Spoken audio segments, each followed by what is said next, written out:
get. Ha. Boom. And just like that, we are live. Oh my God. We're here, I'm there, you're here, and they're there. Everyone, this is Panda Bear. I, of course, am Mr. Scott, and we are hanging Hold here on. on the chat on live here. How about this, huh? Pretty That crazy. was Pretty weird. pretty weird, but hey, This you know is, what? It's all right. Let's see here. Let me get Here we the. go. Let me get the live I chat had up to here, mute too. the. I had to mute the. What you call it, the YouTube part, because I had an echo there. I was like, the. Yep. Yeah, that's what I had to do, too. So we are here. How did this come about? Basically, we started doing hello, Rachel, stopping in to say hi. Good to see you. Rachel. So I think you found my channel thanks to the voice play reactions. Yes. It was either Voice Play Jeff, probably both. Who knows? One of those things, yeah. Because you also have a YouTube channel. I do. I've got you covered. Just a reopened, restarted, reevaluated, and repackaged, and all the stuff you can think of. Reanimated, if you will. And it's back doing its thing. Hey, Utes! Legend Odinson stopping in. Good to see you, bud. Legend. So yeah, I started seeing Captain Panda come into my my streams there. I'm like, oh, Captain Panda, and he was impressed that I got the Captain Caveman reference. I was so impressed by that, so impressed, because an old guy like me, you never know. Sometimes I was raised on good cartoons. Okay. Yes, Hanna-Barbera rules. Hello, Doug Danielson, Kansas in the building. How you doing, man? Good to see you. So yeah, you started coming to my chats and we started conversating a little bit there. You followed me on socials. I followed you on socials, and come to find out that you enjoy doing a TikTok live stream during the morning hours, which just so happened to be when I'm driving to work. Hence, while I say my new favorite morning show is Panda and Her Pals, because that's what I would listen to while I'm driving to work. I have an hour commute every day, and she would fill up the space for me talking with her friends on there. So I was like, I think I want to have this woman come on here. Let's have a conversation. Let's chat about some stuff instead of just typing it out and me just rambling on like the moron that I can be. So that's why we're here. At the same time, we're going to be plugging her channel and talking about her content. But when did you get into the content creation game, if you will? Well, let's see. If I'm looking back on I started looking at TikTok specifically, back at the pandemic, as all of us do. I had started working from home a couple of years before 2020, so I was used to it. But then when you can't go outside at all, you're looking for some kind of human interaction. So I was just looking, I saw this thing, TikTok, and I saw the crazy videos. And then I saw that there were people going live on there and actually real-time talking. I got into know some of those folks. And I started making videos of my own. And just kind of silly stuff, a little bit with cosplay, a little bit with making the filters and the duets and duos on there and all that kind of stuff. With YouTube, I had made friends with several other creators here because I joined their Patreon, and I was kind of like this. I got to know in their chats, and got to know the people with them. And one of them encouraged me that I would should try doing some kind of streams, but I was worried that there's tons of reactors out there. So how do I make my channel unique and different? So I figured, well, let's do covers. There are tons of original songs and great covers out there. You've either heard one or both, but has anybody ever gone through and put them side by side to compare and contrast the two? I hadn't seen it. I'd wanted to see it. So I was like, well, if that's what I want to see, why don't I put it out there? Mm-hmm. That was September of last year. But I took 3 months off because this spring, convention season getting busy and mental health being what it is. Mm-hmm. But we're going to, get back. Things seem to hopefully be slowing down for the summer. We'll see. Mm-hmm. So. And you did just put out a brand new video a couple of days ago. Mm-hmm. Checked it out. It's real good. So everyone, please go to her channel. The link should be down in the description of this video, by the way. Hopefully, let me check to make sure that it's down there. And it is. So if you go down the description right now, folks, you'll see the link to her YouTube channel right there. So please go on over there, subscribe, check out her content. Yes, Rachel, that was me yesterday. Yes, that was. And Deb is here. We got Canada in the house. Good to see you, Deb. So, and I also checked out another one of your videos again, the Valhalla Calling Hmm. compare and contrast video, which of course, we both have a love for voice play and the Oh, music sure. they do. Shout out to my boy Carnival Reacts, formerly Arkham Reacts. He's the one that actually told me about voice play and that I should start doing Hmm. them. And so all that I attribute to him. And he, of course, has his channel too and his Twitch channel and all that fun stuff. This is all about including everyone here to promote, folks. That's what I love to do here. Absolutely. Get everyone involved here. So, on top of the content creation and top of the TikToks, you obviously are a creative person. I talked a Yeah. little bit about your past. You're a music department brat, just like I was. Yeah. You're into all kinds of performing. When did that kind of start with you? What was the That started mentality? early. My mom did things like that when she was in school. And when I was a baby, she'd be in church choirs, and then I'd join the elementary school church choirs and the church choir, the elementary school choir at school, all through middle school and high school. And then I had this crazy idea that I wanted to go to college for music, specifically music education. Mhm. And so I Yeah. did, and I was trained in a classical operatic style.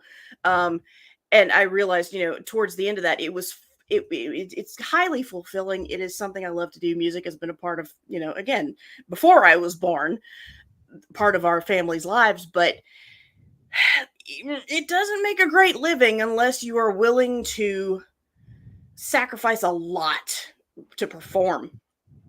And also, I figured out I don't think I'd be a great teacher because I'd probably end up in jail at some point. Because, yeah, I love children. The parents, not so much. Yeah. No. Yeah. So, I yeah, almost went down that path myself. I almost got into the music education realm too. Thankfully, I yeah, did not.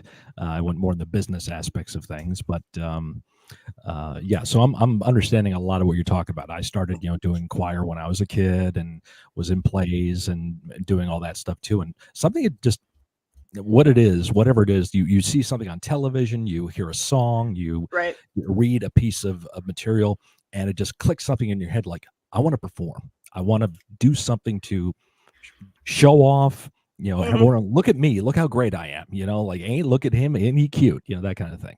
Um, so you started in choir. What other instruments have you engaged in throughout your life?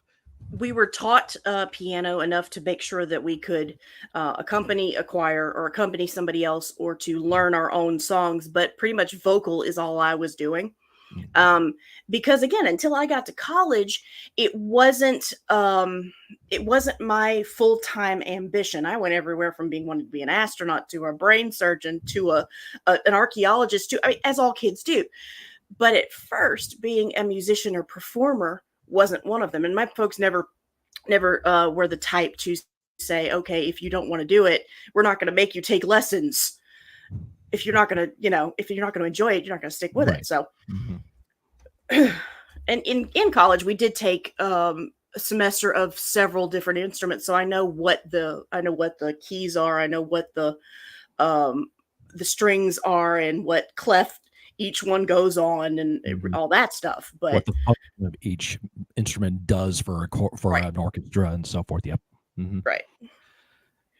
Yeah, you're correct, Rachel. Music education is important simply because the arts and all those things are just not, I mean, people forget that, okay, so it's not the traditional path, but we need those kinds of things in our lives to stay healthy. Mhm. And whatever it is that that if that really gets into your soul that you need to express. It could be music, it could be Yeah. poetry, it could be dancing, it could be mathematics, it could be science, it could be architecture, archaeology, like you said there, or being an astronaut, Hmm. astrophysics, whatever it is. But that's the problem, is trying to find that passion. And then Hmm. once you find it, how do you cultivate it? How do you pursue it to where it's something that you can actually get a lot out of it and possibly even make it your Right. living? So it's a fun trip along the way there. Hmm. Um, and we also talked about how you have, along with music, you also talked about doing cosplay and things like that. Oh And yeah. believe you've done the Ren Fair thing, which I've Oh, never many gotten to times. do. I've never gotten to go to a Ren Fair in my life. And I see a lot of friends of mine that do that stuff. It looks like a lot of fun. Where did that interest come from?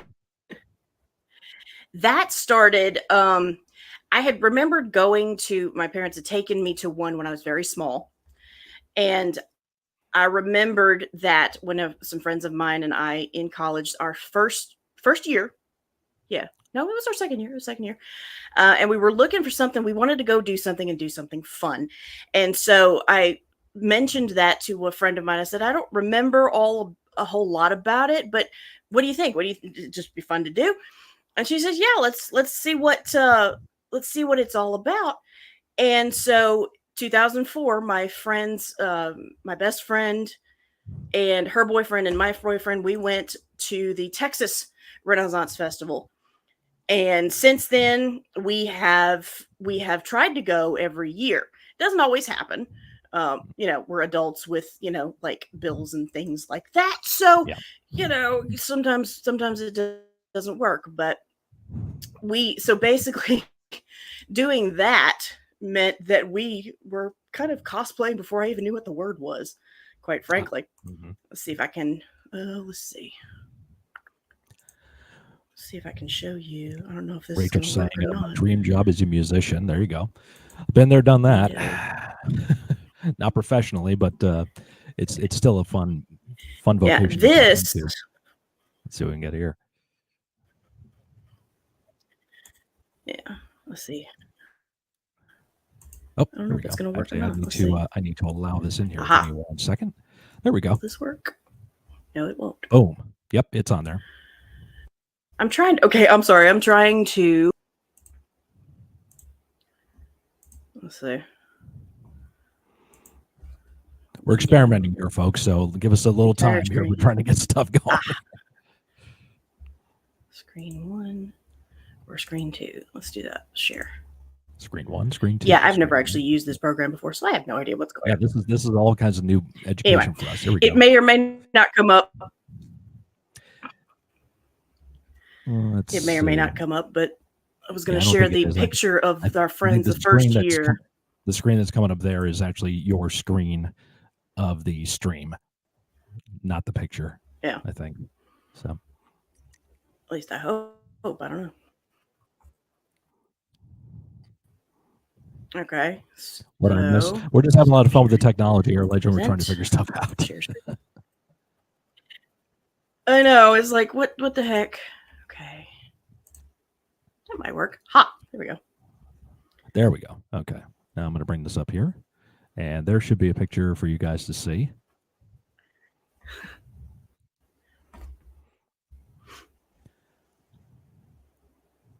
There's a delay on my YouTube, so I can't tell. Really? Oh, okay. If it's going to come I up. definitely see it up. I do see the picture. I see 3 people in the picture here. So. That's me in the middle. Okay.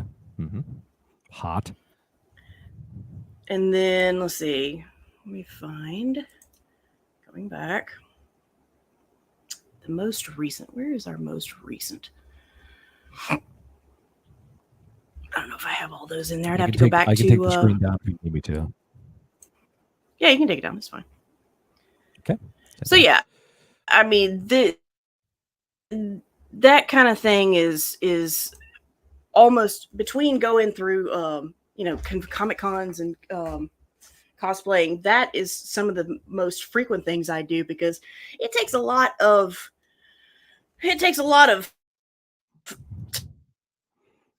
time, effort, and money to do those things, and you can be a totally different person for a weekend, and nobody looks at you cross. Let's see. Oh wait, my dream job is a musician. A question for you both. What is one thing you were passionate about but lost interest after a while?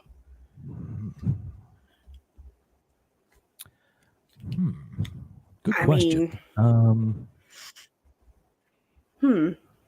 All my it's been so long since I've had, I pretty much pursued them my whole life, whether it was pro wrestling, music, performing in general.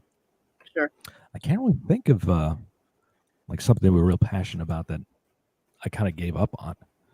Um, yeah, hard for me to think of one right now. I would say like I tend to do the whole ADHD hyperfixate and for months and months on end, and then Mhm. all of a sudden that's not what I'm doing anymore. So thankfully, I do think that the passions that I have had over the course of my life, I've stuck with up to a point. I'm not doing a lot of singing now, but you know, it still is something I enjoy. I love music, and I'm doing things like that on here by sharing the music with other people. So Mhm. whenever Legend says, I calls remember me when funny, girls it made makes fun of you in high school if you were into that stuff. And yeah, well, that's a different time we live in now. It's like this is the yeah, nerd generation taking over. All the stuff that we were persecuted for as yeah, kids are now a pop culture. Comic books, Star Wars, geeky stuff, Ren hmm, fairs, D&D, video games. That's all become pop culture now, and that's where a lot of people are trying to make a living with right, things like Twitch and other streaming services like that. Um, yeah, that's right, Deb. I'm glad to know you walk away. I'm still figuring out what I'm passionate about, and that's yeah, that's another. It's a hmm. lifelong journey to try to find that one thing that really grabs you and gets you involved. Oh yeah, And for me, it's just being oh yeah, creative in some way, whether it was pro wrestling or music or collaborating with the Slash Street Boys and doing stuff like that, and just getting those opportunities. So that's a thing for me. Back to the cosplay thing. So you've done the Ren Fair stuff. Is there a particular kind of cosplay you've always thought about doing that you haven't had a chance to yet because of finances or whatever? ooh, there are so many.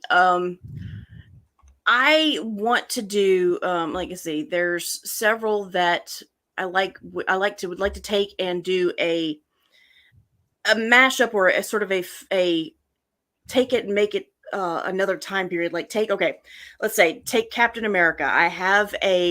Um I have a Captain America cosplay that I take and I turn it into 1950s um kind of a housewife kind of look there, and it's got the big poodle skirt, and it's got the pearls, and it's got the you know Oh that my kind of god, I can stuff. see this. um I can see this.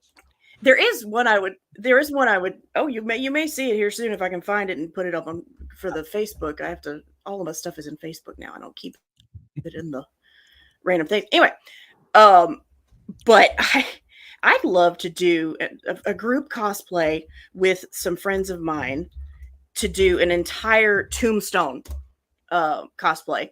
Each one of us doing one of the Wow. characters. I got dibs on Doc Holiday. I'm just about to say, which one are you doing? Doc Holiday, of course. I So called I'm your dibs. Huckleberry. Lady Ariana is here. I Hello, called. darling. Yep. Good to see you. I'm Good to your see you. Huckleberry. Now, I'm your Huckleberry. hey, honey. Now I'm working on for which is for Dragon Con here in September. I have a set of armor and some other things like that, but I'm trying to work on a set of big black articulated dragon wings that you can actually open and close. Wow. Uh, That's going to be let's a hold on. Let's not bury the lead. You have a set of armor. yeah, I'll show you. Hang on a minute. Well, now you twist Give my me a arm. minute. Yes, I got to see this. I got to see the suit of armor. I mean, it is not actually a suit of armor, as in, let's say it's not plate. I'm not crazy enough to go even in Texas in October to wear full plate armor. I'm No, not doing no. Can't make me. it. Mm-mm. There are some folks that they do that, and they do the whole, where they pour the water over their heads and it steams, and I'm like, Yep. the hell, you okay, No, no, thank fine, you. No. if that's what you want to do. I'm a Northern Yankee, and I'm staying up here where it gets hot still, and I still don't like the heat anywhere. Well, I mean, you'd think Salt Lake as City, a Texas. What's up, Ricky? Good to see you.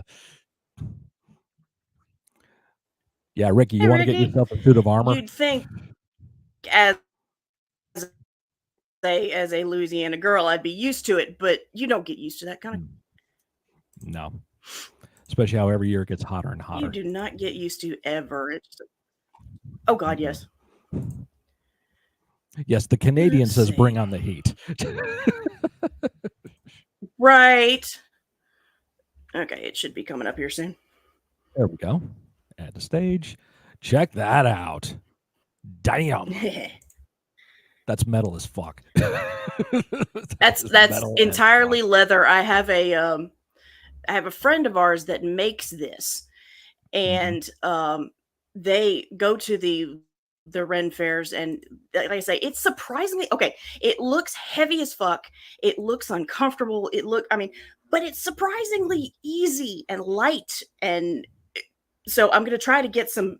I'm gonna try to make some dragon wings that That will go with that. 8 foot Okay. wingspan, 8 foot wingspan that you can open and close. Mhm. I'm crazy, but hey, Hey. Talk to our friend Seasick Psychology in the chat because he does do. I know he's done like contraptions like that. So next time you're in the chat and you see him, hit him up because I think he can maybe give some insight if you need it. well, Let's see. Doug okay, Danielson said, "Have you ever been to yeah. Evermore in Utah? It's Renaissance on steroids." Can't say that I've been to Utah, but I've never been to that. Rachel said, "I love it. It reminds Evermore, me of Xena and Zorro." I don't think I've ever actually been to Utah at all. Mhm. Yeah. The funny part is those guys that make it, their company's called Castle Khazar, and there, if you look back at that picture, it's very Klingon, Yep. and the Now you guy that mention it, owns the yes. company speaks fluent Klingon. Kapwa! Yeah, that's what he based the whole look off of. I'm like, that's pretty cool. All right. Well, you brought it up. We got to address What? something. This is something from one of the chats I remember. Search for Spock. Okay. You said once we don't talk about that movie. Oh boy. Why? Okay. I'm not saying I love the movie. It's I'm just curious as to why everybody we don't talk that about it. number one sometimes is the worst one. Yeah, one is the worst Because one. out Yes. of those movies, that is my least favorite because it's just everything. Well, see, and Search for Spock for me is the worst one because everything falls flat. I mean, it's the pace is really weird. Kristen, what's her face? Yeah, she's supposed to be a Vulcan, but But she's not. she had no charisma. I don't know. It was just not my favorite. I mean, my favorite will always be The Wrath of Khan. Absolutely. Nothing touches that. And that's one of the things I remember. I remember watching the original one, when I was a kid, and just like, this is garbage. Why the hell is this thing? And then when the second one was coming out, I'm like, oh god, this is gonna suck. Then you watch, you're like, I need to watch this again right now. Continuation of Space Seed. We had grown up with the original. Yeah, I'd grown up with the original series, and so I remember the episode when Khan was introduced, Yep, and Space Seed. Ricardo Montalban as the young, as a young, and I think they, what was his nationality was supposed to be some kind of He's like Middle Indian. Eastern Indian Like something. it was like an Indian prince. Yeah, and he pulled that off very Convenience. well, but yeah, but he had that frightening aspect to him where, when somebody speaks very softly and very calmly and all of a sudden you're like, oh shit, I'm dead. Mhm. He had that. Yeah. So I don't know. That was one of my favorites. And the whole tie into it with Moby Dick and the thoughts about mortality and getting older. From hell's heart, I stab at thee. God. It's a fantastic film. That was the one time I think that William Shatnered, and it worked. Yes, nobody can Shatner like Shatner. White Wolf. No. He was genetically engineered prince that was part of the eugenics wars or something. So, that's right.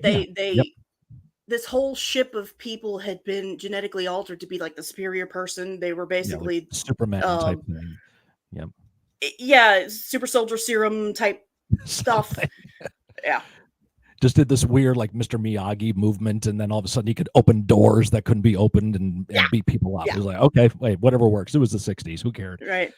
And just Ben carried on from there. Steele So, with, but I mean, as the Star Trek series goes on, 4 Voyage Home is good. Yeah, I do enjoy the Voyage yeah. Home. I think that's a good one. You're not late, Because Latias. It's the okay. whole We've only been there for a little while. the whole Voyage Home was the shtick where they're going back into the past and having to deal with primitive technology. Right. And the hilarity that ensues, right? Yep. It was just brilliant. Nuclear vessels. Nuclear vessel. Hello, computer. Yes. Wait, no. Hello, computer. Hello, computer. So good. SETI Alpha 5. Yes. SETI Alpha 6 exploded. What was SETI Alpha 6 exploded 6 months after we were left here. The shock shifted the orbit of this planet. Everything was laid waste. That's the line. So, yes. I saw it once. But come up here and say hi? So 4 is good. 5, The Final Frontier, Cybok, and Cybok was, he was pretty good for that egomaniac, crazy guy. I think the actor did better than what they gave him. Absolutely, I think. Yeah, they gave him chicken shit. He turned into chicken salad. But there you go. And that was also the first one directed by Shatner. Take that for what it's worth. Right. That's kind of like John. That's kind of like John Wayne. Or Shatner had his niche. It's kind of like John Wayne. John Wayne wasn't an actor. He really wasn't. But he surrounded himself with people that could act and made him look good. Like Arnold Schwarzenegger. So Shatner tried to veer. He pivoted and it didn't quite work. Nope. Didn't work out too well. Then we had Undiscovered Country. A mystery with Kim Cattrall and stuff, and Kim Cattrall. I mean, yeah, okay. She, again, Vulcans are this supposedly, super intense, super, straight face.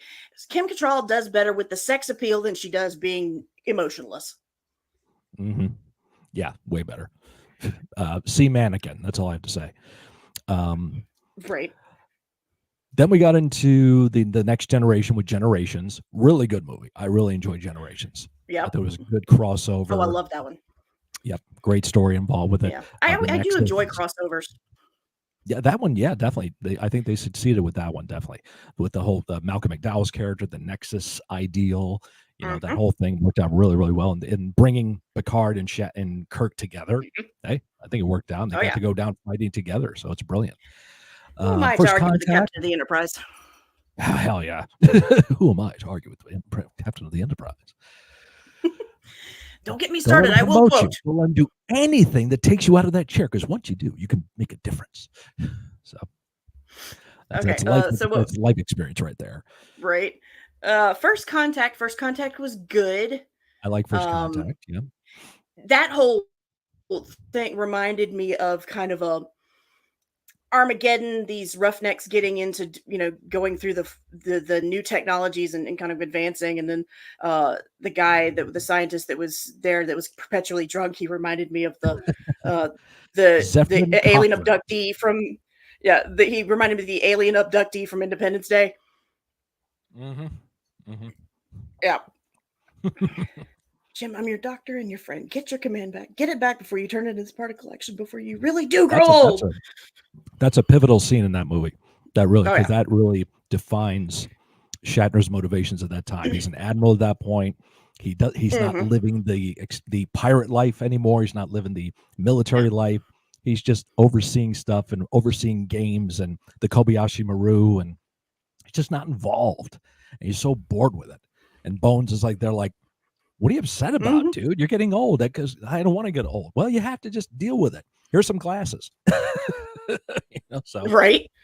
And that line right there makes it all about his journey in that film, because he's forced to go into his past so he can rectify it, so he can look to a future.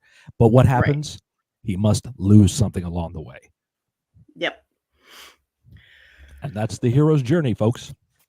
Yep. What was the next one? It was Nemesis, where they which I go to never saw. Nemesis. I liked the whole, uh Picard's clone that turns out to be evil, and that Hmm. whole psychological thing he's going through. What And was the one shout that out to Deb real quick. Deb Climate does have to step out. She did subscribe to your channel, so did? thank you, Deb, so much. You be safe. Get some good rest time. We appreciate it. See you later, Deb. What was the one where they went to the planet and the planet keeps them young? I can't remember which one that was. It was not my favorite because it was kind of Mm, meh on the plot. It's like don't they were remember that reaching one. for in the plot. I don't know. Mm. I enjoy the Oh, new ones. thank you, White Wolf. Is Insurrection After First Contact. That That was it. one, yeah, and the guys that had their faces pulled back, Mhm. like um, I like the new ones with Chris Pine and the rest of them. I do think that I'm Into glad Darkness. I'm glad Chris Pine did not try to Shatner or anything, Yes. but I think that Carl Urban did a fantastic job paying homage to DeForest Kelly. Yes. Hmm. And to quote Sheldon Cooper, "Live long and suck it, Zachary Quinto. If you know, you know." If you know, you know. Mhm. Poor Sheldon. The Insurrection was so dumb. Boss, I have no clue what y'all are talking about, but I love it. The young guy is not going to know Star Trek talk. I mean, Boss is a baby. He's like 5 mentally. oh, he's okay, boss. It's okay. He's a good little ginger. Well, he is. So. Right. And I love, who was it? I think it was Sheldon Cooper that said, when somebody goes, Star Wars versus Star Trek, trick question, two totally different things. Mm-hmm. Yep.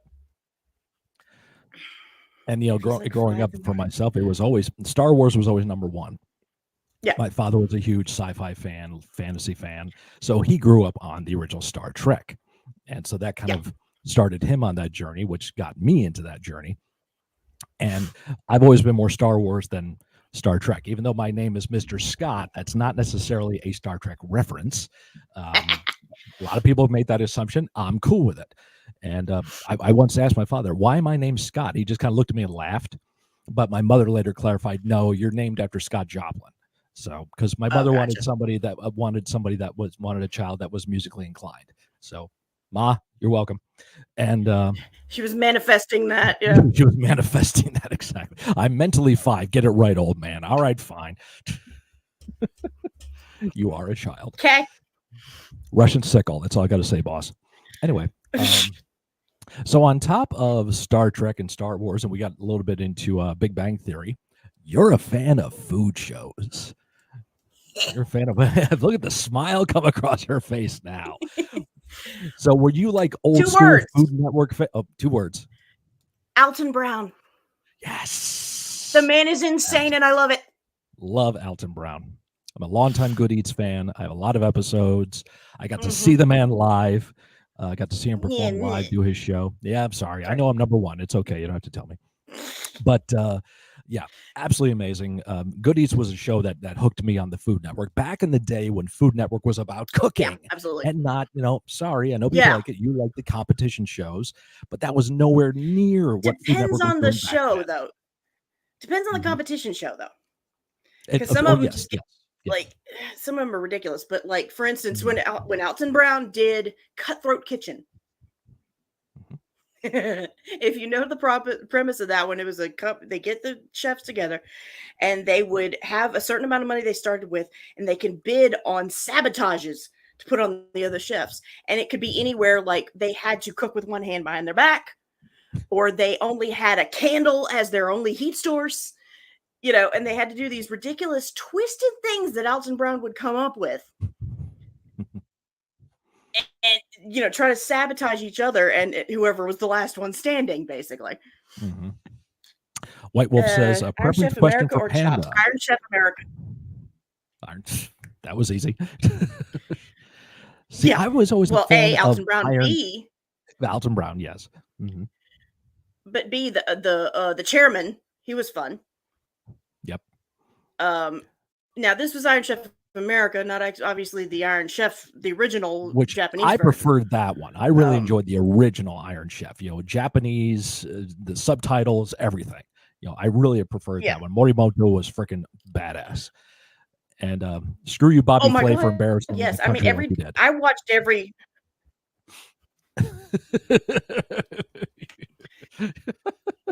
Anyway, we Bobby Flay is another one of those. It's like, okay, whatever. Mhm. Yeah. But yeah, any one that Morimoto's on, I'm there. Hmm. Absolutely. I take a little credit for Iron Chef America. Um, Story for you. Okay. So I got to go see an Emerald live taping in New York City. I went Okay. with my mom, my sister, and a friend of hers who was a chef, and he got us the tickets. And so we went. It was his 1,000th episode, and they Hmm. were filming people lining up outside the building to get in for interviews to talk about Emerald, to put him over and make him sound good, that they were going to put on the 1,000th episode. So there's a woman, a producer, coming up and down the line with a camera guy, and I see the camera coming. Now, a camera and me are friends, and I've never met a camera that doesn't like me, and vice versa. So I'm like looking at her, I'm like getting kind of excited. She's looking at me and she's like, "You want to say something, don't you?" I said, "Turn that damn thing on. I got something to say." So I cut this promo in wrestling terms. I cut this promo. I want to see Alton Brown team up with I forget who I said that, Emerald Lagasse, to take on the Iron Chef. I want to see Emerald Lagasse team up with somebody against the Iron Chef with Alton Brown as the referee because pork fat rules. Bam, something like that. And that didn't get on. Yeah. That didn't get on the TV show. But another portion that I did say did get on the TV show. So I am on the Food Network in its archives. I am out there. I have the long Wow. hair at the time, so you won't recognize me. Eh. But point being, from that, I basically gave the idea of Iron Chef America. So you're welcome, America. I give it to you. All about me. Anyway, all seriousness. So yeah, Guys, grocery gang. the old school shows, Emerald Lagasse, Mara Batali, yes, we know. Eh. Rachel Ray's, was it 10th? Yeah, Rachel Ray's Kitchen was good. Well, she did that other show. It was like $10 a day or something like that, or $20 a day. She would have breakfast, where she lunch, cooked dinner, on and a a budget. snack. Yeah, the Mhm. budget thing. That was great. Sandra Lee, semi-hook cooking. Yep, the former First Lady of New York. Wow. Shot the hell out of me when I found out who she was married to. Right. Then the Alton Brown, the Good Eats shows. What was the Paula Dean back in the day? Paula Dean. Doing her specials, the Bobby Flay thing. He started out. There was a lot of good cooking shows on the Food Network back then, and even other special shows like Unwrapped with Mark Summers from Double Dare days. And oh God, I loved Unwrapped. Mm-hmm. The 2.0 was good too with Alfonso Ribeiro.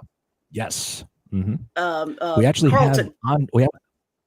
We actually have on a VHS tape, but we have no VHS player in the house. We have this whole tape of old Halloween Food Network specials, and it's like Unwrapped Halloween stuff. Emerald Lagasse's Halloween special with Rachel Ray. Who else was on there? Mark Summers was on there. Paula Dean was a witch. So it was we have all these specials on this one tape, but we can't watch it because we don't have a VCR that works. Damn it! I know, right? Paula Dean, I had to get one of those. Butter. Mrs. Butter. Yep. Oh God, yeah.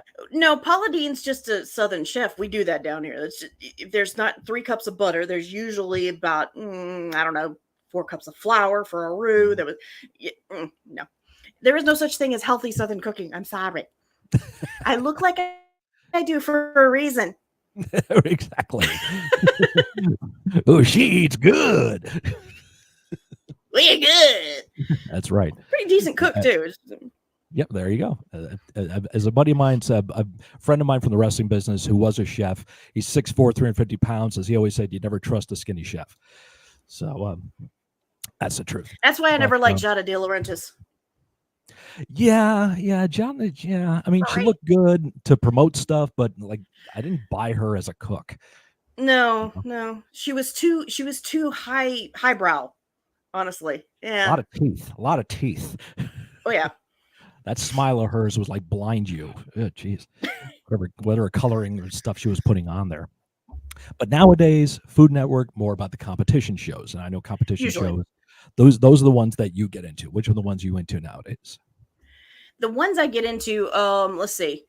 There's a new one, and everybody gives him so much hate, but I love Guy Fieri. He does a show called Tournament of Champions, where he gets all the celebrity chefs together that are out there, Jet Tila, Manit Chauhan, all the newer celebrity chefs, and they pit together in a tournament style bracket thing until one is left.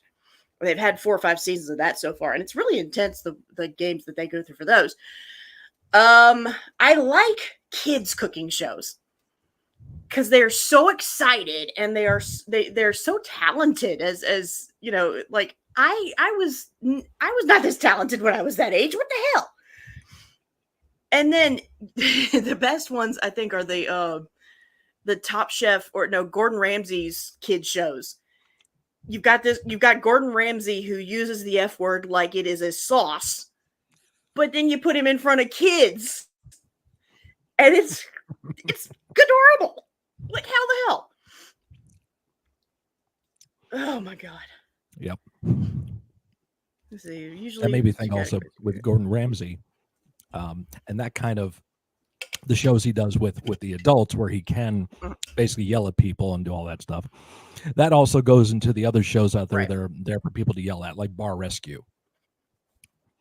Yeah, like, or what is it? The one with Robert Irvine, the Restaurant Impossible, something or Restaurant other. Impossible, yeah, Dinner Impossible first, then Restaurant Impossible. Yeah. You know, Gordon Ramsay at the new casino down here opened a restaurant. I haven't been to it yet, but one of these days I'm going, and I'm going to go try his famous beef Wellington. Just you like the drunk? Legend says I like the drunk cooking shows. Are there any? I didn't know of any. I mean, I know that when my best friend and I get together and add a little wine, that we could put a camera on and it would work. Hey, content is content. If people are nope. We're not going to yuck on people's yum. No, we're not going to do that. We're not going to do that. And the ones with the hot whipping. Well, of course, Legend. I mean, that goes without saying, of course. Oh, man. But irregardless of that fact. You did not just say that. I did. Yes, irregardless of this waitress, I will kill them with a knife. Again, if you say library too, don't you? I do not say library. I also do not say supposedly. Oh God. Those people need to be shot. Or I'm going to ask you. Okay, I'm sorry. I want to live. Ask you something. I want to ask you a question. Although I will say, present company, other room excluded. Sometimes I hear about the Pacific Ocean.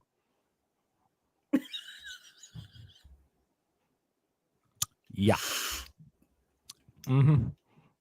Or the opposite. It's a Pacific question. It's a Pacific question. Yes. I specifically told you, supposedly. Supposedly. Like, okay, sorry, we're. No, this is okay. We're getting this out. We're just venting about grammar and spelling, and things of that nature. There, here. Your. These are things that fester inside us, folks. We need to let them out. Yeah, Rachel, I was getting ready to say that. Sometimes English is hard. I can still write in cursive. I can barely write as it is, whether it's print or cursive. I can write and read in cursive. My last name is too long to try to do sometimes, so it just became, a big letter and then a squiggle. Right. I just get lazy. My signature is pretty indecipherable, and my mom's like, nobody can read your signature. That's the point. That makes it harder for them to forge it. That's right. Yep. I'm a doctor. Can't you tell? Rachel, God, I don't like when people say whelp instead of well. Whelp. That's very colloquial, is the thing. It is. Yeah. My wife just said that's a Vermont thing too. I hear a lot of Vermont thing. A big thing in Vermont is people lose T's in the middle of words and put in an apostrophe. So mountain becomes mountain. Mountain. Yeah. Mountain.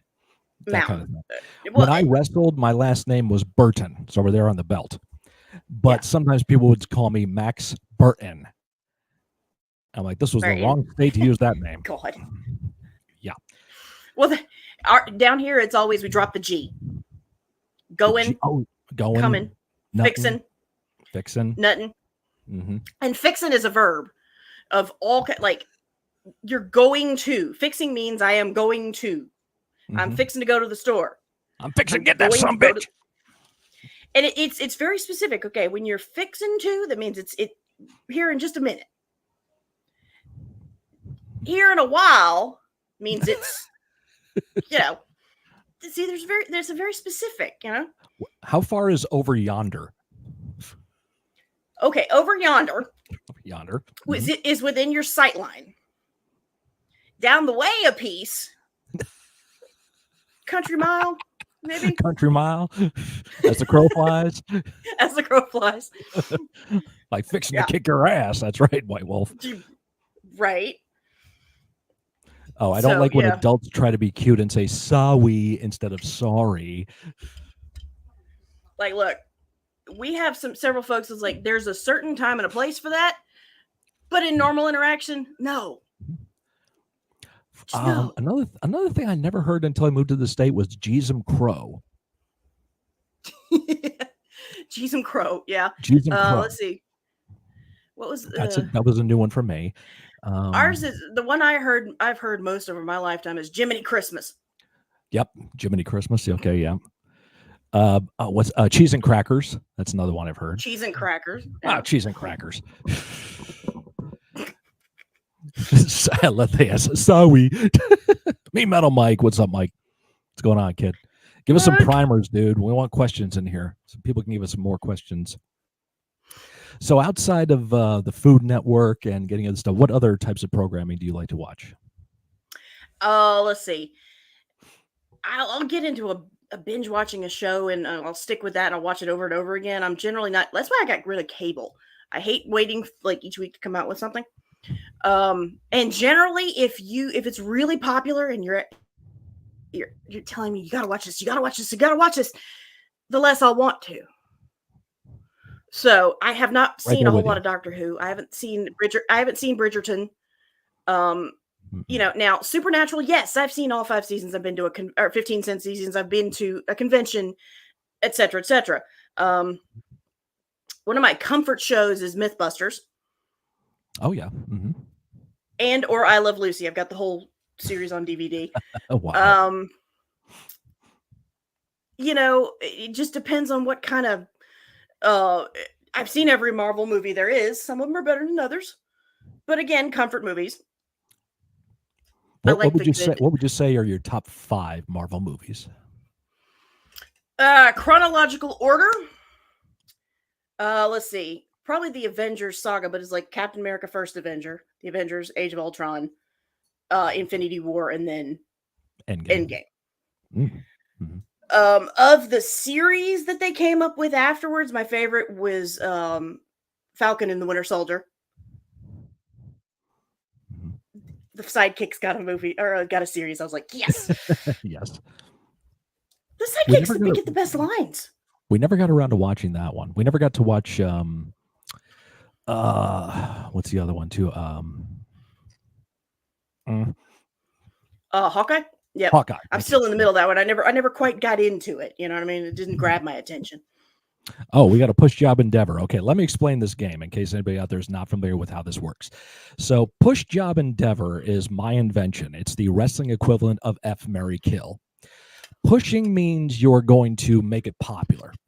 Jobbing means you're going to basically diminish its value. Endeavoring it means you're getting rid of it. Okay, so that's how push job endeavor works. So, Me Metal Mike says push job endeavor. And I don't know how these guys started doing this outside the wrestling context, but they just started doing it. So sorry, folks, that's how my chat operates, but that's how the crew does their stuff. Push job endeavor, Butterfinger, Klondike bars, caramel corn. Okay.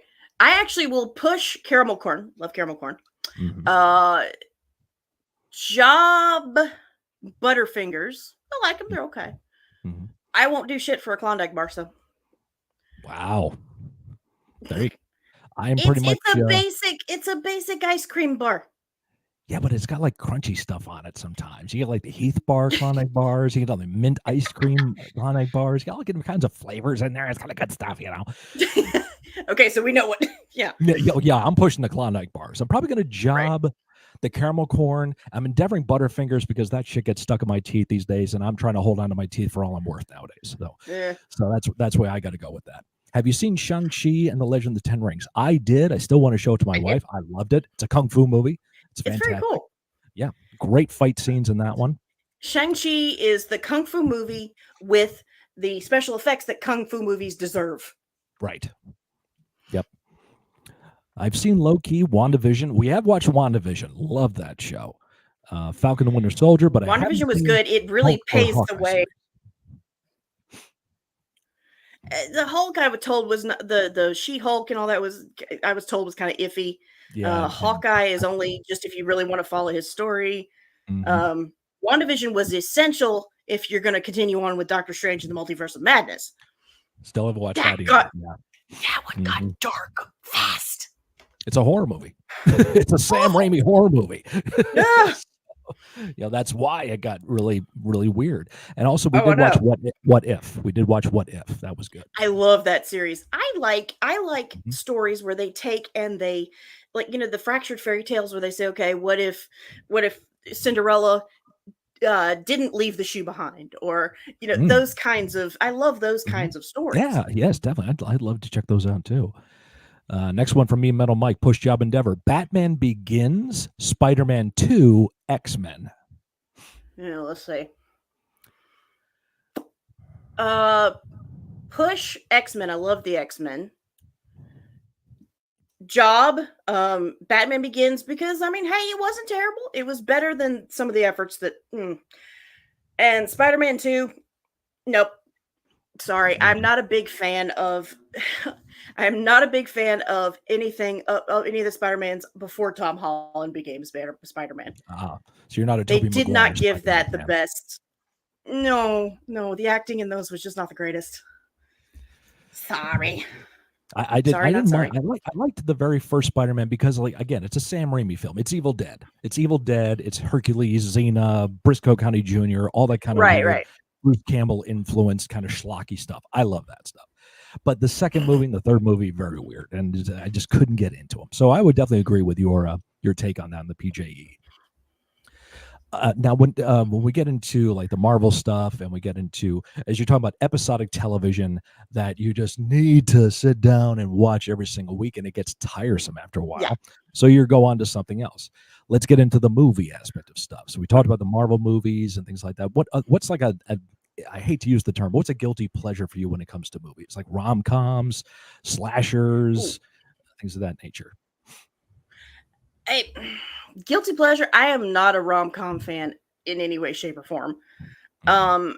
My guilty pleasures are those action films that everybody looks at it and like, this is the cheesiest trash I've ever seen. What are you talking about?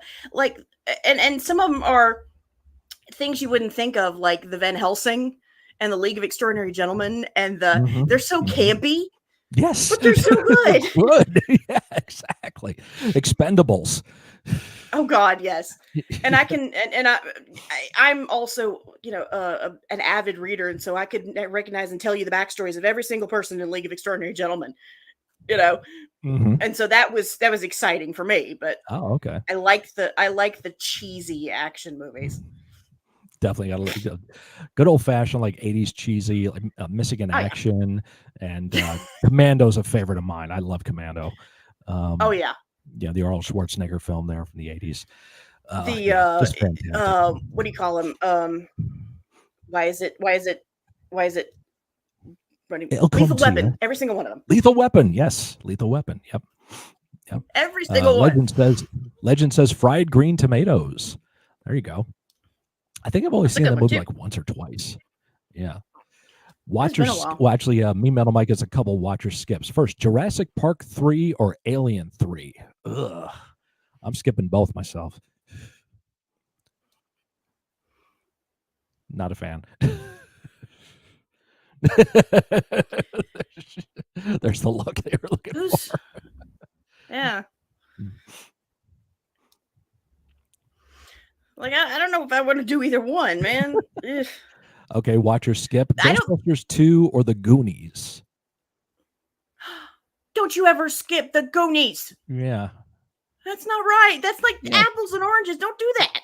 Yeah, I would probably go with that too. I mean, I love Ghostbusters too, but Goonies has a especially, and plus the music video, it's wrestling related. So, Yeah. I gotta go with that. I just have to stick with my wheelhouse. Let's see, White Wolf. I'd say I that think Toby Alien was a 3 good is kind of Peter. like the Go ahead. okay, sorry. I think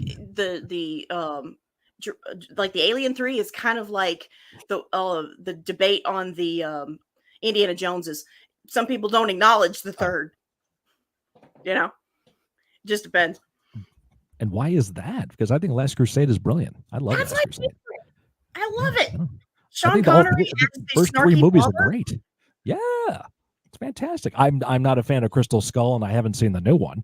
But No. yeah, the first three I think are classics. Temple of Doom is phenomenal. Raiders of the Lost Ark. Raiders of the Lost Ark. Going to see that when you're 7, 8 years old and seeing people's faces melt.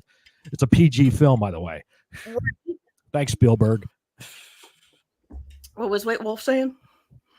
Let's see. I'd say that Toby was a good Peter, Andrew Garfield was a good Spider-Man, and Tom Holland was a pretty decent with both of them. I think, honestly, what got me was Tom Holland was the right age to be Spider-Man. Because Spider-Man all through was a high school college kid, even as far back as the comics. Well, that's that's Tom Holland. So he had that whole demeanor, I think, that he should have. Oh boy, Tobey Maguire was too old, and Andrew Garfield was too broody. Me Metal Mike, rank 5 worst bad movies you've watched, period. Oh boy. Number 1 for me is always Veronica.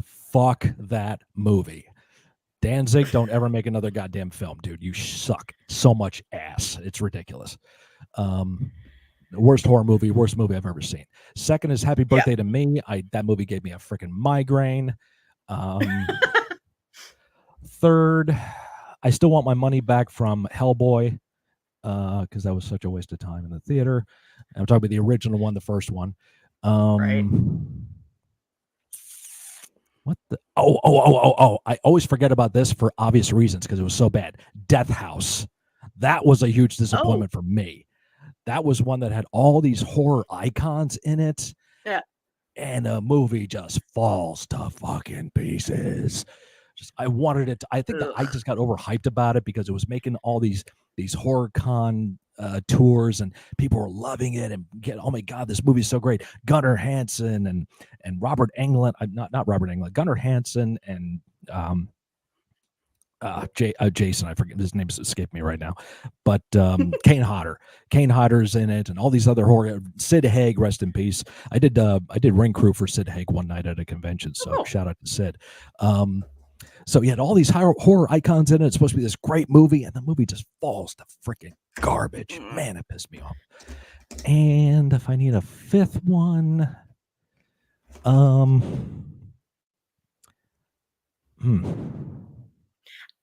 don't know if I could do 5 because I think I've sort of blocked out the bad ones. Right, that's the thing. Yeah, I'm going back. One I did. One I did was forced to see in theaters with an ex-boyfriend was Dodgeball. Never saw it. The humor is just now okay. Unpopular opinion. Bad movie that everybody loves. I'm gonna hide. Blade Runner. Oh, I think Blade Runner's overrated. I absolutely think Blade Runner's overrated. I don't think it's anything special. The concept is fascinating. If I read it as a novel, it'd be great. Because the concept of these people, they're replicants, and it turns out at the end, but the acting in there was just awful. Awful. And so the execution was awful. Yeah. Yes, legend. Danzig did make a Western too, and that's also garbage. Oh boy. Mm-hmm. 5 best movie theater snacks. Ooh. Well, you can't go wrong with the classic popcorn. Absolutely. Mm-hmm. Twizzlers. Twizzlers. Absolutely. Yep. And Junior Mints. Junior Mints. The Gotta most get the Junior apologetic Mints. of all the box candies. Let's see. I don't like Milk Duds because, like you said, I'm trying to save my teeth. Yeah. M&Ms. M&Ms. For me, I'm a peanut M&M guy. Yeah. I am the one to watch the world burn by taking all kinds of M&Ms and mixing them together. Yes. Mm-hmm. Let's see. Two more. Hi, Kitty. Ooh. Scarlett's saying hi. Let's see. 2 more. I like it when they had the chocolate covered cookie dough bits, but they stopped selling those. Yes. Uh-huh. raw eggs. Yeah. Hello. Hi, Kit Kat.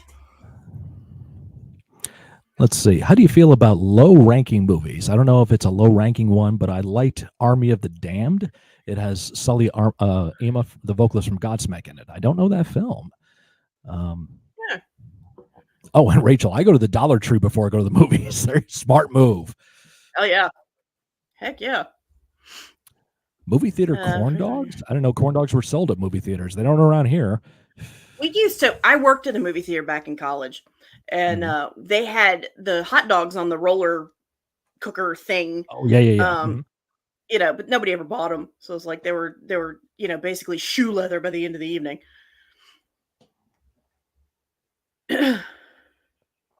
Movie theater nachos. I'm not big into that. We actually have I'm a better. theater. I like concession stand nachos, like if you go into a kid's ball game or something, and they've got the specific type of cheese and the pickled jalapenos out of a jar. Okay. Let's talk about this now, because as a Southern woman, I got to ask: pickled pig's feet, yes or no?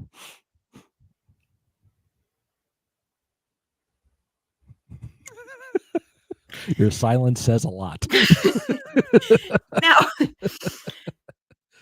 I mean, I'll eat oxtail, I'll eat all kinds of things, but specifically pickled pig's feet. Pickled meat is not a thing. Like pickled eggs, no. I like pickles. I like dill pickles are great. Pickled jalapenos, pickled beets. But you pickle meat? No. Mm-hmm. Yeah, why are people still doing that? You got refrigerators now. You don't need to be pickling shit, okay? Right. That's the whole point of it. Although, if you talk to my mom, we need to get into foraging and preserving of everything, because things that we were not going to talk about on this stream. Yeah, sure. Pickled bacon or pickled chicken nuggets? What, Mike, are you smoking? God damn.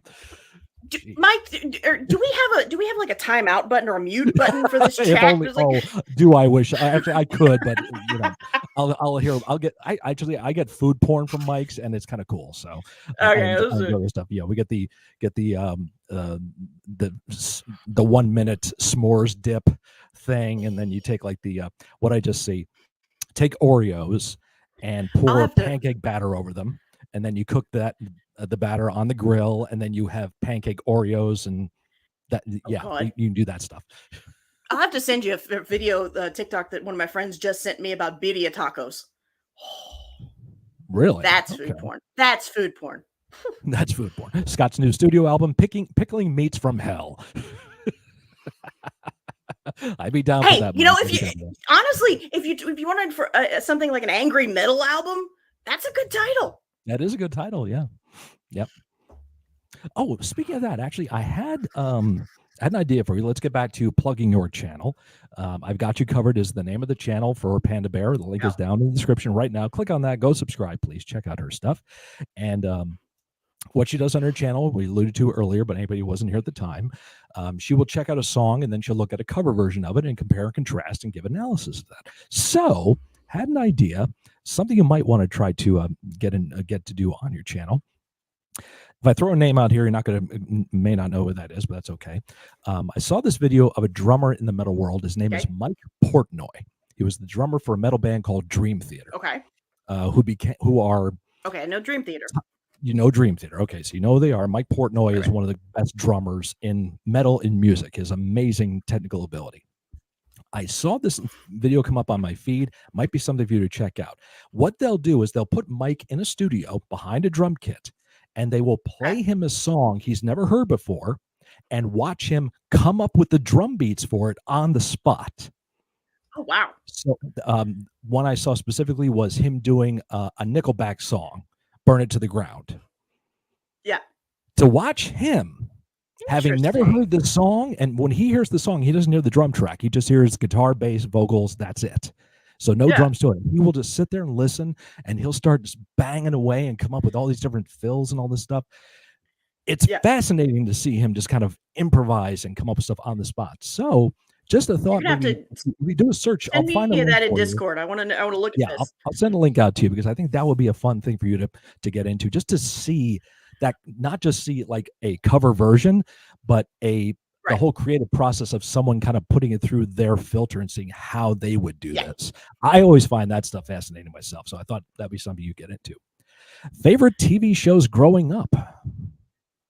Oh, okay. Well, I grew up on TV shows that were much before my time. You know, things like I Love Lucy and the Red Skelton and Carol Burnett and then also MASH. When that I have all the ones for MASH. You know, and of course the OG Looney Tunes. Merry Melodies. Not this weird whatever it is they got going on now. Right. Back when your first introduction to classical music was through a cross-dressing rabbit. Yep. The Blue Danube and everything else. And nothing was politically correct. Nope. Nothing was politically correct. Push, pull, click, jokes clock. Now that you get it as an adult, the jokes that you get now as an adult, you're like, oh my God, this is what was I watching as a kid? Especially the early Looney Tunes cartoons that were blindly racist during World War II. The ones that were only shown in movie theaters at the time. Yeah. Oh, we got a lot of MASH love in the chat here. We're big MASH fans here. My wife. Okay, here's your for the MASH crew. All right. Colonel Potter or Colonel Blake. The first one. Colonel Blake. Yeah, Henry Blake. Again, apples and oranges. Two different people. Henry Blake was funnier because McLean Stevens just had great comedic timing, could play the drunk so well, and he just had that okay, whatever type persona. Colonel Potter, Harry Morgan, much more straightforward, but could be the pathos. Funny. Yeah, much more subtle, a little drier with the humor. He was the dad character that the show was always missing. Yeah. You know, so when he had came that in, pathos, that heart in there, you know? Yep. Oh, yep. Henry Blake, easy, love Potter. There you go. Wabbit season. Okay. Duck season. Wabbit season. My mom loves MASH, and I saw a few memes back when Disney bought Fox. They said that Klinger had essentially become a Disney princess. Yes, that is essential. Right. Damn right. You want to shoot me now? Wait till you get home. Shoot him now. You keep quiet. He doesn't have to shoot me now. You don't have to shoot me now. Aha, that's it. Pronoun trouble. Oh, wow. How did they predict the future? Right? Speaking of that, let's see. Okay, so then there's... Speaking of that, June 1st, happy Pride Month, everybody. Yoo-hoo! Yes. Okay, so there's another apples to oranges is Trapper John or BJ Honeycutt.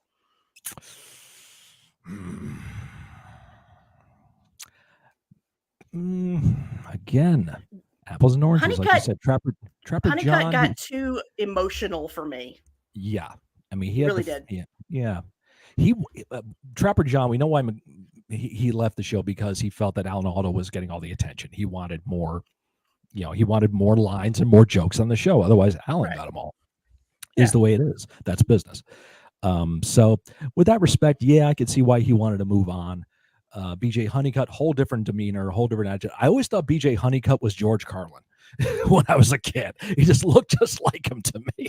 Yeah, I mean, And the kind of. mustache and the long hair. Just, oh my Mm-hmm, gosh, mm-hmm. George.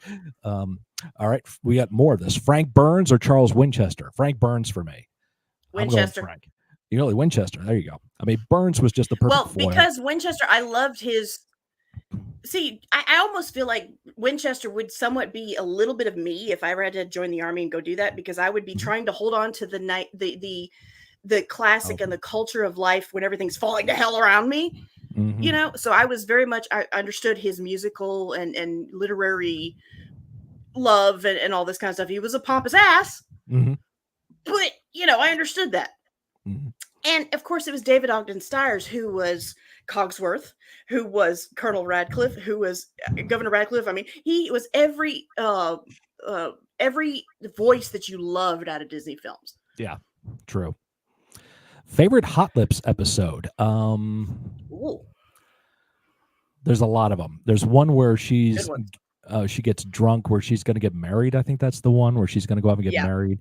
Um, And the they put her husband in dual lag cast yes, as a yeah, prank. the prank. Yep. What's the other one there? Her always getting drunk was always hilarious. Oh, Yeah. when Her, she's I did saying like it when her as one of the few characters I did like it when she got a little deeper. yes, yeah, when she She would get needed that. serious and not be so hard edged, as things went on with the series, she got a little nicer and warmed up to Hawkeye and all those guys a little bit Mm-hmm. more. PandaBear just has a thing for characters with the last name Winchester, according to BT Diablo TTV. You're not wrong. I mean, I also have a thing for the pew pews, so it's fine. Bang bang. Favorite Klinger episode or side appearance? Deal Me In. That was a good one. Yep. The first I Deal like Me In. his. I like one of his first introductions when Colonel Potter comes in and he tries to do Sir, the. Yeah. I'm certified Section 8, sir. I'm a nutcase. I sleep with Exactly. dolls. And then he tries to do the whole pour gas over himself and sit in the traditional garb, and somebody says, it's just water, it's not gonna, but then he pours it on, he's like, it's gasoline, wait, no, nobody get away from me. Mm-hmm. When he defended the soldier with the stutter, that was sweet because his sister had one too. Oh yeah, there you go. That was, it's from Winchester. Yeah.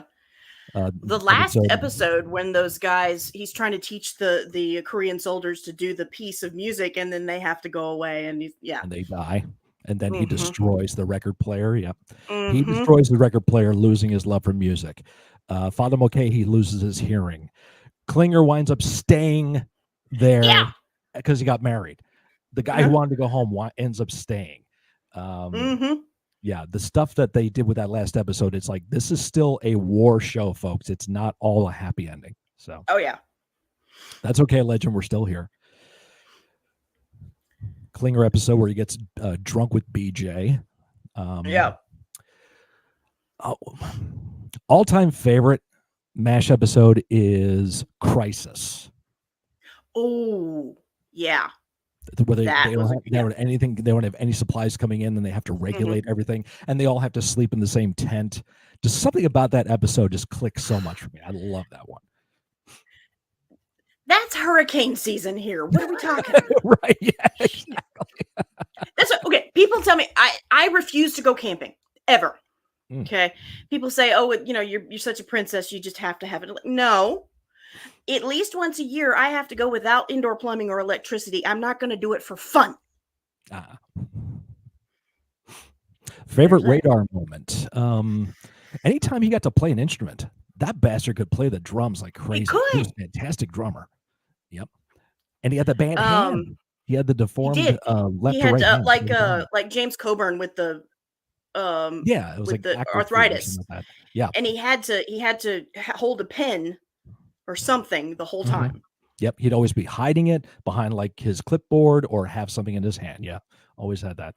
But yeah, anytime Radar got to do that, blow the bugle because that was always funny. Yeah. Um, Or when he quirks up, incoming. Like, incoming, I don't hear see anything. wait for it, and he runs out. And of course, Mm-hmm. the infamous Radar, you're not masked. Get out of here. I have news.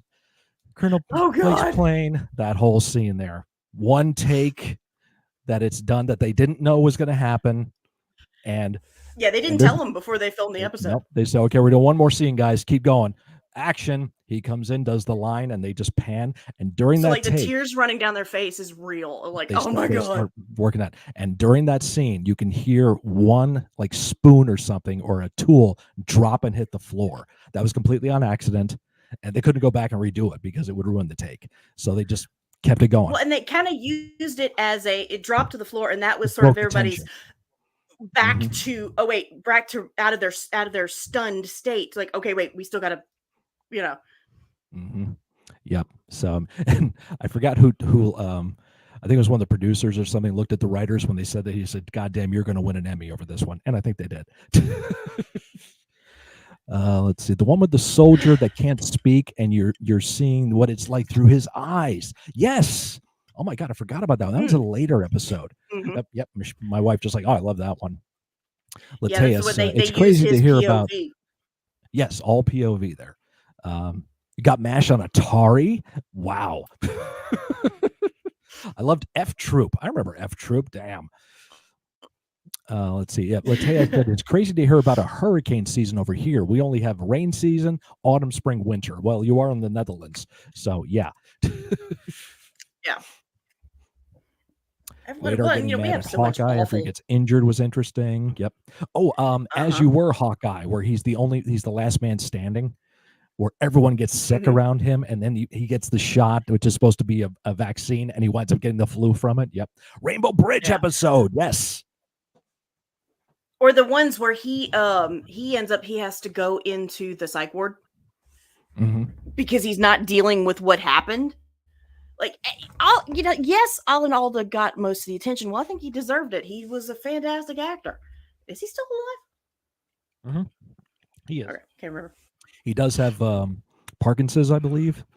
He played a lawyer in A Marriage Story with Adam Driver and Scarlett Johansson, which was on Netflix a few years ago. I did check it out. Great movie. The last time I saw him, he did an episode of West Wing. Yeah, he was Senator Vinnick. Senator or something. Yeah. Yep, Senator Vinnick, who was the Republican candidate in the last season. Because Jimmy Smits played. I'm a huge West Wing fan, so you tap something here. Love it.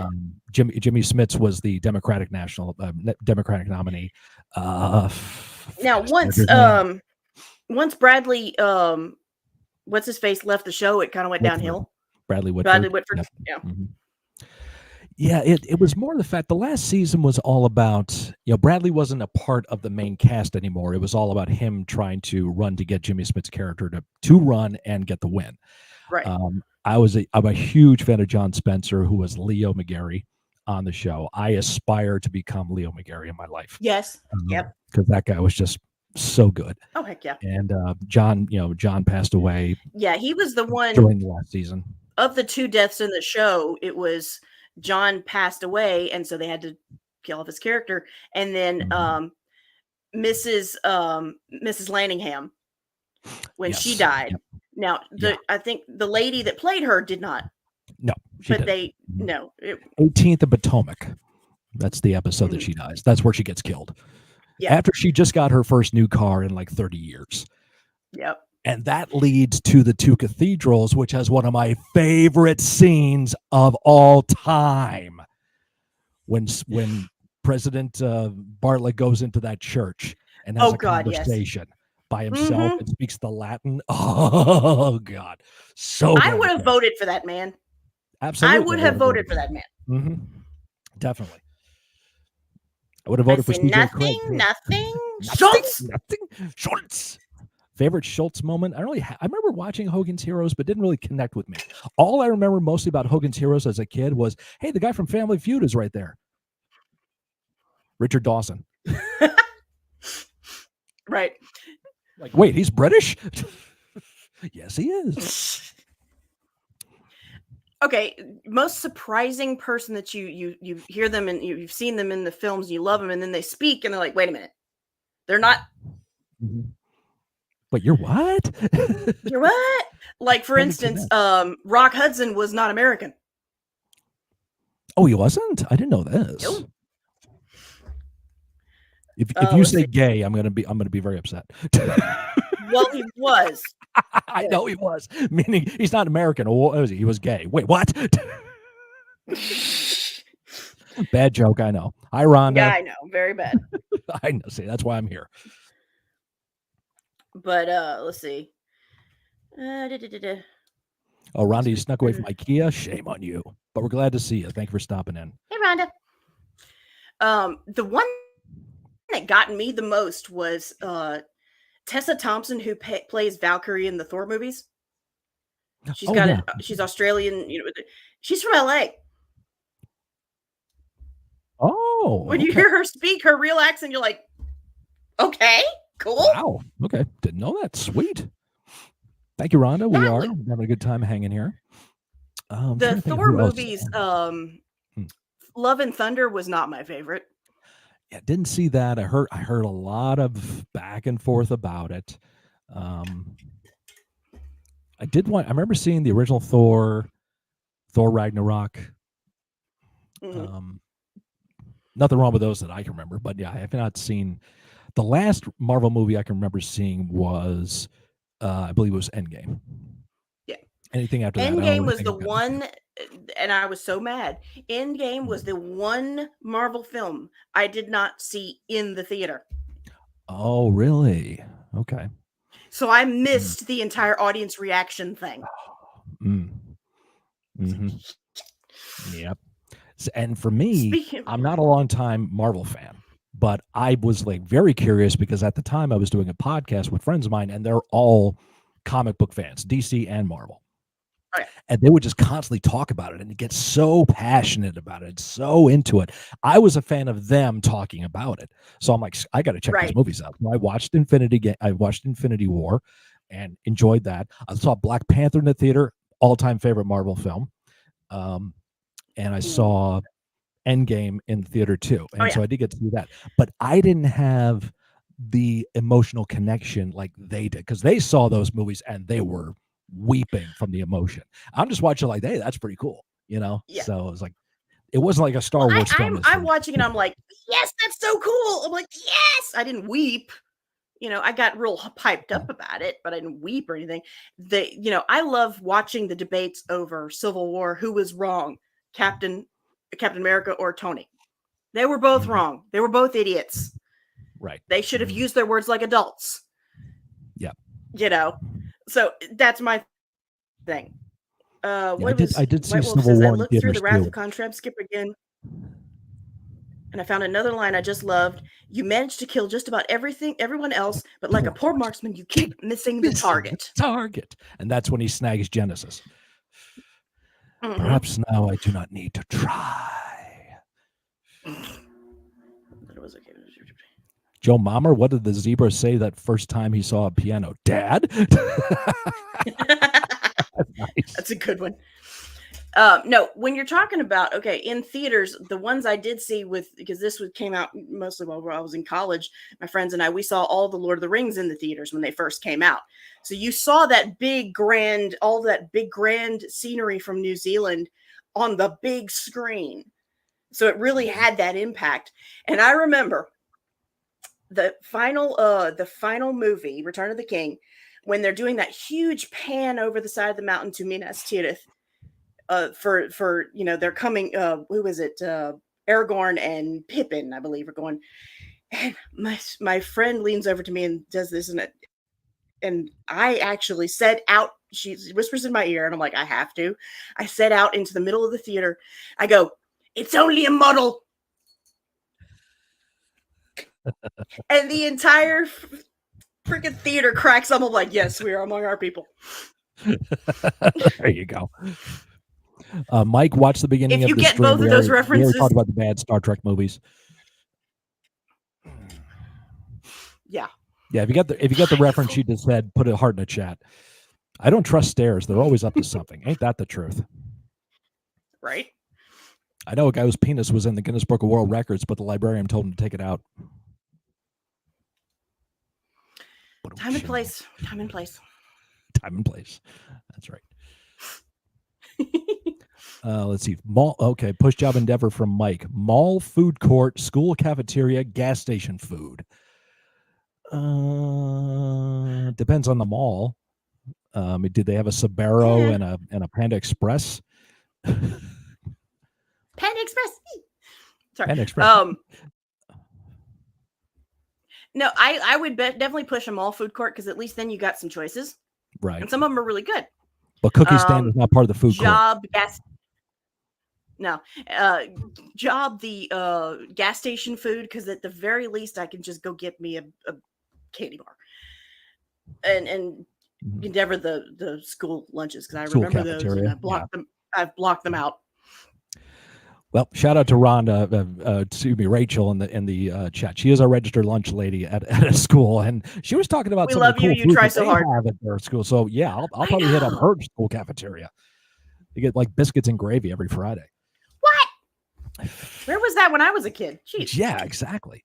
My wife hates that I have no sense of direction, so I packed up my stuff and write. Thank you, legend. Wow. Okay. Oh, White Wolf throwing a lot of Star Trek 2 quotes in the chat here. It's got the good ones. Aren't you dead? Aren't you dead?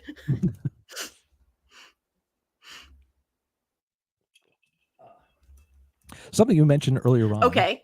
In our discussion. Oh, go ahead. Sorry. Oh, sorry. Go ahead. Nope. You're the guest. You go ahead. No. Let's see. Okay. The most the best movie quote that you use in real life, unironically.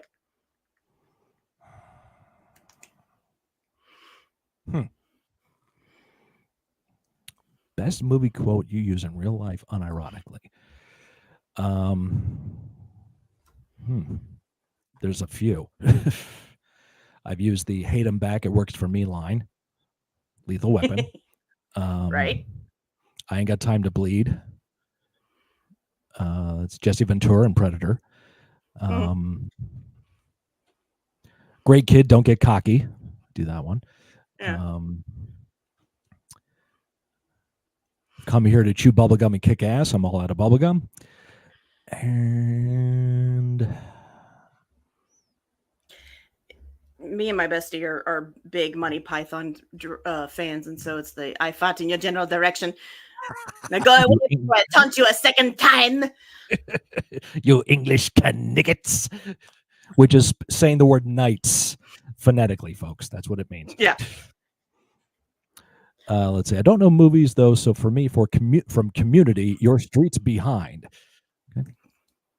Okay, yeah. Negative, Ghost Rider, The Pattern is Full. That's from Diablo. I have used we need to work on our communication several times. Yes. Yeah, and Independence Day. Part of the line from Good Will Hunting, I think, is one I use a bit decent amount. How do you like them apples?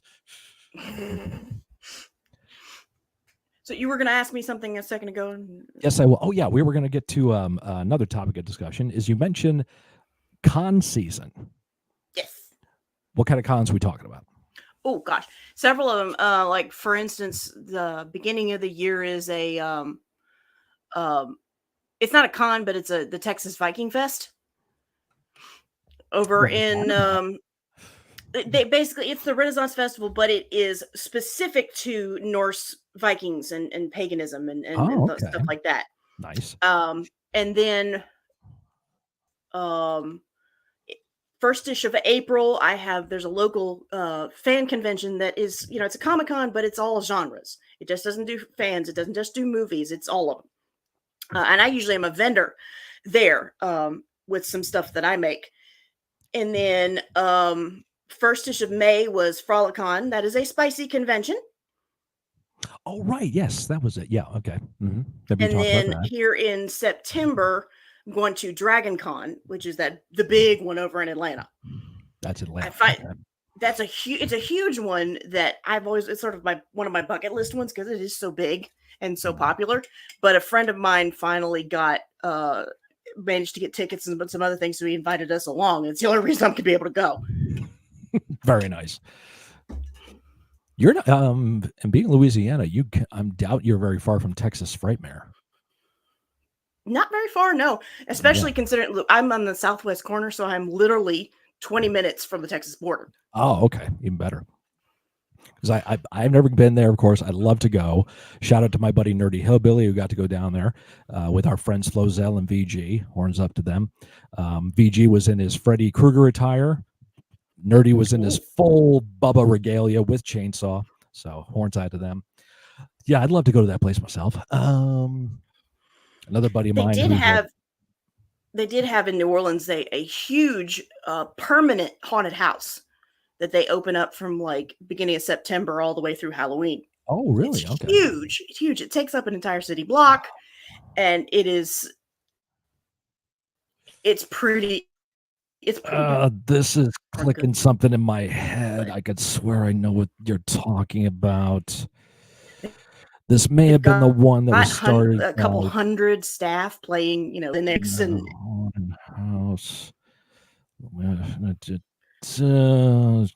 Because I could swear at one point, a man named Phil Anselmo from the band Pantera may have been someone who started that, but I can't remember what it was called. Because he's from Louisiana, but the rest of the band was from Texas. So I have to check this out. Otherwise, this is going to bother me all freaking day. Let's see. Haunted attraction.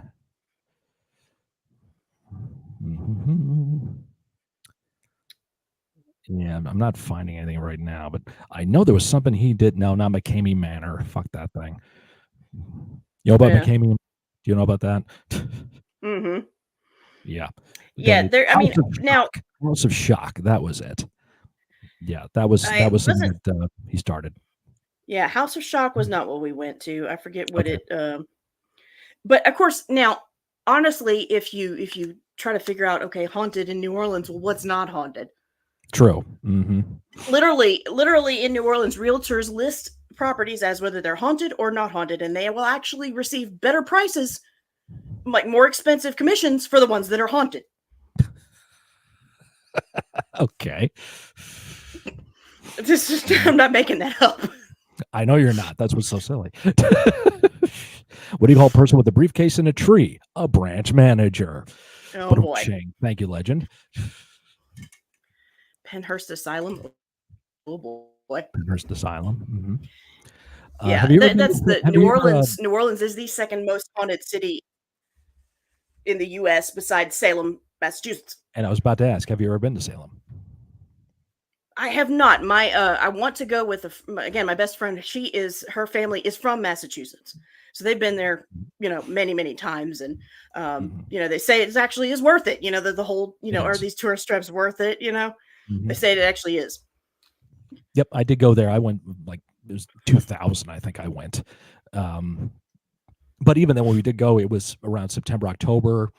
A lot of haunted vibes in the air. It was a lot of fun. Went on a haunted ghost story tour that goes all around the kind of the village of Salem. And it's at night, and they have candle setups that kind of follow the path. So you walk a little bit, you come to a stop, and someone tells a story of some kind. Then you go into a house, and you go into this little room, and a woman stops in, all in like Puritan outfits, and she's sewing there. And she doesn't acknowledge anybody. And then once the door closes, she picks her head up and she starts just telling the story and goes all out with all the different emotions and screams and yells, and then goes right back to sewing her stuff. And you applaud, you walk out of the room, and then the next crew comes in. It just keeps going like that. So you go all around the city. So I don't know if they still do that. I would think they do, but yeah, it was a great experience going to Salem. So highly recommend going out there. I definitely want to go. They do that a lot. They do that a lot in New Orleans. They'll do the walking haunted city tours. Mm-hmm. And then they'll do, go to a plantation and you go through and everybody's in their period garb and they're showing you all the various things and they're dropping stuff and pretending it's haunted. And I'm like, no. Right, yeah. Like, I've come across some ghosts. That ain't it. Uh-huh. Would you go to Gettysburg for a ghost hunt or to Alcatraz prison for a ghost hunt in San Francisco? Neither, because I believe in ghosts and I'm not going near them. There you go. I'll go. I'm good. See, I've been to Gettysburg on I'm a school tour, but I'm the prick at haunted houses, the whole haunted thing. I will stand there like, I'm right here, kill me. Come on. Show me what you got, bitch. well, I did. You're not impressing me. I was a total bitch at the haunted house in New Orleans that we went to, because there was a bunch of guys, and one girl that had been dragged along with them, one of their girlfriends, but they had to have been college age or younger, and they're all talking about, oh, we're gonna talking so much shit. It's like, this is nothing, blah blah blah blah. And of course, they get in there and they're all huddled together, screaming at every single little thing, and they're trying to run past me because I'm ahead of them in line. I put my hands on the door and would not move. I was like, damn it, Let's see this. To me, Detroit already seems haunted. I see so many pictures, like literally Google Maps around there, and see the horror. Well, it's Detroit. Lots of shit happens. It is Detroit, there, yeah. The vibe looks so weird. I can never imagine seeing it. Well, and I mean, think about New Orleans as what it was. It was the place for ne'er-do-wells and immigrants and people that they were, trying to escape things, and people go missing and nobody notices because it was an outlaw place pretty much, and so it was bound to have a lot of violent deaths and haunted things come up. Just the nature of the beast, kind of like Salem. Everybody was killed for no reason, and so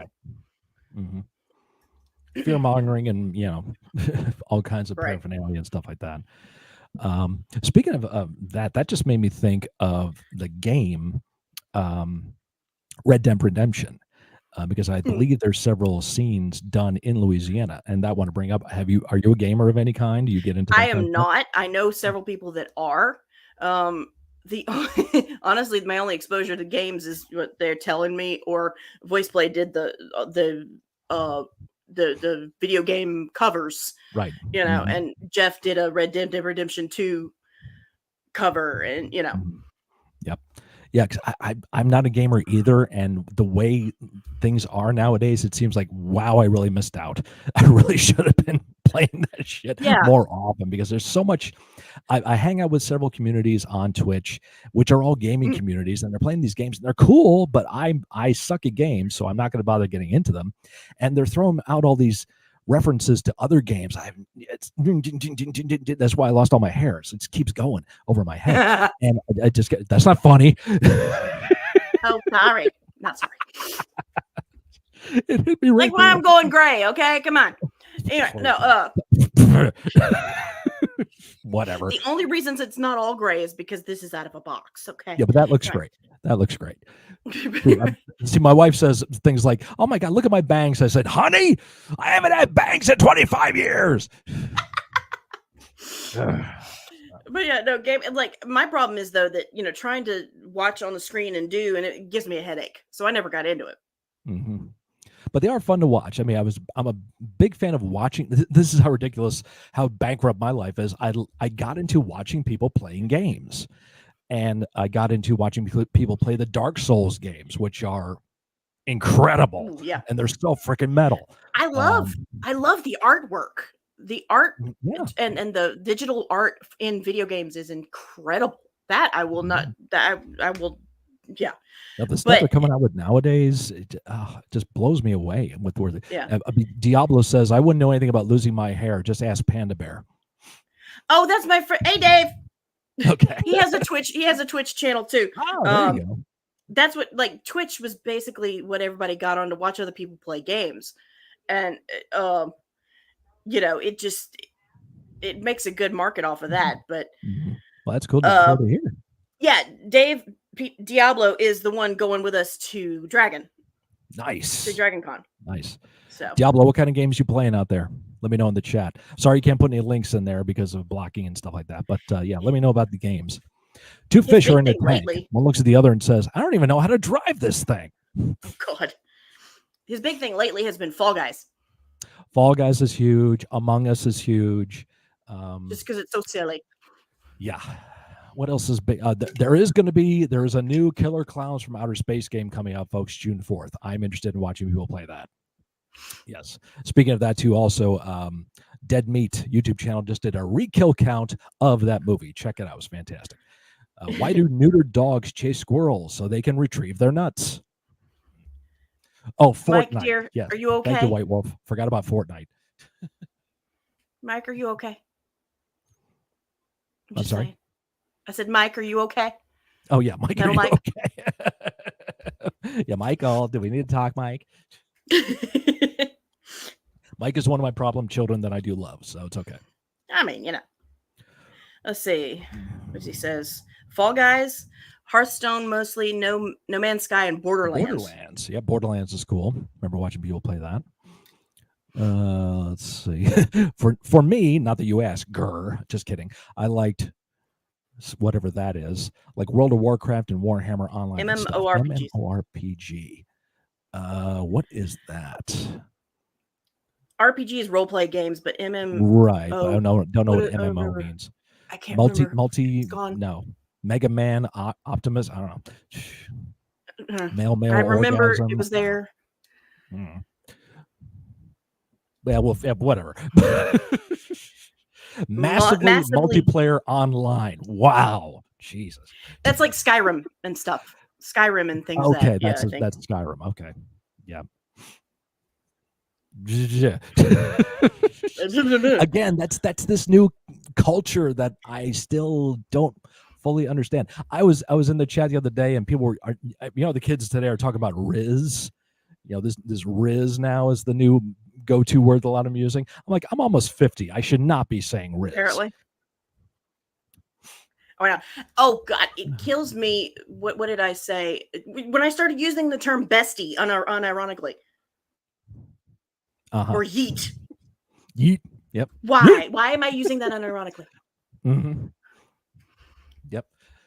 I was using bish. Yeah. No, I have many. Bish. You bish. Yeah. No, it's cool, Mike. It's funny. Yep. We're just messing with you. Yep, exactly. Thousands of players in the same game. Hearthstone is of the same creator as World of Warcraft. Basically, when you have thousands of people playing together in a virtual world. Okay. Oh, gotcha. My new thesaurus is terrible. Not only that, but it's also terrible. That is a bad thesaurus. Bad. That's bad. Oh no. My least favorite dinosaur. The lesbian dinosaur lick a lot of puss, and Right. Yep. That gets me though. It's like thesauruses are useful, just don't overdo it. Yeah. Okay, we're gonna go on a tangent here. Let's go. Okay, when you're reading erotica, you do not need to use every single word in the thesaurus for a dick. Yes. Just say it. And this kind of hits with me because my wife is a writer, as am I, and she writes erotica. I don't. And she would have a thesaurus in her hand, ready to go, trying to find a new way to say throbbing. Or something. Honey, no. Just tell her from me, who's somebody who reads it. Just say it. It's fine. Just say it. Just say it. You have to say shaft and tool and peg and engorged member and all this other member, yeah. Although schlong is hilarious. That's a great way of saying right. It. Thrash or trash? Golem singing Master of Puppets in its entirety, or Chucky singing Ace of Spades? I'll probably do Chucky singing Ace of Spades. I'm not a Golem thing. That's not for me. And Ace of Spades is only 3 minutes long as opposed to 8 minutes of Master Puppets. So I'll take Chucky. Yeah. Even though I like Chucky, I'll sing Ace of Spades. Didn't know you guys are writers. Maybe you guys could help. If Golem was trying to do it, half of it would just be him hacking up a lung. Yep. So, Give me the power, I beg of you. Speak to my Don't you cats. mean when you're writing erotica, not reading it? No, that too. No, my wife writes Tomato, it. tomato. Yeah, tomato. Yeah, my wife has. This is the weird journey my wife has gone through in reading, because she would write erotica and then she would be reading books about erotica. Okay, cool. Okay. Then she started getting into this subgenre of erotica about shifters. Okay. Then the shifters became another thing she got into, another subgenre of, and this wasn't even erotica at this point. It was just all about shifters, this Right. whole world of shifters.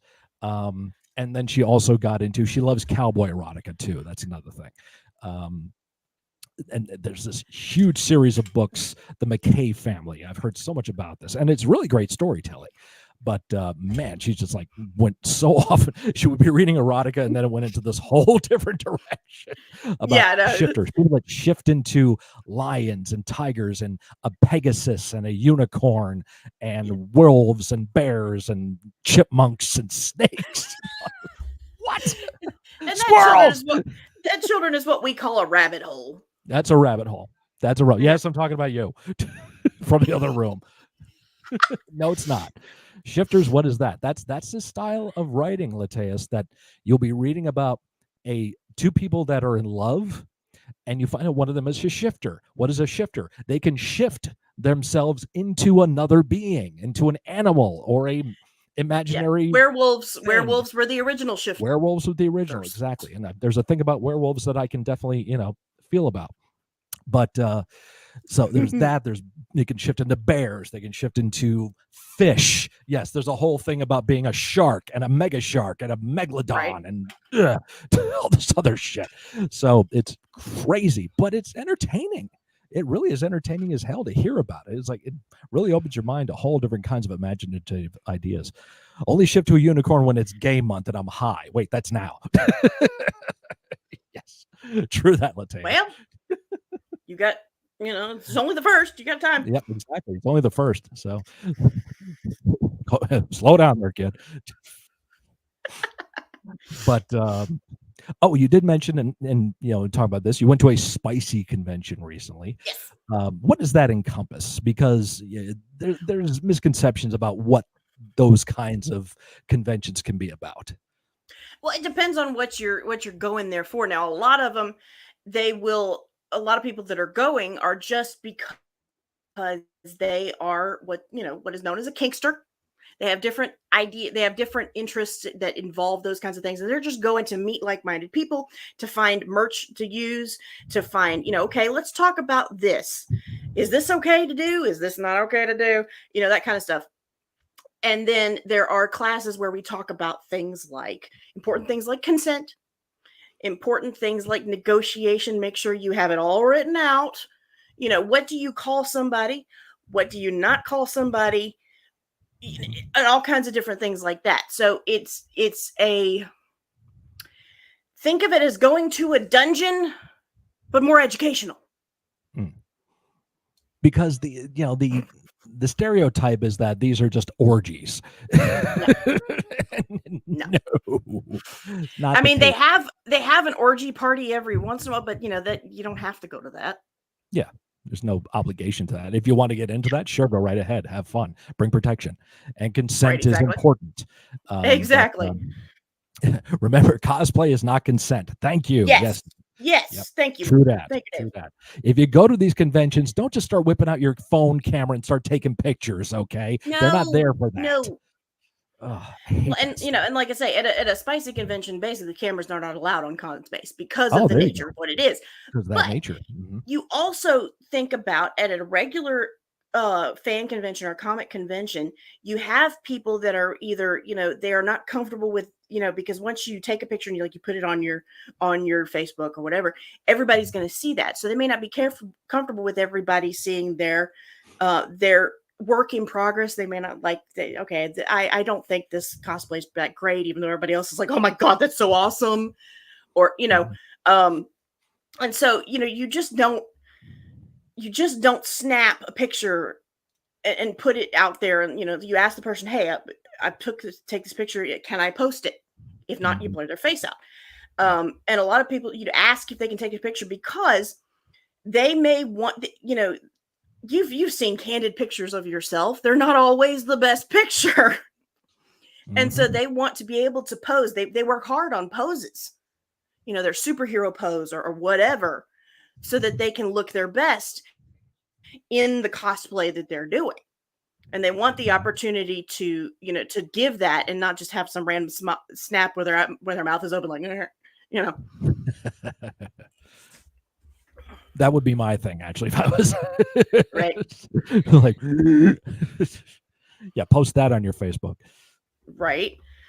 But those kind of conventions are always interesting to us because we've always wanted to go to those things, not necessarily because we engage in that activity, but it's just interesting to find people that are and getting to know about that lifestyle. So as much as it is going to a horror convention or a comic book convention or a sci-fi convention or anything like that, it's just a way of broadening your horizons and getting to see how different. And you'll meet people there from the people who are just, like you say, don't engage in that kind of thing, but they're interested, all the way to the hardcore, like this is a 24/7 lifestyle, and everybody in between. Yep. Oh, excuse me. When you first said spicy convention, I really thought you were about to start talking about peppers, sauces, and spices. See, that's the vernacular once again of the modern era. Spicy now is also referencing to sexual kind of content. I'm so used to having to code everything on TikTok. Spicy or unalive, or sharp, shiny, pew pew, a pew pew, yeah. So it's like it's hard to kind of separate that. It's like I don't, YouTube most of the time doesn't really care, but just in case, I just and people look at me and they don't expect me to be into that sort of thing. That's the coolest part. You meet people that there are depths to them that you never realized, and you realize they're regular people. It's not weird, it's not scary, it's not degenerative. They're just regular people with interest in ways to express themselves and to get therapeutic ways to just relax and relieve tension that most people would be looking at like, okay. Yeah, because so many people are probably so, insecure about that, thinking that they're weird and nobody else is into this thing, and must be something wrong with me. That's why you go to these conventions, to find people just like you who have the same interest, who maybe have a little bit more of an insight on maybe why this is something that calls to you. This is something that you're interested in. You like this particular thing. There are whole books and classes at these things about the psychology behind all of it. Why do we find this therapeutic and relaxing or comforting even? But talk about people that think they're alone, and they've been taught all along that this is deviant. They have to realize that as long as it is between two consenting adults in their right mind, like I said, don't yuck on anybody's yum. It may not work for you, but it works for them. And it's important. It's important in this time, and especially during the times we're in now, during 4 years ago, during the lost times and quarantine of the pandemic. Right. It was just we saw a huge boom where YouTube, Twitch, social media platforms, because people were clamoring for communication, for some kind of interactions. There was a huge boom in Twitch communities and YouTube channels and things like that. Nowadays, and I'm seeing this, some Twitch channels have been losing a lot of their momentum because people are back to doing normal things again, kind of back to where they probably would have been at that time had things not happened the way they did. Right. So just like that, that's another aspect of these conventions that they can go to meet like-minded people and be educated on. You're not weird. You think you are, and you maybe were told, but you're not. And if you are weird, embrace it. Embrace the weird. That's what it's all about here. So and I will say, weird in their own way. Yeah, and I will say with total seriousness, if you are, and you're going to laugh, but it is absolutely serious. If you are interested in this kind of thing, message me about some reputable books and sites and things that you can go look at that'll teach you the right way. Do not, for the love of God, take your cues from 50 Shades. That shit is toxic. Garbage. That entire book is a stream of how to abuse your partner. Mm-hmm. Don't do it. That was the one thing about, 50 Shades. It's like love and hate relationship within lifestyle. It got people more interested. Great. Awesome. People were learning the wrong way to do things. Shit. Mm-hmm. Yep. And unfortunately, it probably gave people excuse that are just sadomasochistic to start being predators. Right. Why are you hitting me like Weird, that? my I'm your homies dom. do. You're supposed to do this. Say you love Oh, it. Say God. you like it. No. Oh, no. Because in a sub-dom relationship, folks, the sub usually has the control. Wait. Hold on. That actually, we talk about that a lot in who actually has the power? The sub. Okay, actually not true. We talk a lot about power exchange. You exchange the power between the dom and sub at various times. Mm-hmm. Okay.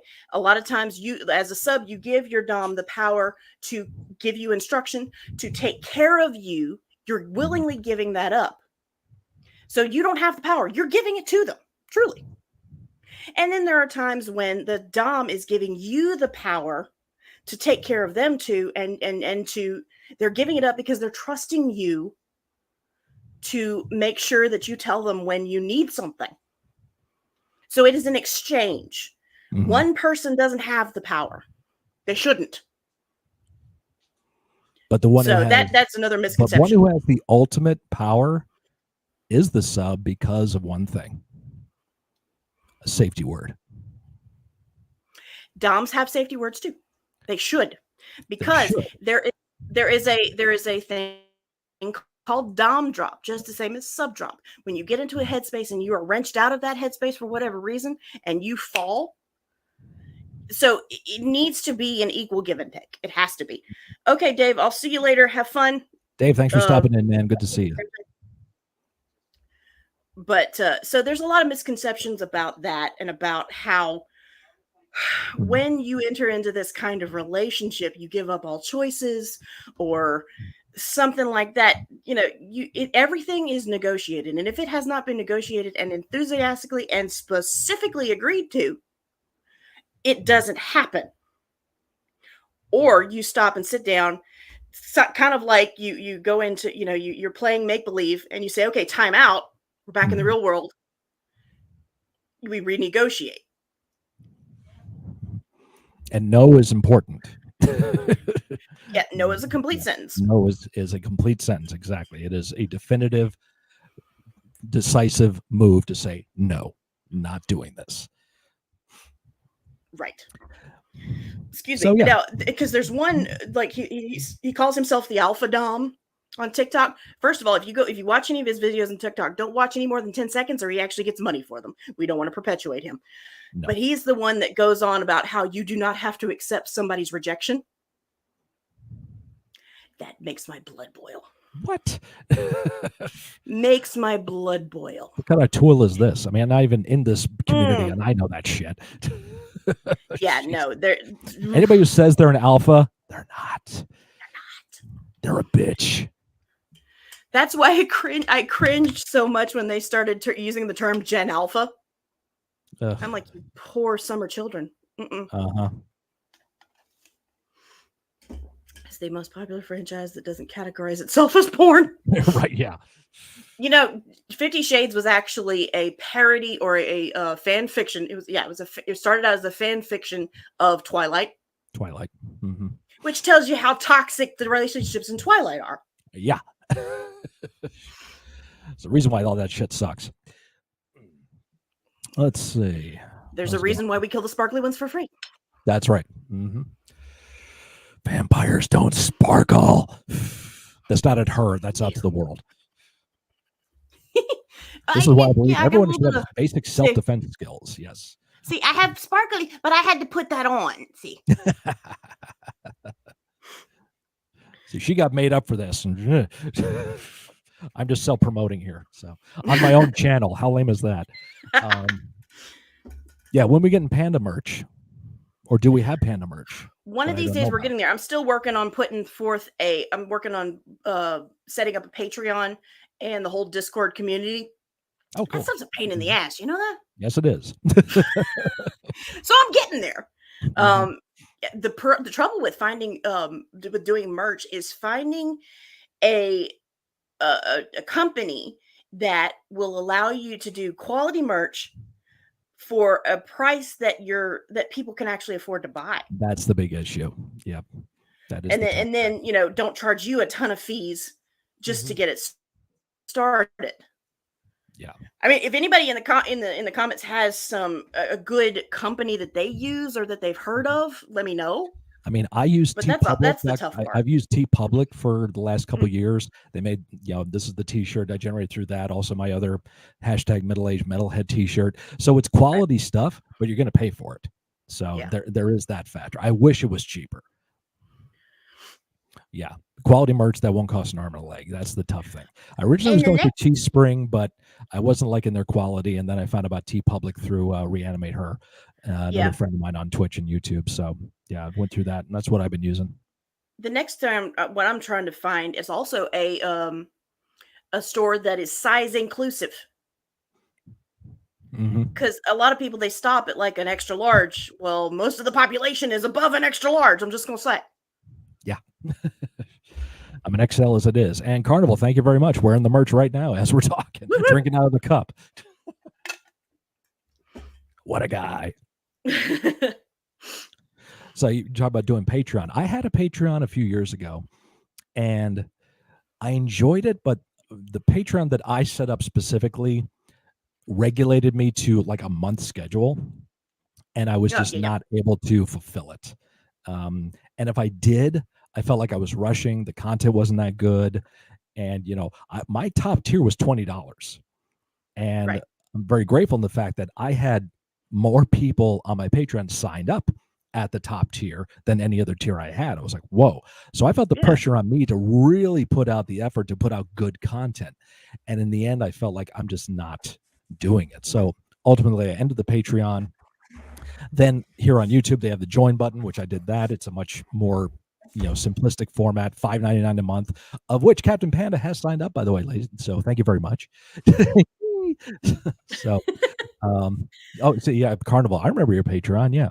And Well, I'm and looking for that because, like, the whole, that was the thing about the Patreon is I'm thinking of doing that so I can put a tier to regulate um requests, how many I get, and how many and what order they come in, so mm, that I will have a schedule that I can adhere to. If I don't have a schedule, it's hard for me to stick to it.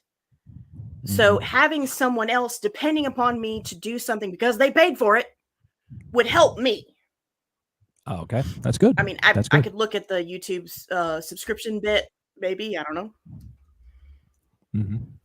I Yeah, don't know well, if that would be any because better, but nowadays I do the deal where if you donate a minimum of $20 US in a month time, you get a reaction. Pretty simplistic. Um, and then sure. during the month of May, during my 5-year anniversary, it was $10, and members got one for free and things of that nature. Which I will do that again, just sometime down the line, because it was actually fun having like a set schedule of things to do, Right. of videos to get done. I actually sat down this morning. I was going to do a reaction video. I had everything set up. I hit go. I was fumbling my words, had to stop, start again, fumbled again. Finally got through my verbiage. I hit play. I couldn't hear anything because the wires was loose. So it's like I just said the hell with it. I can't do this right now. And so hopefully later on tomorrow I'll No. actually get some stuff done. And I just figured, you know what? I just need to save myself for the stream here today. Let's just concentrate on that. So and so And far I that think was it's part going of the pretty reason good. why I like I'm having fun. I don't know about anybody else, but Cool. that's part of the reason I like the format that I use, because a lot of times if I have to do several takes on a video, it's not a Mhm. real reaction at some point. Right. So the format that I use, it doesn't have to be a first Mhm. time reaction. And I don't have to wait if I really am interested in seeing this song or this video. I don't have to wait until I have time to record it before I can first listen to it or talk about it. I don't have to wait till somebody requests it or whatever, you know. And I can go back and talk about the songs that I've heard years ago that, I still want to bring forth that maybe somebody else hasn't heard, you know. So I Mhm. like the fact that I don't have to be it doesn't have to be a first time genuine live reaction. Mhm. Yeah, and that's kind of the things we fall into uh, doing this particular type of content on YouTube because it's as you mentioned earlier on the stream. There's so many people out there doing these things, and trying to find your niche is very difficult. Trying to get yourself in the algorithm Mm. is even more difficult. So trying Oh my to, god, yeah. just get yourself established at all is really tough. But that it also depends on your intentions, what your goals are with a platform like YouTube. I was Mhm. just doing this for fun, just to do something on the side Same. because I was watching other YouTube channels do reactions. And at first, my mentality was I'm going to watch somebody watch something that's entertaining. What is that about? And then it's like, oh, I see. So when I get to see the 20-year-old young lady who's never heard Metallica before watch and listen to this song, oh, I know what's coming up. I can't wait to see how she reacts to Mhm, this. mhm, It mhm. all clicks. It's like, that's what it's Ooh, all about. Now, my ooh, problem or is being the the metalhead. I've already listened to a lot of these songs that were getting a lot of attention, so I couldn't do that. right. So I just had to Or start the this channel. Sorry. the rappers, the young rappers that have never heard opera before. Yeah. And they're Yep. sitting there, their tears down streaming down their face. They're like, "How did I not know about this?" And you're like, Yep. "Yes." Yeah. And just and yeah, it's that look. A big thing that I was talking about this, I think, on my live stream the other night. I think Lateus and I were talking about this. Or The the band Nightwish, um, the song "Ghost Love Score" is a huge video done on reaction channels Ooh, yeah. because of just the way they do its operatic, progressive, symphonic Mhm, metal. mhm. And you get these people sitting Yeah. down who have never even heard of this type of music before, just like sit like, you know, Yeah. and just Or really get overcome with this stuff. or you've done several things like Celtic songs on your channel that, Mhm. it's so not it's definitely not metal, but Mhm. it hits you in a way that you wouldn't expect. Yeah. So Yep. it all of this is worth listening to. Of course I've always been of the opinion it's kind of like with when it comes to opera, you either love it or hate it. You either Mhm. love it and have the reaction like the Julie Roberts in Pretty Woman when she heard it the first time, Yep. or you absolutely hate it and it's nails on a chalkboard. But surprising number of people love it, and they never thought they would. Mhm. Yeah, I know, legend. Me too. Still trying to figure out why I watch Mr. Scott. I really need a life because you asked me to review some of your own music, dude. That's why, Misery which was loves great. company, right? Yeah, it's good company here. But yeah, I mean, another reason I started this channel was I got so locked into my wheelhouse of the kind of music I was listening to, I needed to break out of it. Sure. And this was a great way of me getting to do that. I would never found out about Mhm. voice play, thanks to Right. Carnival Reacts in the chat, or Yeah. Home Free, or getting into any of those other bands. Our friend Deb Klima turned me on to Liliac, this amazing group of Ooh. young musicians who Yeah. love doing Black Sabbath covers and Dio covers. There's a band you should be checking out too. So I'm you'll writing enjoy this their music. down. Yeah, Liliac, Liliac, and they've done Dio covers, Sabbath covers, Ozzy covers, all kinds of stuff. So yeah, definitely get into those. Um, let's see. Yep. Have you heard "Hell's Coming with Me" by Poor Man's Poison? No, don't know that one. Side hustle that Mm-hmm. with that, Rachel, I've known people that we were talking about on a friend of mine on TikTok. She doesn't know what she could do that could be her niche, that she's not the type to do the dance videos or the cosplay quick changes or the thirst traps or anything like that. But we thought about, okay, there's a lot of things that you can see on TikTok. They like these videos where they show how they're canning stuff, and they show how they're doing these ASMR, diamond painting and all these things. There's something there. Find something that you love to do. Put out a video. Somebody's going to watch it. Yep. And it's true. You guys should react to Ginger. Do you know that? I've done Ginger reactions on my channel before. I haven't actually reacted to them. I've heard them before. But you probably, I'm guessing you probably heard the song Pisces. That got a lot of attention, a lot of video play. So, right. Yeah, they do have that shock value because Tatiana, I think, is the lead vocalist. Absolutely gorgeous, but so talented. She's got the high register, but like anybody's business. It's fantastic. Well, it's like you listen to some vocalists and you don't think, because they're all poppy or they're popular, you don't think, but think of Ariana Grande, for example. The girl's talented. She does cheesy poppy shit, but she's got a voice. So I like doing this kind of thing because people come up with these things that I never would have expected to like and to find value in, because it's popular. And another thing too is the reach you can get with an outlet like this was way beyond my contemplation, because I started doing reactions to these amazing all-female Japanese metal bands, Love Bites, Bandmate, and Necrophilia. And these ladies are all amazing musicians, blow anything away from America, in my opinion. Yeah. And I was getting so much feedback from those videos, and that, so it was more people in Japan are watching your videos, and you're like, Japan is watching?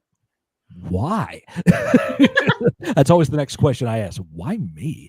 A friend, Lady Ariana in the chat, Czech Republic, Lateus in the Netherlands, our friends, Midnight Flyer and Tracy. Well, and Lateus. Lateus is talking about Nightwish. You got to be careful with Nightwish, though, because Nightwish fans are intense. Yeah, they can be. Yeah, I had a Nightwish, reaction on mine, and oh my god, like that had some of the most polarized comments of any video I ever did. I loved it. Good music. You're right. They're super talented, but wow, they're intense.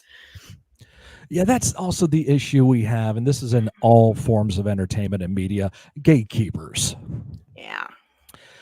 Metal gatekeepers. Oh my god.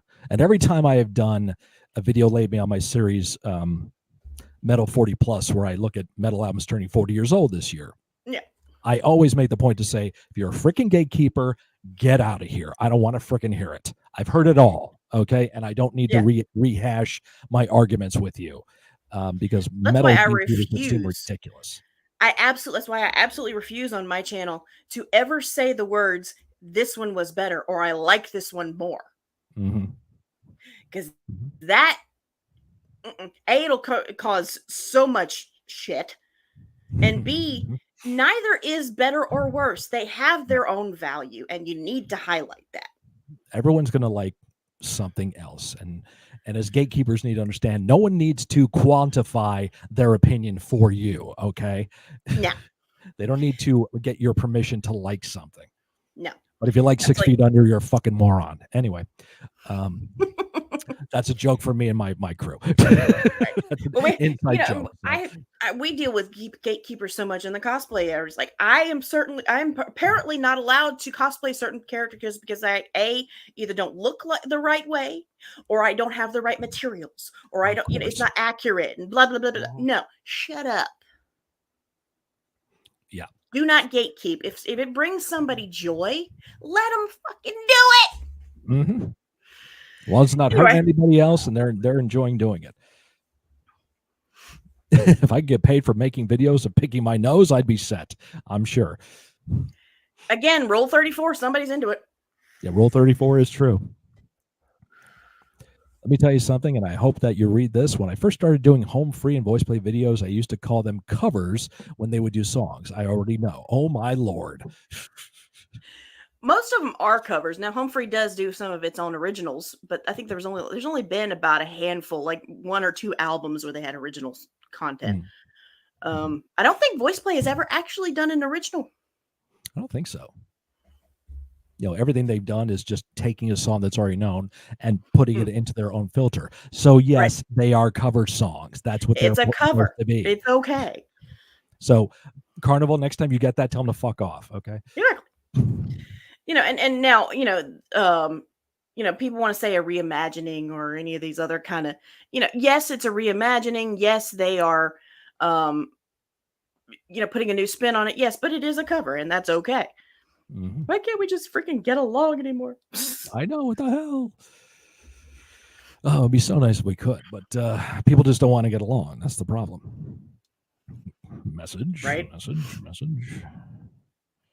You have a message. Nice. Oh, yes. Throw this out there. When we get to, we had PT appointments before we had the live stream here, my wife and I, and this is my wife's physical therapist, Nails. Oh, how pretty. Showcase that. So that's for her son and his husband.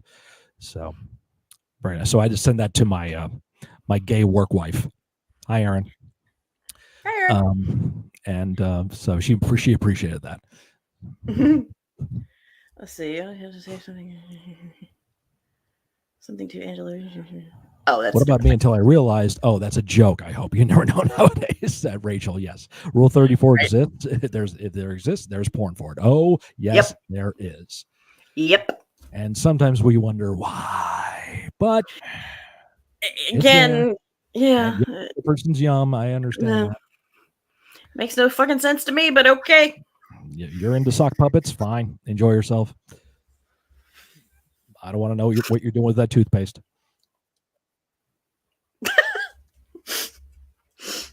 I like the delayed reaction on that joke. I think there's a lag somewhere in there, so it's like... there is somewhere, but it's going to happen. It's the internet. This is going to happen. So yeah, going pretty good. Wow, we've been talking over 2 hours already. Damn. Goodness. 6:15, not bad. 5:15, where she is.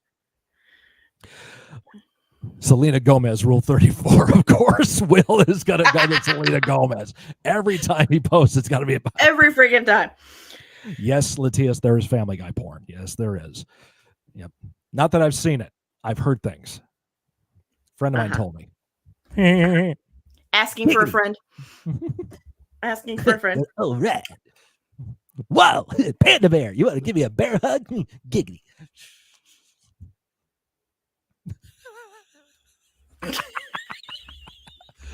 See with the delay, right? With the delay there, after I said that, and your face was just, oh, wait, that was perfect. Yeah, that is definitely not my yum. Yeah, that is not. Yes. I have thoughts like that when you see something like that, but I don't say anything because I don't understand why people have to take time out of their day to tell someone something crappy. Yes. Yeah. I can't imagine how many nightmares that must give me. And then there's the people who are into the toothpaste. Ain't that the truth? Oh yeah, of course. And then there's some people who are into the nightmare genre of it. Like they want to be scared. Yep. That's not arousing to me, but okay. Again, not my thing too. If I'm going to watch a horror movie, I'm going to watch it for, like, okay, kill something. Unalive something, but yeah. Well, and that's the thing. Okay, horror movies in general. I am not a big fan, at least not of the modernish ones, because a bunch of the modern ones are all about the gross out factor. Yep. Go back to Hitchcock, where everything was pretty much off screen, because Hitchcock said, "What's in your imagination is more scary than anything I could ever put on screen." Right. So in terms of modern stuff, what I like are the psychological thrillers. Things like Bone Collector and Mind Hunters and the monsters in human shape. That's scary to me. It's more real. Yeah, and it could, because it could actually happen. That's frightening. Mhm.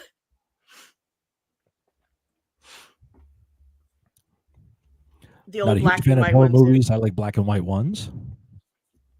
Listen, all I'm going to say is everybody has put their hands in the cookie jar. What you do with the cookies, you keep that to yourself. Wise words, What Carnival. what's in your sippy cup is nobody's business but yours. There you go. Yep. This may or may not be alcohol. See, I As have you my own guys know cup. me, this is not alcohol. It's iced tea. See, somebody made me a pretty cup. Nice. That's adorable. See, panda merch. It That's is what in we fact need. water. Need that panda merch. I'll have to get with her to do it because Mhm. she made this is gorgeous and I love how she did it. I don't know how expensive it was because it was a gift, but Yeah, but it looks great.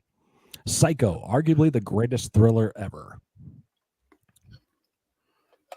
Yeah, definitely, it's one of the best, one of the all-time greatest horror movies of all time. oh yeah, So, and influenced so many to oh yeah, come after it. oh yeah, and the ones that it's the ones that they've had um change up and like based off of, and they've kind of changed a few things about the story, but the premise is the same because it is Mhm. such a compelling plot line. Right. And it's got the twist finish that at the time was what? What? Yeah, the biggest twist finish of my early childhood was Sixth Sense. Oh, yeah. Mm-hmm.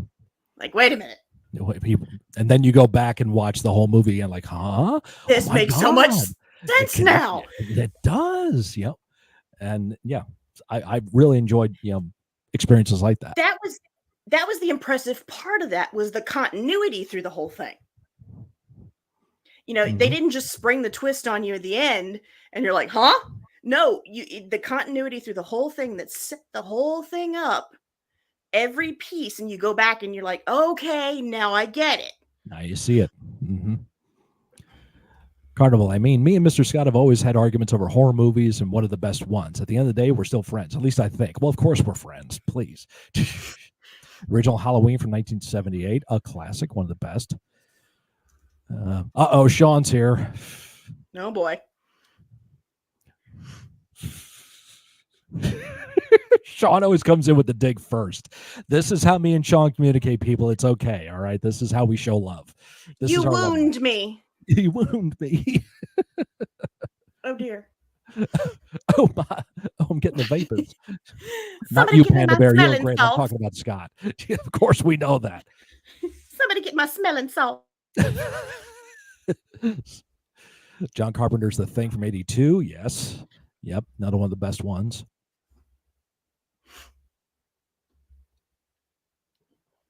Sometimes you want to watch a horror movie for psychology and thrillers and, kind of like get into the story.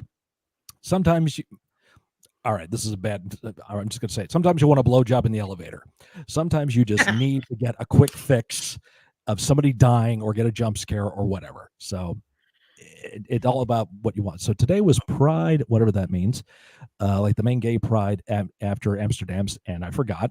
Does that make me a bad guy, a good fan of your channel for tuning in, a hater for that, or all of it? You're not a hater, of course. It's only the first day. There's a whole month that you can celebrate. You can celebrate every day. Yeah. It's not only about one day in 1 month. Okay. Yeah.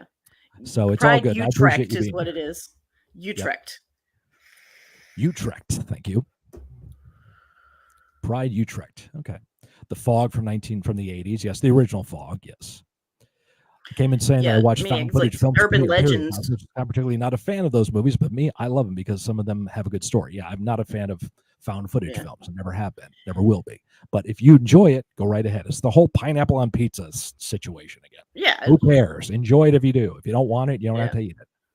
Well, there was one, he said Urban Legends is a good, that's what first attracted me to Supernatural, because the entire first season is them going after the urban legend of the week. Oh, okay. The first, Supernatural, like the second episode is Bloody Mary. The third was like the Hook Man. Mm-hmm. And they go through the first one was a woman in white, For the whole first season, they're going after the urban legend of the week, and they're slowly building the plot line, the real plot line for the rest of it.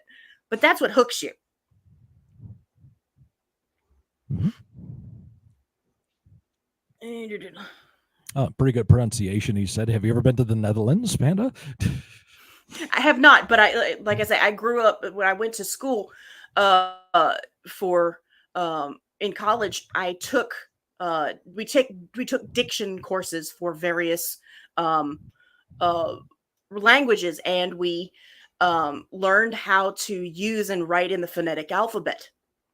And so pronunciation, I have sung in 13 different languages. Couldn't tell you a word of half of them what they mean, but I have sung in them. Everything from the Romance languages, Spanish, French, Italian, all the way to Swahili. Oh, wow. And Russian and Czechoslovakian. And so, and we would have to start with taking those songs and writing them out in the phonetic alphabet so that we would learn word by word the correct pronunciation. So that's part of how that goes in that musical ear. I'm better actually because I've heard Utrecht. I've heard somebody else say it. I'm better at mimicking. If I've heard something many times, or if I hear an accent, I'll start mimicking it. And that's part of the musical ear and part of the ADHD and just the way my brain works. But my family, a large part of my family is from Scandinavia.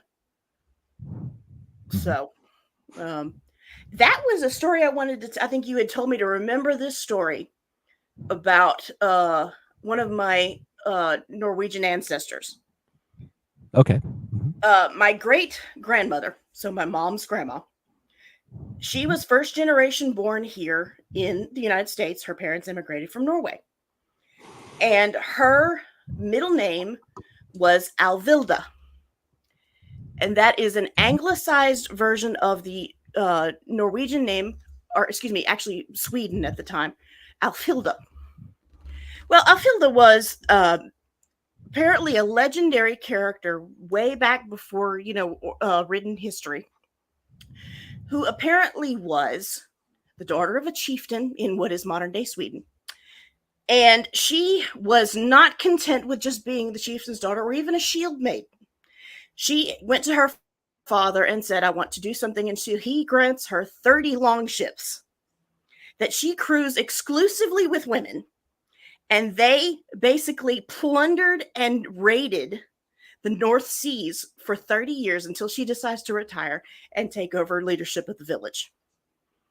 So my grandmother was named after the legend of a Viking pirate princess. Top that. there's no evidence that this woman ever existed, kind of like Robin Hood. Still, but yeah. It's it's still a cool story. That's fantastic. I love that. Latias, I love Scandinavia too. I went to Denmark and Sweden, and in terms of quality of life and mobility / city planning, which I know he's going to school for, it was so close to what I'm used to. There Makes sense why in many rankings they rank so high. Oh yeah. Denmark is technically, I believe, Scandinavia. Yes. Finland, Norway, Sweden, Denmark, Iceland, and I think that's those. The Denmark, Finland, Norway, and Sweden that make up that hand that kind of pulls down in that long peninsula. Right. That's mostly Scandinavia. Now you have Iceland, that's close enough to it. The island is close enough to it. It might as well be. So they lump that in there. God, I miss my boy Freeman, who is actually from Iceland, who stops into the chat sometimes. Let's see. Damn, you remember my studying. Amazing. I haven't lost all the brain cells. But yeah, if you'll look at I did the Ancestry DNA thing. And quite literally, I am from, basically, if you cannot get a tan, that's where I'm from. Hence why she's partly a vampire. England, Wales, Scotland, Ireland, Norway. That's it. There is literally like the map lights up with nothing else. There is no melanin here. 2% milk is basically what she's saying, folks. She is so white. Pretty much. I'd almost say It's skim. okay. A lot of my friends are white. See how stupid that sounds? Right? Let's see. Rhonda, I'm German, Irish, Welsh, Sioux Indian, and I believe Norwegian/Swedish. Ooh.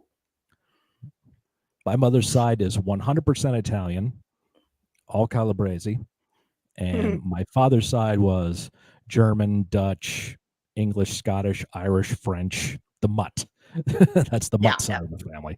So I'm happy to say that in my family, I actually have the last name Doolittle. Nice. I did have a relative of some kind that had the last name Doolittle. We do. I also had the name Savage. McDonald. I had the name Savage in my family too. Yes. We're part of the McDonald clan. McDonald clan. The McDonald clan is the largest clan in Scottish history. So everybody, it's not surprising. Yeah.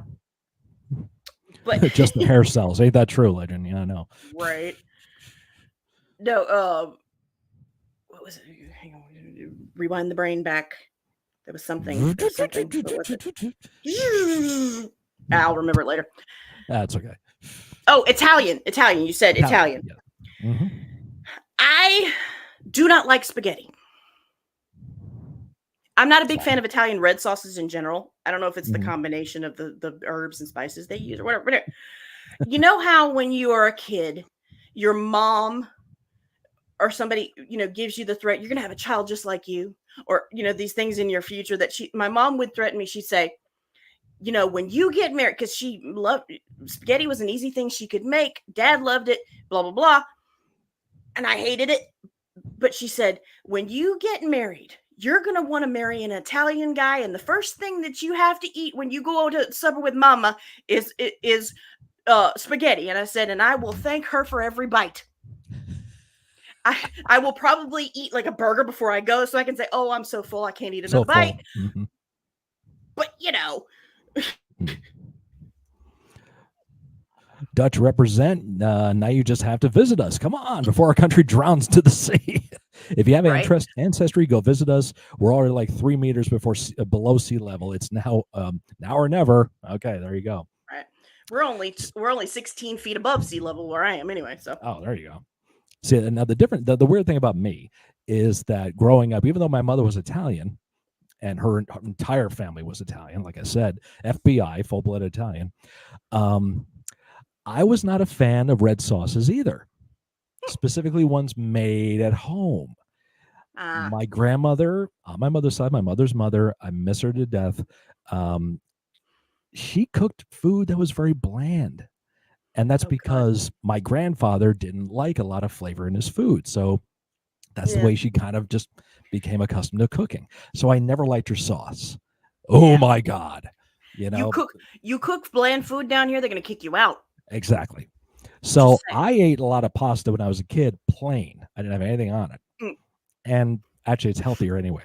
But as I've gotten older, my wife and I have found an amalgam way of making a red sauce that I do enjoy, that she enjoys, and we'll put sausage in there or beef or pork or whatever. So time has changed with that, thankfully. But growing up and not eating her grandmother's sauce, and she's Italian, oh boy. That was heat. But it was okay. She made a great lemon cake. That's all that mattered. My mom can't have red sauce, so she gets heartburn. Valid reason. Garlic, that's right. Yeah, she can't do garlic, folks. Again, and do you know how much garlic is used in Cajun food too? Oh well, I just take extra antacids. There you go.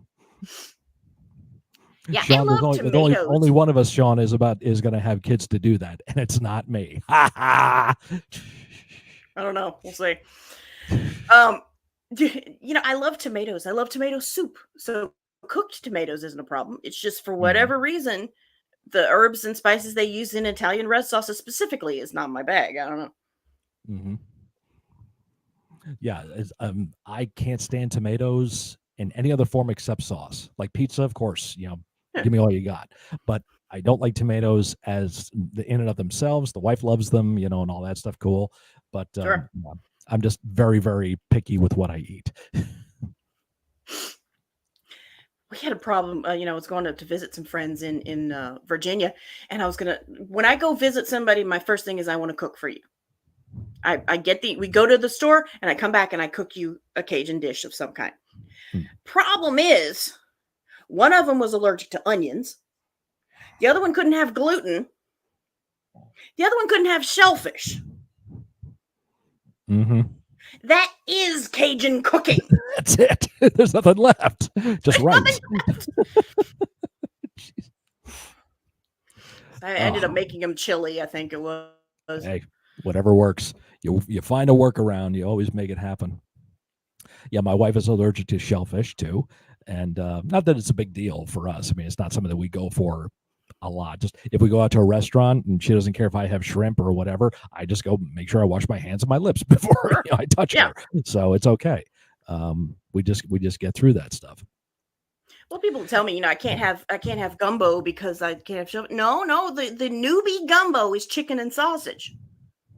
Mm-hmm. That's the basic. Now, yes, everything that swims, walks, crawls, or flies can go into a gumbo. That's what they say. Oh, okay. Mm-hmm. But the basic is chicken and sausage, chicken and an andouille sausage. Then you can do seafood gumbo. Then you can do this, but that's the plain version, I guess, is what you call it. I don't like cooked tomatoes. That's right. It's for birthday dinner. Yep. Wife checking in there. Let's see. Me and my parents' Dutch food is so bland, not gonna lie. And most of my friends are Asian now, so now I'm really into spicy food, but I can't handle it properly, so I'm always the awkward one. Yeah. That happens. I'm not a spicy person myself. Just never been. Well, that's a common misconception that Cajun food is spicy. It is spicy because it has a lot of herbs and spices. It has a lot of flavor, but it doesn't always have to be hot spicy.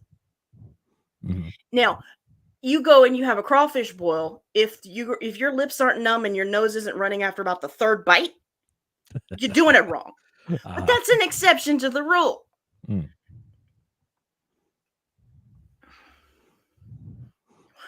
Like, oh, frickin' Sean. He's just so jealous that his wife thinks about me when they're in bed together, and it's not my fault. I can't do anything. Sorry, dude. She's not the first one. Just understand that, okay? I can't help. I'm this awesome. I can't change the work of God. Anyway, I'm gonna sort of scooch out of frame here so I can get out of lightning strike range. It's okay. Hate him back. It works for me. The way I usually like to word it is that it's spicy, but it's not hot. There you go. Mm-hmm.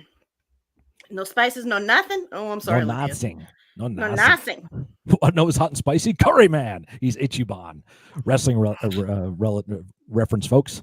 It's sad beyond belief. I love our country, but our traditional foods suck. But what about like Oli Cokes and things like that, dude? Like your pastries, aren't pastries great in Oh yeah. You find a place though that their regular meals are bland, but their pastries will be phenomenal. Amazing. Yep. Yeah, hook that up. I'm praying Laura had an affair and the baby is not mine. She is too, dude. I'm gonna say do nothing. Nothing at all. Who does that remind me of?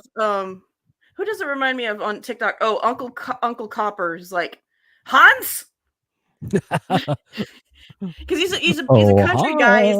He's a country guy, and he's in the army and all this kind of stuff. But he's like Hans, what with the flaming Waffen and the Kaffeegeschlagen. Perfect. Oh my god! He does some of the best impersonations I think I've ever seen. And he's adorable as hell. But anyway, let's see. Yeah, I understand. That's not what I want to look at. There we go. Let's see.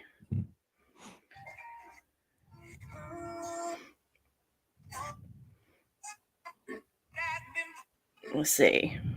Lemon Waffen. Oh, here we go. Too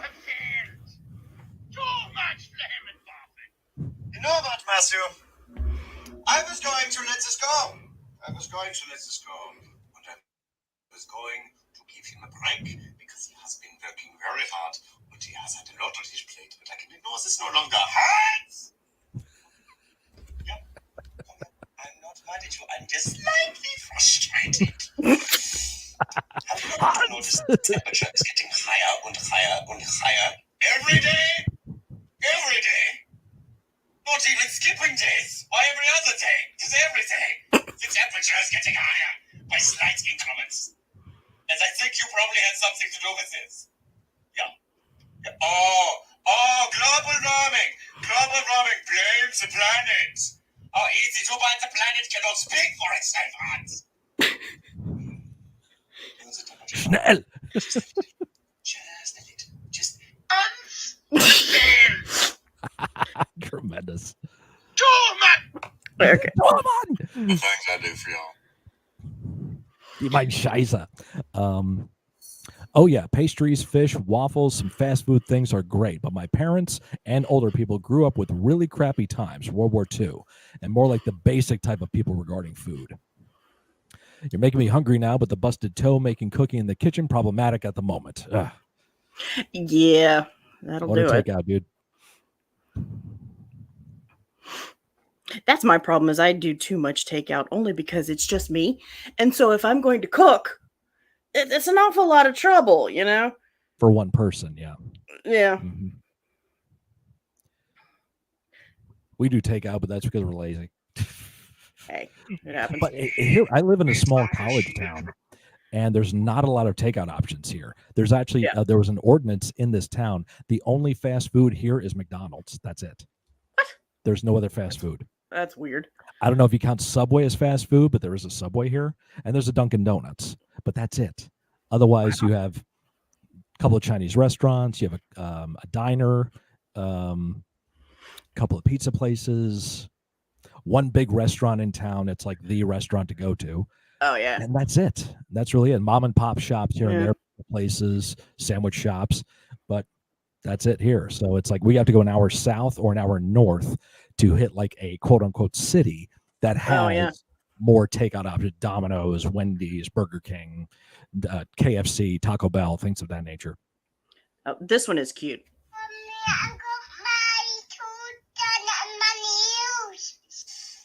I don't need one. I don't need one. I can't afford one. And I don't have a Scottish wife, so I can't have a wee Scottish babby. But that is the most adorable thing I've seen all day. And of course, right when you send me a video about a wee Scottish babby, it starts fucking raining.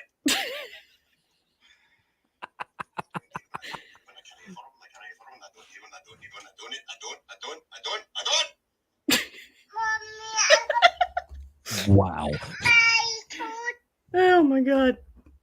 I love it because it's just so cute. I don't know. The heat over here melted the glue on the Velcro of my protective boot. Dude. That sounds about right. Get a new damn boot. Yeah, I kind of have that problem with a cousin where whenever she cooks, she usually makes enough for an army in a figurative sense. My stepmother, God bless her, she was never officially my stepmother. Her and my dad never got married, but they lived together for years, and she took care of him in his later years too. So love her to death. Great cook, but she would overdo it. Oh, yeah. And she had two sons and a daughter, and the two sons were football players. So when it was breakfast time, she made them table full of food. Oh, yeah. When her and my dad started dating, we would go to her house. She would make the same amount of food for breakfast that she would do for her sons for my dad and I. Oh, boy. And my God, it was overdone. Man, it was great, but overdone. Breakfast doesn't really reheat very well. No, it does oddly not. enough. This woman, I never forget this. We went over, I think, to her house for like the first time to have breakfast because for my dad and I, that was our thing. You know, breakfast was the big thing for us. Sunday mornings, we're either cooking a big breakfast or we're going out to the diner to really go out. That was a big thing for us. And she cooked this huge array of food, like a dozen eggs, pound of bacon, sausage, whole loaf of toast. I mean, just all this food. And I'm putting it away best I can. The woman actually says to me, "Hey, Scott, would you like a chaser?" I'm like, Excuse me? She heats up a bowl of spaghetti What? Oh my God. to have that after breakfast. I never forgot that. I could hardly eat any of it at that point. I was so damn full. Oh my God. Oh, That's my mom's problem is she came from a family of 5. oh. So that's the size of the recipes. So trying to They take don't a know any recipe better. down from a family to 5 to 1. Thank God for vacuum sealers. Ah, yes. Let's see. Legend. I can't drive, won't do food delivery too much. Okay. I respect that. Lateus, I have 5 supermarkets within 5 minutes of walking, 7+ places to get food, including McDonald's, and I'm still inside watching this because I'm going through a breakup at the moment and love this distraction. There you go. Instead of having to deal with people outside. People are too Probably people. healthier anyway. Yeah. Just got the damn thing yesterday at the ER. Ugh. Ow, I'm sorry. That's what pasta is for, make enough to end starvation. Okay, Laura wants some popcorn. I need to run to the store. I'll talk to you guys later. And I don't talk to you later. Have a great day, everybody. All right, Sean, be safe, brother. Bye, Sean. Yes, folks, that's the way me and Sean have always communicated. So it's okay. He rips on me, I rip on him, but I love him to death. He loves me too. Don't worry. His wife loves me even more. But yeah. I always have to preface that because people were coming to the chat for the first time. They'll see the way he's typing to me and think like, why isn't this guy banned? No, because that's the way we do things here. It's okay. Yeah. I had to eventually go handheld on the microphone because sitting over like this with the stand was starting to hurt my back. So I need to lean back. I'm glad this thing is on a boom arm so I can. Oh, you got the boom arm deal. Yeah. Being all fancy. This was like on sale for $30. Like fancy my ass. You know. Fair, I'm only starting like healthier. I'm working off my laptop here, so my streaming setup is not it's one of those I'd have to be a lot more successful at it for me to buy the more expensive stuff. My whole setup, that's always been, I have a laptop here, Logitech webcam, whatever microphone I can get my hands on, and I have an 18-inch flat screen TV that doubles as my second monitor that I just HDMI into my laptop, and that's what I'm watching the stream on here. Well, I have a little plug-in second screen for the laptop. Oh yeah, it was like it was the most expensive thing. I think it was like $50. My phone is my camera. Oh, okay. But my other device I have here to actually do stuff with, but. Yeah, I bought this Logitech Amazon by $35-$40 a couple years ago. And these are Turtle Beach headphones they were on sale for $29. Yep. I got these. These are the ones I use for my channels at $25-$30 on Amazon. So you got to do everything on the cheap, folks, when you're trying to do this stuff, unfortunately. But that was something I learned a long time ago. Is I think that's maybe an aspect of being creative or just being imaginative is trying to use what you got imaginatively. So it's, so you can make the best out of whatever you have. If you don't have the finances, try to hide the negatives and accentuate the positives best you can. Well, and if you think about it, people are talking about these super intuitive microphones that pick up the, these beautiful sound quality and things like that. The problem is the people that you're putting it out for are probably listening on their phones. So that it's not going to make a difference unless they have studio headphones to listen into. Yeah. So when I'm watching YouTube videos on music videos on my phone, I'm not hearing the difference between my $30 microphone and the cheapy, or the expensive studio microphone that somebody else is doing. Yep. So it's not a priority. I'd like to have a better camera setup, but then I'd have to learn how to use it with all of the various filters and all of the pixels and the things to get it to do right. Because if you don't have all the setup and the settings correct, it's not going to do you any good. It's not going to come out right. Yep. If you get something like a GoPro, you have to really get into the lighting structure properly and what kind of lenses are you using and what kind of lights are you using and how are the lights set up. It just gets so ridiculous sometimes. Oh yeah. when you just wanted to do some videos and put them out on YouTube. It wasn't, not worrying about algorithms and, exposure and becoming, 100,000 subscribers and getting 1 million or whatever. It's like, that's not why I did this. So, Right, exactly. everything that's happened, doing something like this is completely, it was out of my realm of knowledge when I started doing this channel. I was like, God, Right. just going to do videos. Never thought anybody was going to watch them. So it's like, hey, there's people out there. What? Hi, it's like, what are you doing out there? Why are you here? Even Legend will tell you, like, why the hell is he here? Is he wasting his time with me?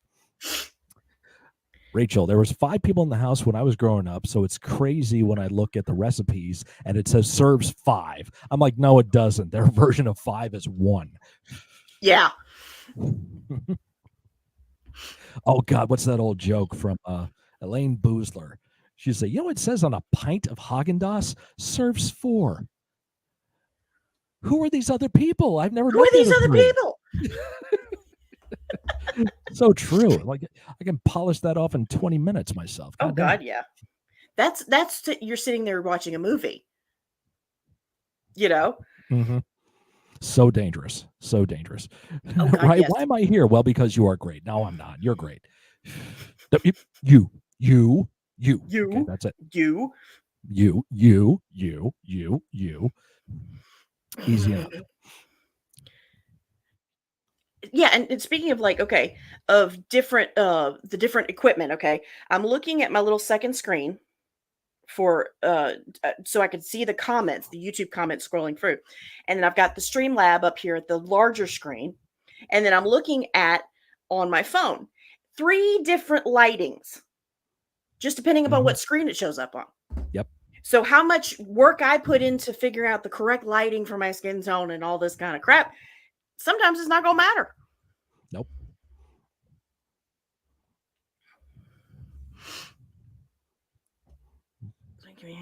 Bye, folks. That's all, folks. What? Wait, what? You're despicable.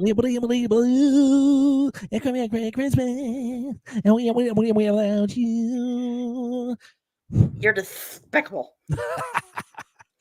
You're despicable. Suffering succotash. Squab. Daffy was one of my favorites. Oh yeah. If you're going to pick a favorite Looney Tune, Daffy was one of my favorites. Who's the least favorite? Least favorite? Least favorite Looney Tune. Ooh, let me think. Peppy.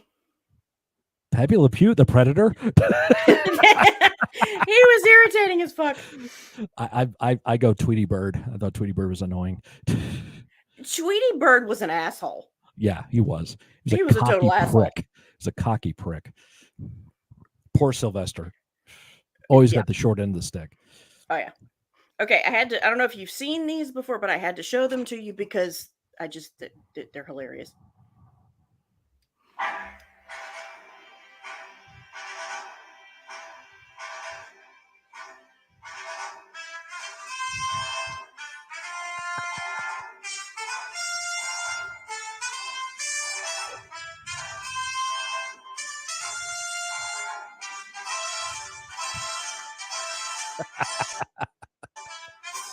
Tremendous.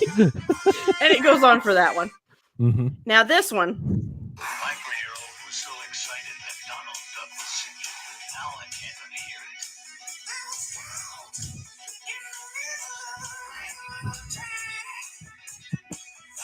it. Does anyone know what this bird is saying? Like, now you can never unhear that. No, you can't. Yeah.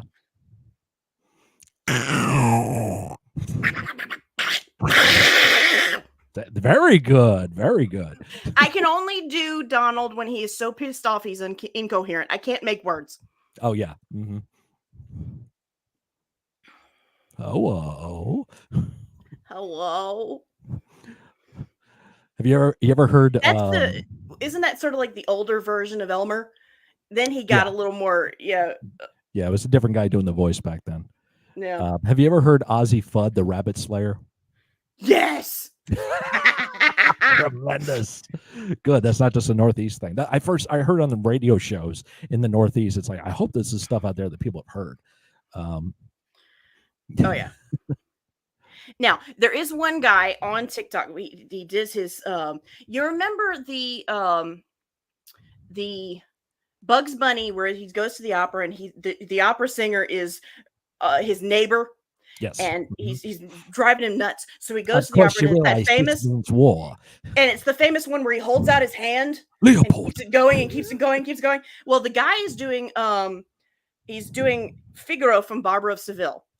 Mhm. And he has a very distinctive voice, and he was very good. Well, I have found the real life version. Oh, okay.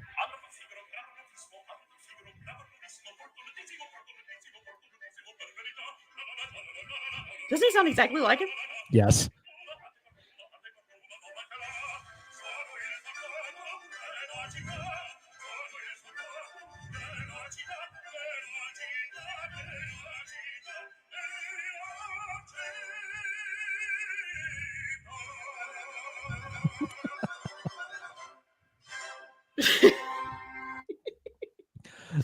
That cartoon made me want to be a conductor when I was a kid. Oh, absolutely. Like I say, our first introduction to classical music was a cross-dressing rabbit. That's right. Seasick psychology is here. PandaBear, what lies? I see a red panda. It might be blue next week. You never know. Oh, nice. There you go. No more Watcher Wabbit. No more Peter Wabbit. No more Playboy Bunny Wabbit. Ah! Oh, crazy wabbits. Brilliant.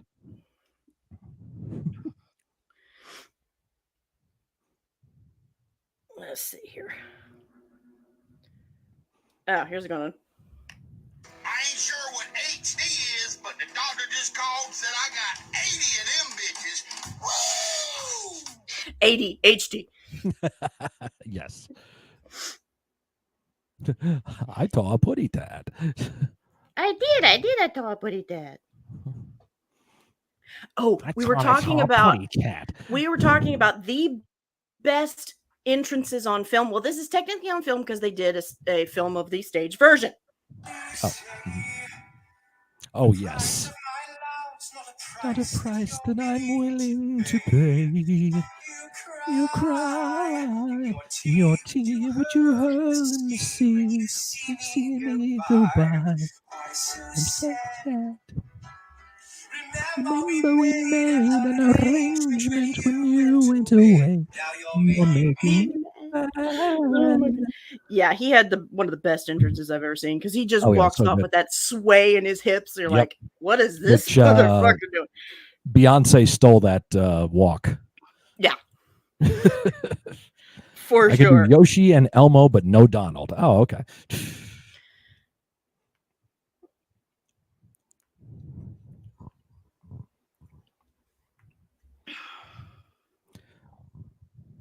Let's see here. Go back. I don't like that. What are you doing?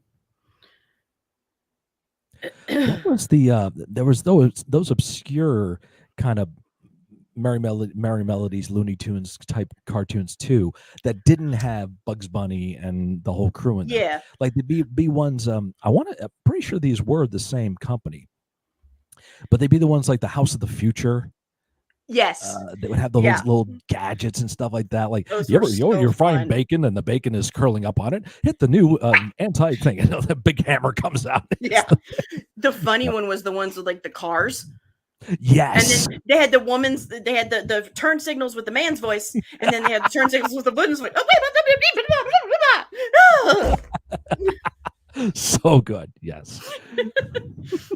And then there was Turning left, the older, turning left, turning right, right, turning right. We also have one to left, left. no, right, no, Straight ahead. It's so good.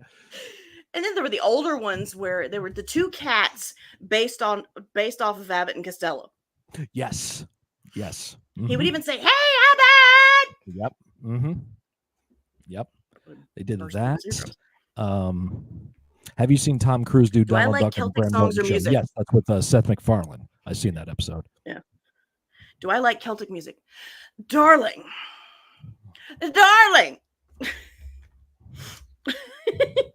I No, she have doesn't. whole albums of Celtic Woman and Scott. Okay. Ooh, if you like, okay, we're talking. Let's do a crossover of metal and bagpipes. Oh yeah. Look up the band Tartanic. Tartanic. Okay.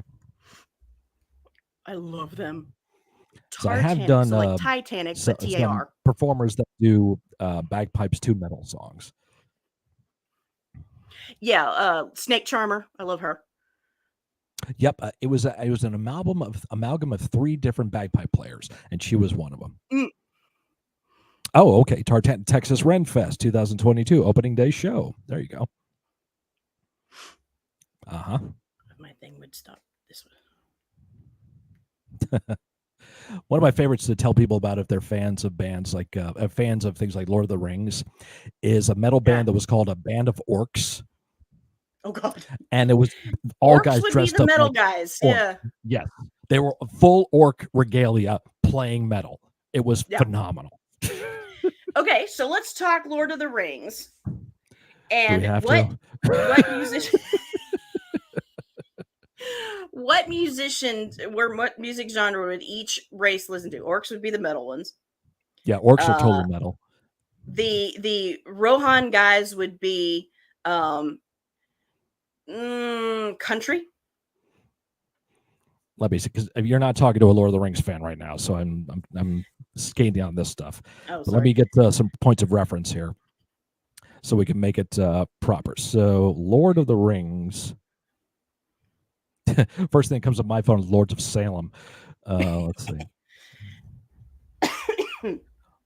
What are they? Clans or what is it called?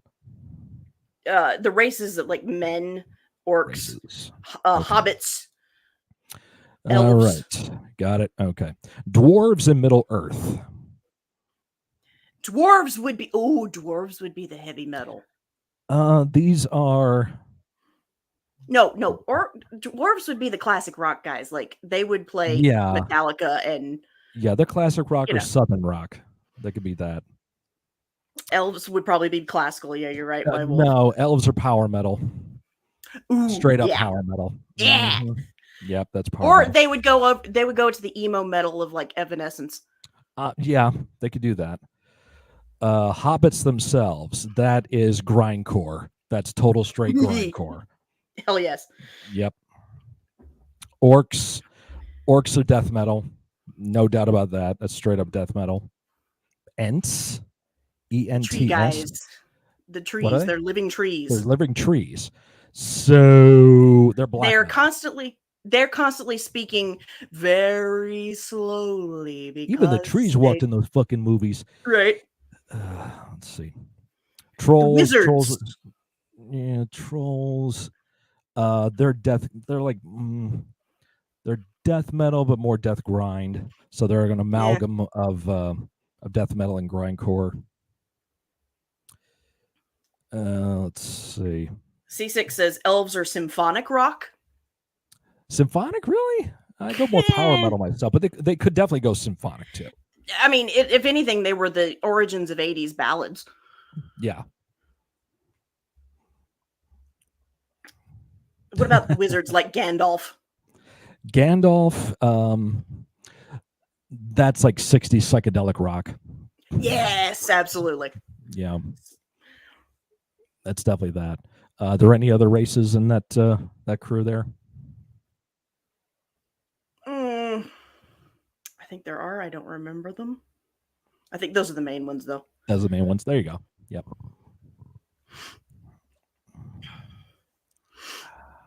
Ow. Let's see, what other thing could we do? Okay. The Avengers. Who does what? Now, obviously, Tony gets the classic rock. AC/DC, Metallica, etc., etc. Yeah. So obviously. Let's see. I'd give Black Widow the death metal. Black Widow death metal? No. Yeah. Well, okay. If you want to, go ahead.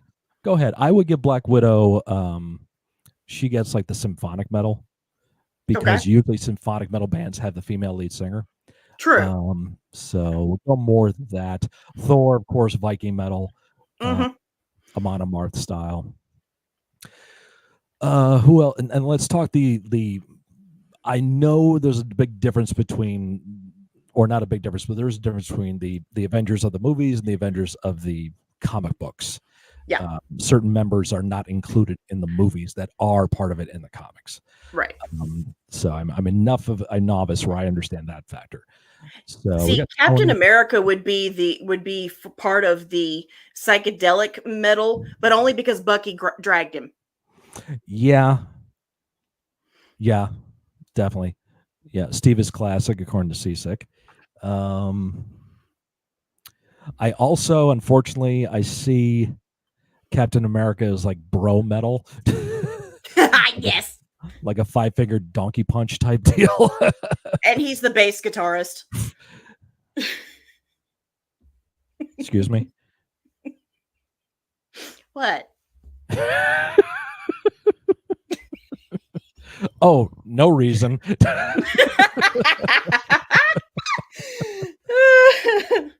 I get no respect. No respect. No respect at all. Hey, I'll tell you. Yeah, my kid looked at me. I looked at my kid. I said, "Someday I'll have children on your own." He said, "So will you." Right. The Hulk. Now, the Hulk versus Bruce Banner. Bruce Banner. Okay, Bruce Banner's intelligent, so he's progressive metal. He could do the weird timing 16/11 and 13/7 type stuff. Hulk is punk rock. Yes. Yep. We've got a room, White Wolf. What are you talking about? Yeah, we're in a room right now. This is technically a stage, but you know. I don't have an exhibitionist streak, sorry. Yeah, sorry. What else? Who else is in there? Get a room. They already took up 2. Exactly. Right. Let's see. So we had Hawkeye. Hawkeye. He's very precise. So, see, I'd have called him alternative. Alternative, okay. Just that he would totally surprise you out of left field. You're like, really? Yeah. Yeah, because he is brooding, you know, and he does lose his family, so he's a little emo, but he's not full goth. So yeah, he can go like that grunge sound. Oh, let's see. Black Panther. Black Panther. He's a king. He's royalty. Dangerous. Kind-hearted. So he is gonna be more new wave of British heavy metal, Iron Maiden, Judas Priest, things of that nature. It's British, so it's regal. It's dangerous because they do delve into controversial territory sometime. And, I like C6. C6 says Black Panther is the Who. The Who. Nice. Mongolian metal. I mean, Mongolian metal. Who knew? Who knew? But I was like, wow. Who knew? But who knew? Yeah. I could see Clint being attractive. It's very good looking man. Jeremy? Is that Jeremy? I can't remember his name. Jeremy Renner. Jerry Renner, thank you. He has his own song out called The Main Attraction. Yep, he has a song out. He actually got in that bad accident right before it came out. Yeah. He was supposed to go on a tour promoting it, and that's when he got in that bad accident. He was a hair designer. He was something to do with makeup before he became an actor. He was something behind the scenes. Yeah. So yeah. So he's got a lot of skin in the game. No pun intended. Boom ching. I got a million of them. And is there anyone else in that crew that we missed? I don't think so. Falcon, Sam Wilson. Oh, Falcon. He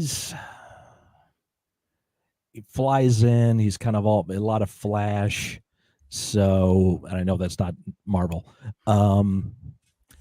He's kind of like, I'm going to go like, not 80s glam, but bands that like Van Halen, a Hair band like band, that. A lot of, I guess a hair band I think would 80 kind of hair. be effective. I mean, there's a lot of flash there for what he does. I mean, he moves up the ladder, Oh, sure. but I guess you can say he plowed through his recovery. That's almost the par of Paul Walker and car accident jokes. Okay, Oh man. come on now. Yeah, that was yeah. Don't get furious now. Anyway, Right? No, they made they made. I remember because this is one thing I know. One piece of trivia I know: comics versus MCU. They made in the MCU, the cinematic. They made Sam Wilson be from New Orleans or Delacroix because Anthony Mackie, the actor, is from Louisiana. Oh, okay. But that's the only reason. Oh. Originally, he's from, I think, Harlem. That works. The character, I believe. Character is, yeah. Mm-hmm. Isn't he Papa Doc in 8 Mile? Yes. He is that. Okay. Papa Doc. He was Papa Doc in 8 Mile. He was one of the characters in Abraham Lincoln Vampire Hunter. Okay. Never saw that. Those are the two before he got into the MCU that really stand out to most people. Okay. Ant-Man is New Wave. Yes. I like that.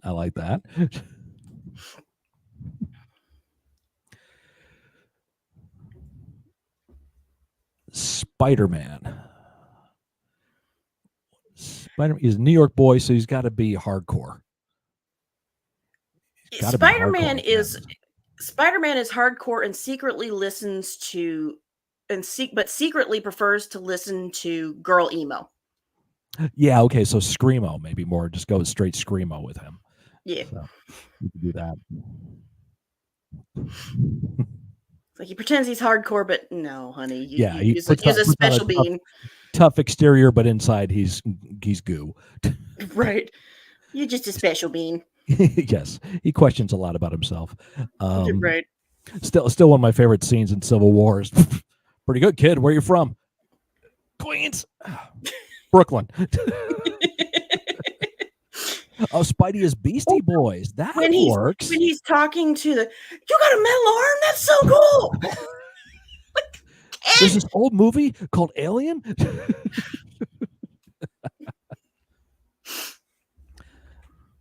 I do enjoy a lot these days when you get to see like TikToks and videos of people that do these serious deep dives into so many movies, and they show you all these little details that you never saw before. A lot with Avengers and stuff like that.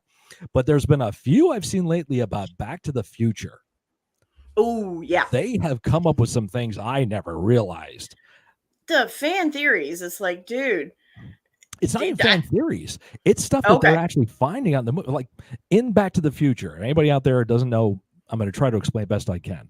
When Marty McFly, Michael J. Fox's character, goes back to 1955, before he does that, Doc says that the mall parking lot they're at used to be all pine trees because Old Man Peabody used to own it, and he had this crazy idea about breeding pine trees.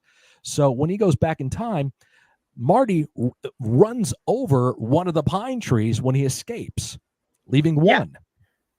In the beginning of the movie, when Marty not roller skates, but whatever. Skateboards, thank you. I was going to say rollerblades. No. Skateboards into the parking lot, you see the sign, Twin Pines Mall. The second time, at the end of the movie, when he's come back to the present time and he runs, it says Lone Pine Mall. Oh, wow. I never noticed that. That's attention to detail. That's crazy that they actually mention that. Another thing they mention is at the beginning of and this is another subtle thing. At the beginning of Back to the Future, they're drinking beer. It's like Miller Lite. Yeah. at the end of the movie, when times have changed and Marty's family is more well off, and Doc shows up to get garbage to throw into the flux capacitor to make it work, he's got a beer can, but it's like Miller Gold. Oh God. It's like high-end Miller beer now to demonstrate how much better they're doing. Back when the day when anybody thought any kind of Miller was high end. But anyway, I guess, yeah. I love Easter eggs in movies. Yep. Have you seen the video from several years ago when they actually, because now, obviously Michael J. Fox has Parkinson's and he has trouble with his mobility and all these kinds of stuff. They actually made him a pair of the no lace shoes. No, somebody actually made him this stuff. I'm gonna find it and send it to you. It is heartbreaking, but so very cool. So cool. Mm-hmm. Yeah, Back to the Future 2 to get 2015 all wrong, but hey, they got some things. They tried. You're like, really? Why did you have to get that right? There was movies made in the 40s that had 1980s where everyone was flying everywhere. There was no cars. So, yeah. The Jetsons. Mm-hmm. Star-Lord is psychedelic rock. Yeah, well, I mean, he's more, I think, disco, honestly. Because what's he doing in the movie a lot of times? He's dancing. he's jiving on a bunch of stuff.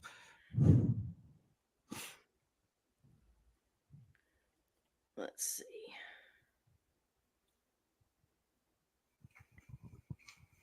Oh yeah, that brings up. Let's see. There's I don't know if you can see.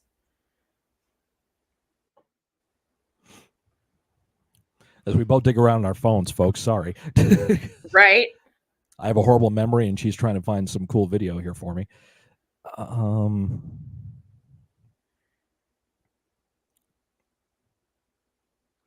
Yeah, the first self-lacing Nikes they sent to Michael J. Fox. Self-lacing Nikes. Wow. Mm-hmm. I think they only made like 5 pairs, and he's the one that got one. Because it was a gimmick for the anniversary of Back to the Future or something. I don't know. Okay. What's the character? It's Gamora's sister. Nebula. Nebula.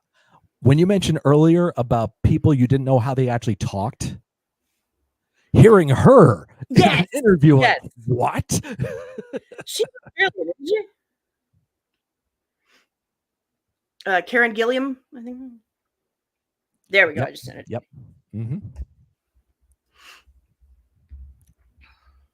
Scarlet Witch is definitely Nightwish. Ooh, yeah. That definitely works. Oh yeah, she gets into the darker side. Oh yeah, she's that symphonic, operatic type metal. Still like how Star-Lord says, "I'm not from Earth. I'm from Minnesota." Stark replies, "That's on Earth, genius." On Earth. Jeez.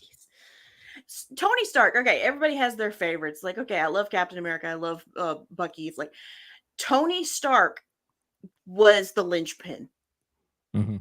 and everybody knows it. He doesn't get enough credit. You know? I like that. You know? It does work. Stark's my favorite period, says White Wolf.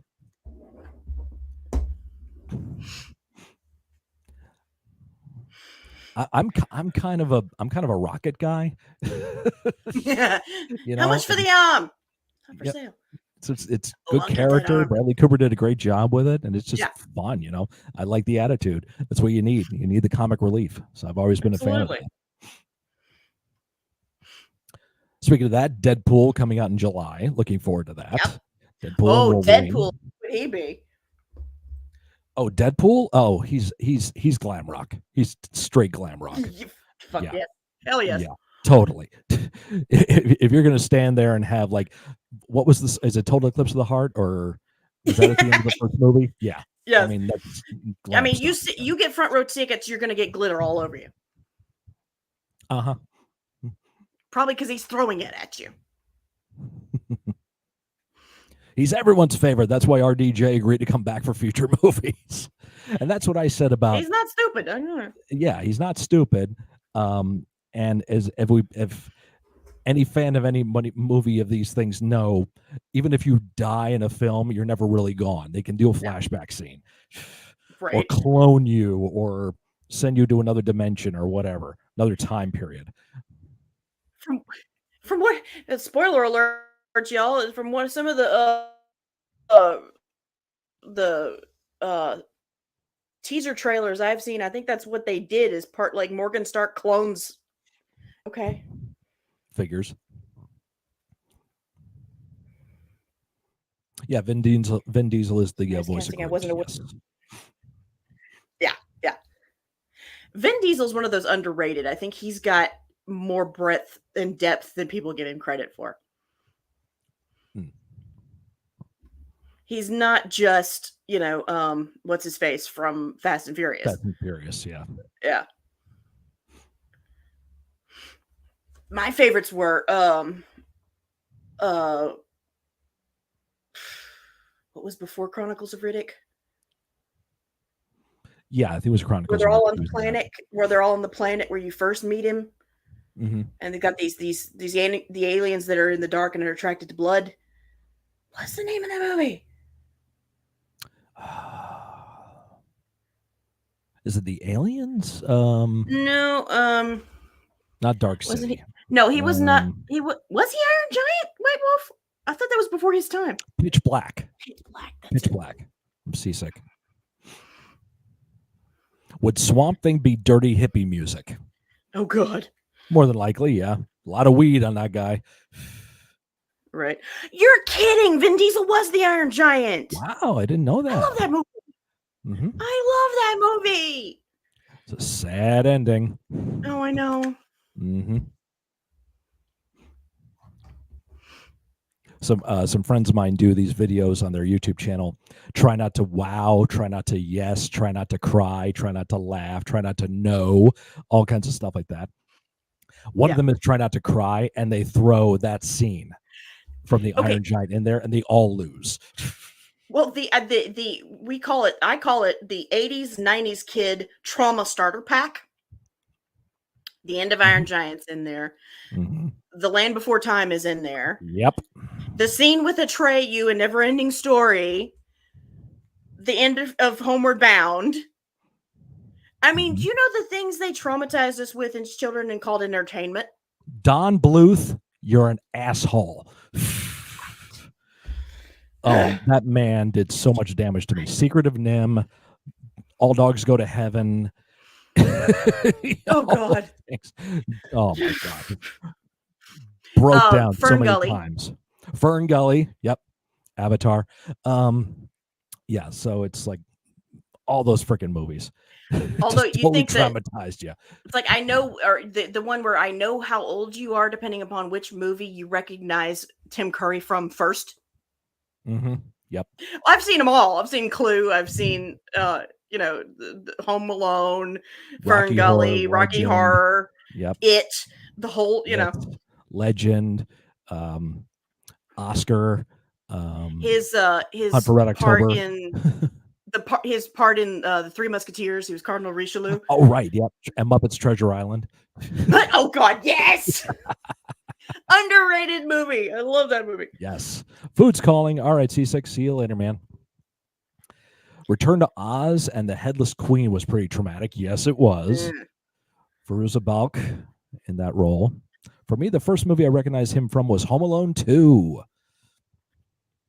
Well, I didn't recognize him, I don't think, because I was too young when Fern Gully came out to recognize that he was Hexus.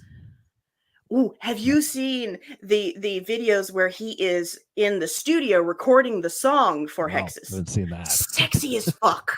I'm sure. You don't understand. How? I'm like, Tim Curry, and it's a kid's song. How am I attracted to this? What the hell? Mm-hmm. It's a horny-ass movie. Right? Dragon's Lair. Yeah. Dragon's Lair, another traumatic experience from Don Bluth. The Last Unicorn. Oh, my God. Like, why? Why? That song from America. Sometimes tough to listen to. What are songs like that for you that you know you're just going to lose it if you listen to it? Oh, God. Okay, one of the more recent ones was Alan Jackson's version of he wrote the. Oh no, it was not. It was Trace Adkins, I think. Where were you when the world stopped turning? That's Alan Jackson. Yes. I will not make it through that one. Theme songs from a lot of the movies we talked about.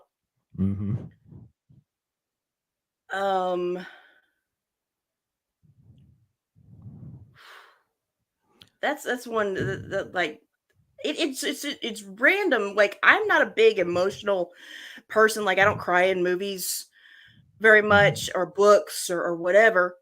Like I say, there's 3 movies I've cried at the end of in my entire life. One was Schindler's List, and I dare you not to cry at the end of that freaking movie. The other was Ladder 49 because my dad's a career firefighter. And the other was The Outsiders.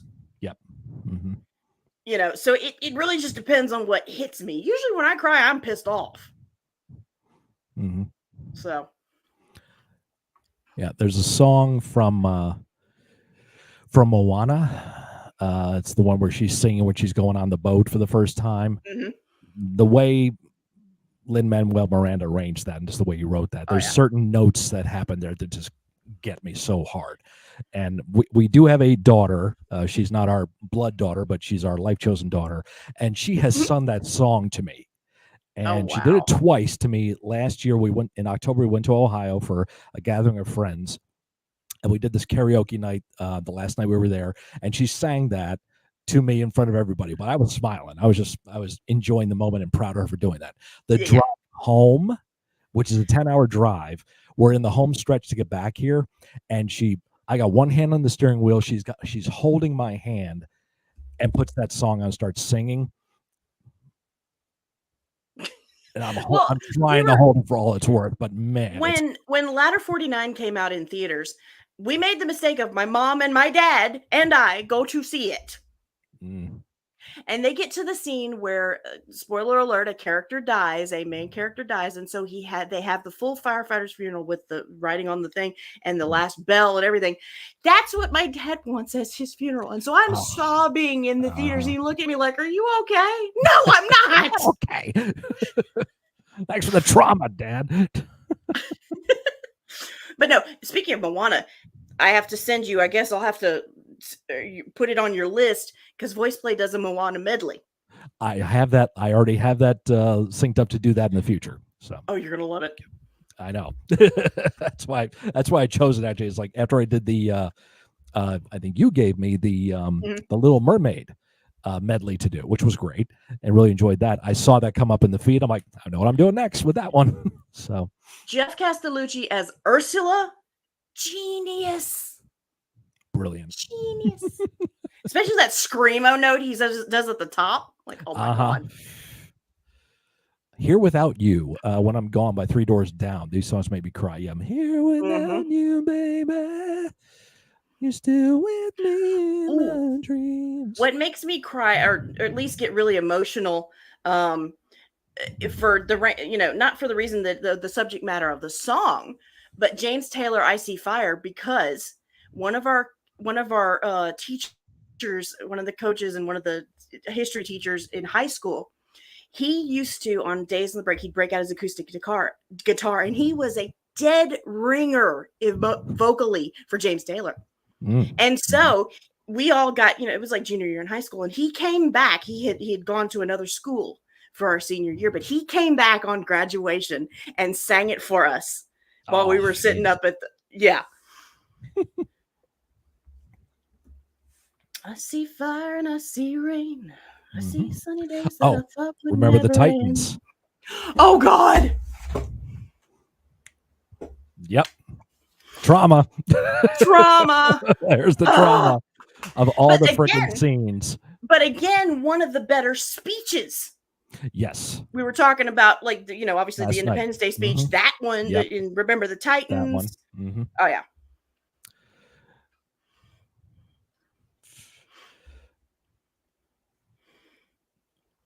Let's see here. Who Framed Roger Rabbit? The twist ending from Who Framed Roger Rabbit, where Judge Doom is revealed to be a tune, but I saw the twist coming from a mile away. Yes. Oh my God, he's a Again, toad! Surprise! showing the range of Christopher. Uh, I remember his name in just a minute Mm-hmm. because he was Christopher Lloyd. Oh yes. Mm-hmm. Back to the Future, that, and then he did Cook- another underrated movie, Page Master. Page Master. I It's don't an remember animated that one. Started with Okay, Macaulay yeah. Culkin. Oh, okay. No, don't remember that one. Fun fact: Christopher Lloyd, native Vermonter. His family has a theater in a town, I believe it's called Weston, not too far from where we live. And he has actually come back and done plays at that theater in recent years.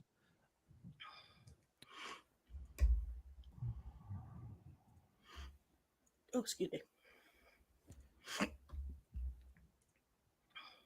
And the dip. God. Surprisingly traumatic movie.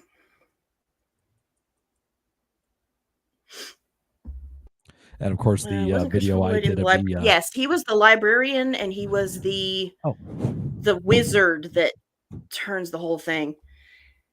Yeah, the Page Master had a good cast in there. It had because it had 3 books that were his guides, Macaulay Culkin's guides through this world. One of them was they went through genres. One was a book of adventure stories played by Patrick Stewart. Oh, okay. A book of fantasy stories played by Whoopi Goldberg. And horror. Who played horror? Does anybody remember?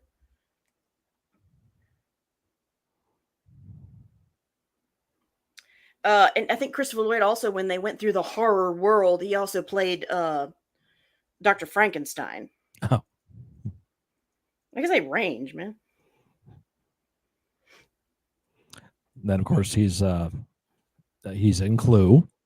Mm-hmm. He's in Clue. He's Uncle Fester in the Addams Family movies. Brilliant. Mm-hmm. Frank Welker was horror. Frank Welker, yeah. Scooby-Doo, and Mm-hmm. many other projects. No, I'm sorry, I was incorrect. Christopher Lloyd didn't play.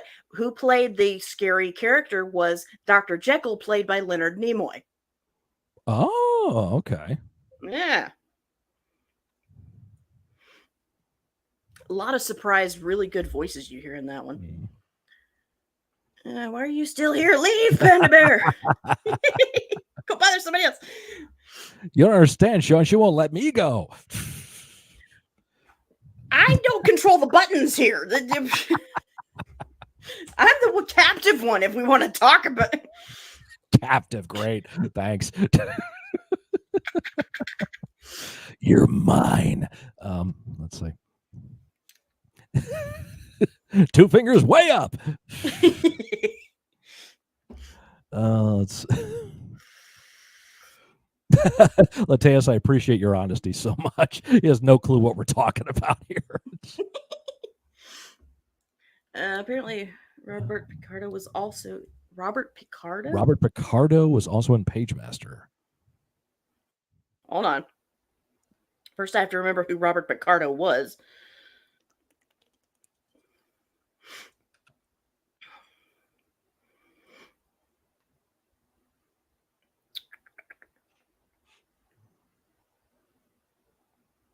I mean, Captain Picard, Patrick Stewart was in it, but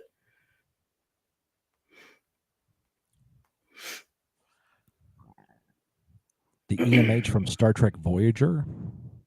oh, okay. Voyager's not one of my favorites, so I wouldn't know that. It's okay, Sean. Voyager was better than Deep Space Nine, though. We'll just go there. Yeah, I never got into Voyager. I liked some Deep Space Nine, but even that wasn't that great. I didn't think. I still like Next Generation. Oh, this guy. Oh, okay, yeah. It's like you always know the face, but you could never tell you what the name is.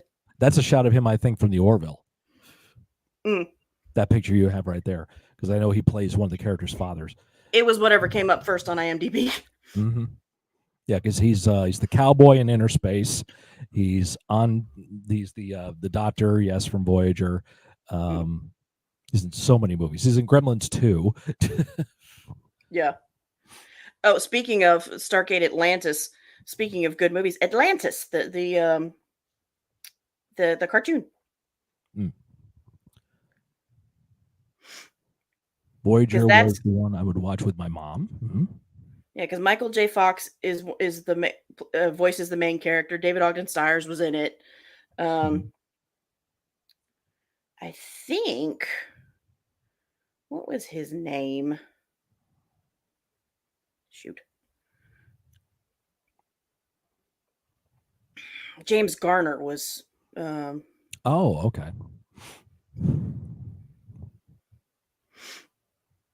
He was the villain. Which one, The Lost Empire or Milo's Return? White Wolf is asking. Lost Empire, the first one. Lost Empire. There you go.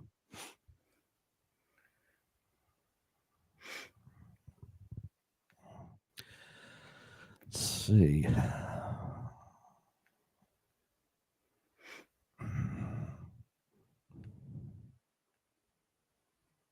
And of course, Jim Cummings did additional voices. Jim Cummings just is like the voice of everything. Winnie the Pooh and mm-hmm. so many different things. What's his name? The villain in all of the Goofy cartoons. Pete, who's actually a cat, and Goofy and them are dogs. Yeah, that's not Frank. That's not Frank Welker, or is that Jim? No, I thought it was Jim Cummings. It could be, because I've seen a lot of videos lately where Cummings, Welker, various different voice actors will get together and they're like do different people's lines under their own voices. It's hilarious. Right. Milo and Otis has got to be one of the greatest film achievements of all time. Gotta love Dudley Moore. Love Dudley Moore as Arthur. Tigger and Pete are both done by Jim Cummings. Jim Cummings. Okay. Tigger's a wonderful things. Rubber. It's what Tigger's do best. Bouncy, fun. The wonderful thing about Tigger's is that I'm the only one. This is how old I am, folks. I remember we had the Disney Channel when I was a kid, and the one show on there I loved was Welcome to Pooh Corner. Oh, I remember that one too. Do you remember that? See? Yep. I think I was seeing reruns by that point, but hey. Probably, yeah. But yeah, I grew up on things like Rescue Rangers and what were the other good ones? I don't know. And it's not Disney, but I grew up on Animaniacs and Tiny Toons. Yep. You know. What are we doing tonight, Brain? Same thing we always do. Pinky tried to take over the world. There we go. She-Ra, yes. Ooh, He-Man and She-Ra. Yes, I was all about that. Grew up on He-Man and She-Ra, yep. Filmation. Remember, until we meet again. Why are you still here? To whom was that regarding? Yes, Latias was wondering about that. Did anyone see Winnie the Pooh, Blood and Honey 1 and 2? I have not seen the second one. They made a horror movie out of Winnie the Pooh. Yes, they made I saw the first one. It's okay. It's a British tribute to 80s B-grade slashers. That's all it is. That's it. Yeah. It's not great. It's not horrible. It's there. The fact of doing a second one, so yeah, it's my opinion. Take that for what it's worth. But yeah, I remember watching that and just like, this is another one that's like kind of like that Death House. You heard all this freaking hubbub about it. It was like getting put over like huge, and then you watch it like, this is it. This is what you're all excited about. Ugh. Ooh, I also got this is more when I was like in middle school, high school. The Batman Beyond. Yep. That was a good one. Alan Oppenheimer is the voice of Skeletor, is one of my favorites. Oh, yeah. Skeletor! Yes, classic. Oh, does anybody remember, and I was going back on this, the 13 Ghosts of Scooby-Doo. 13 Ghosts of Scooby-Doo. No. You need to watch it simply because Vincent Price voices one of the main characters. Really? Okay. Yes. Have you seen Mystery Incorporated? Yes. My God. So freaking good. 2 seasons, fantastic stories. It's kind of like some of you had alluded to earlier. I forget what it was, but maybe it was Supernatural. You're talking about how Supernatural was going after all the urban legends, but there was an overarching story. Right. Same thing with Mystery Incorporated. It was so well done. And I love Sabrina the Teenage Witch, not the new series, the OG with Melissa Joan Hart. Oh, okay. It was one of those campy, but it's so fun shows, you know. I remember And I also remember watching never finished it. Yeah. Watching Tales from the Dark Side as a kid. Mm-hmm. Being extremely disappointed in Friday the 13th, the series. Yeah. Ridiculous. Freddy's Nightmares had potential. There are some things you should not try to, like, give it. It had its thing. Don't try to expand on it. It doesn't work. Yeah. Mm-hmm. Freddy's Nightmares had potential, but they just made it like another version of Tales from the Crypt or Tales from the Dark Side with Freddy as the host. And that's all it was. And it was fine. Okay. It got more exposure for Robert Englund. Good for you.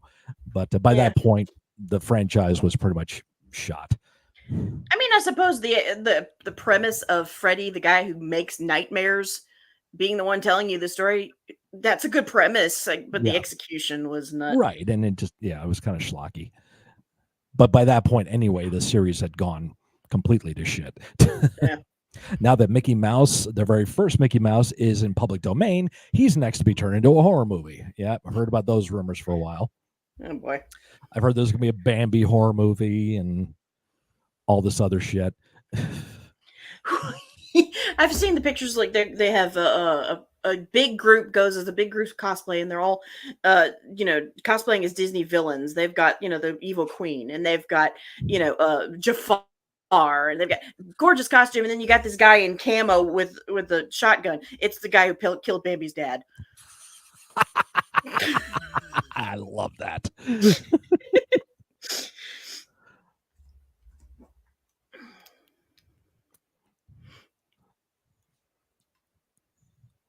Remember when The Rock, Dwayne Johnson, did a Bambi parody on Saturday Night Live? He's older Bambi, and he's out to wipe everybody out. Uh-huh. The remake of Nightmare on Elm Street was poo. You ain't kidding.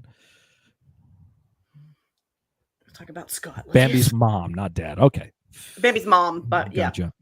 I'm sure Bambi's dad was, because he had some points, man. Yep. Yeah. Got to mount that head. Right. Take that any way you want. They're going to take it every way you can give it to them. That's damn right. There you go. Any Which Way But Loose. Clint Eastwood movie. Right Turn Clyde. Left Turn Clyde. That's another one me and my mom, for some reason, use unironically. Right Turn Clyde. Oh, really? Oh, okay. Mm-hmm. Those classic, like, bad Burt Reynolds movies. Yes. I freaking love them. Stroker Ace, bad movie, love it. The 2 Cannonball Run movies, classics, love them. Mm-hmm. Was there another one in there that's like, so many bad ones. Oh, yeah. Well, Smokey and the Bandit. I mean, how can you forget that one? Smokey and the Bandit, classic. First one's the best one of the group. Second one's Third one's Bert's not even in it until the end. So it's a bait and switch.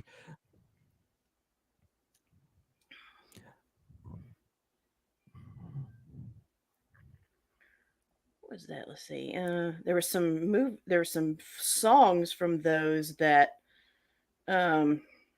What was the second one you mentioned? It was shit. I'll remember it here in a minute.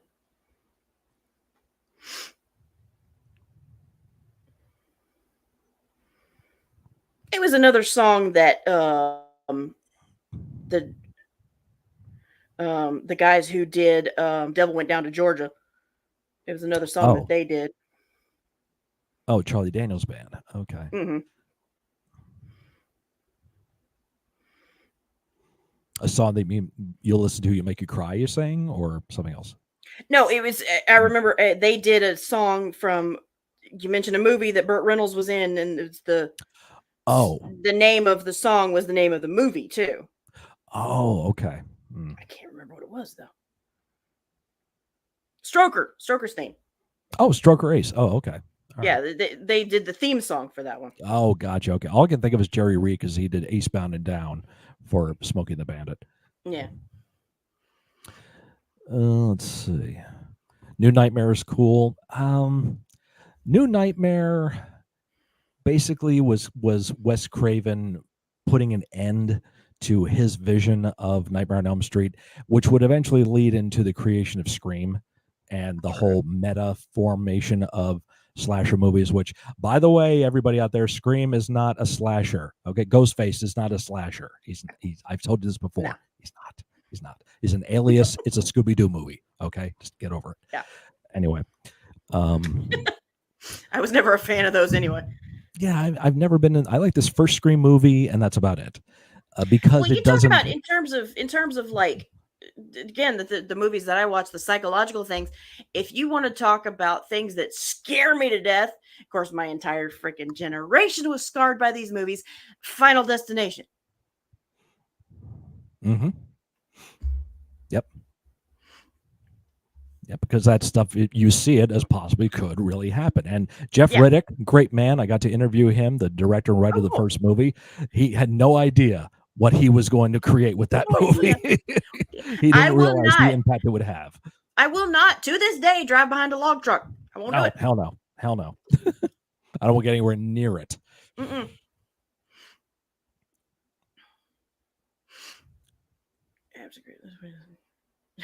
I gotta, but I do have to agree to a point. It's neither here nor there. Yep.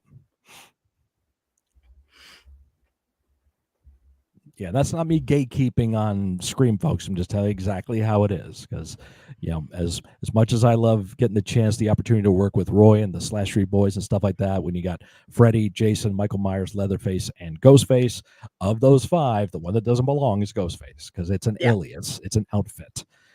Michael Myers is Michael Myers. He wears a mask, but it's Michael. Jason Voorhees is Jason. Freddy Krueger is Freddy. Mm-hmm.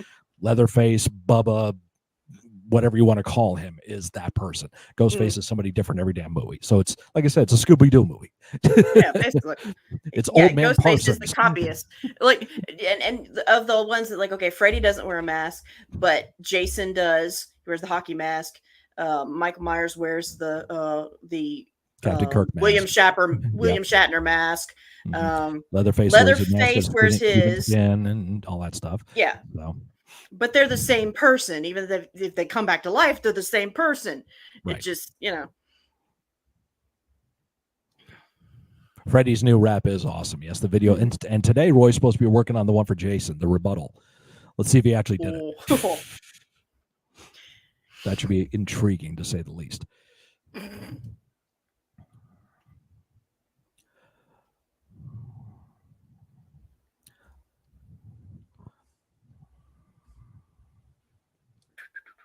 What is that? I don't care. What are you trying to tell me, though? It made no sense. All right, anyway. So, yeah, this is something, a lot of things you can't put when we're talking about reaction videos. Because we're talking, we're classic rock fans here. I mean, we just are. Yep. What do you, true thoughts, I mean, not just the stuff that you noticed in the covers, real thoughts about, did voice play manage to do justice to Metallica and to Aerosmith?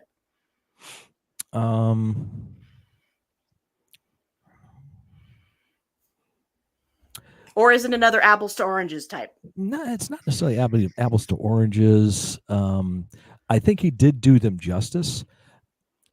I think they're great versions.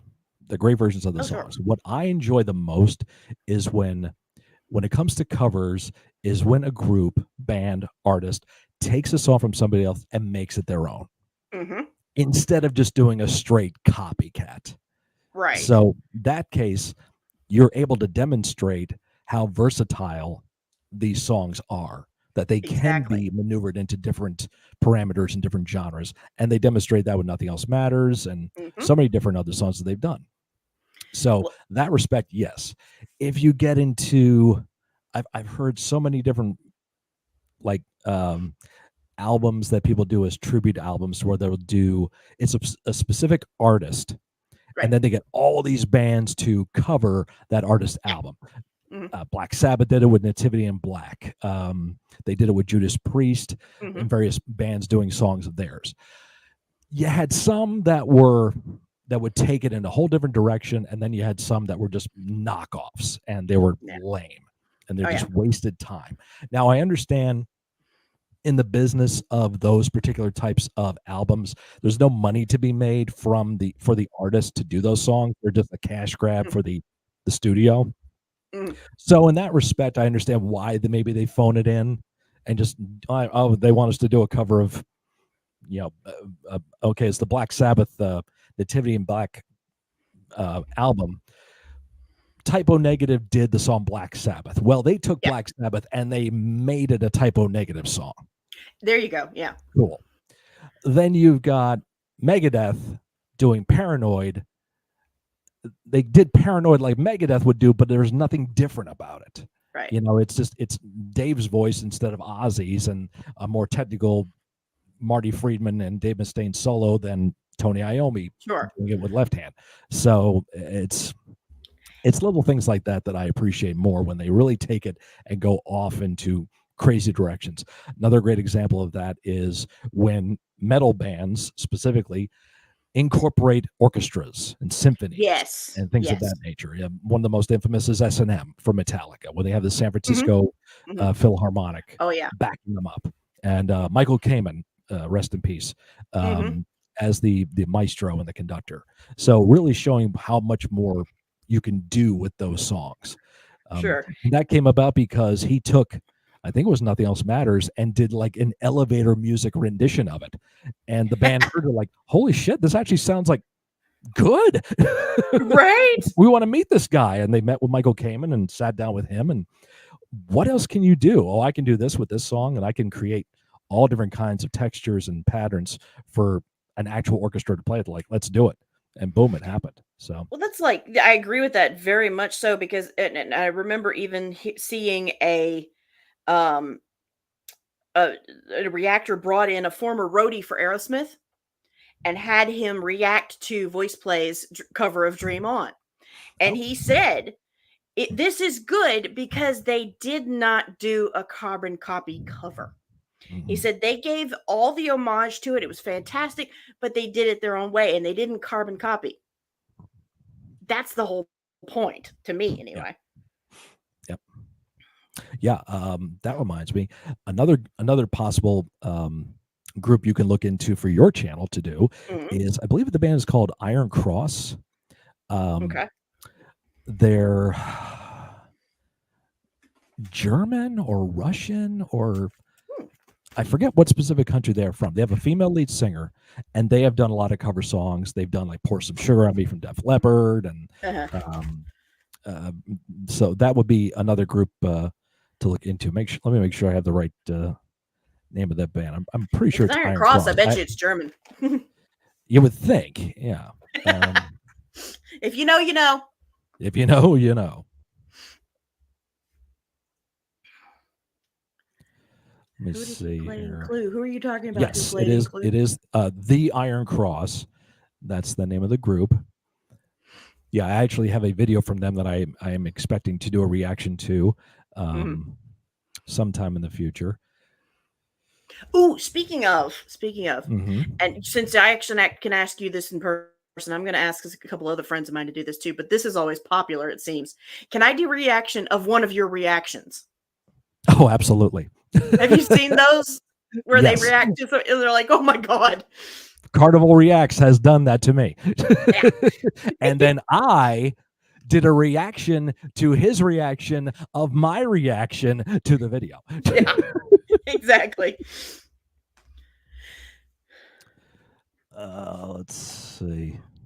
I'm, honestly, White Wolf, I am considering going till 5 hours and 59 minutes just to say that we did not give you a 6-hour stream.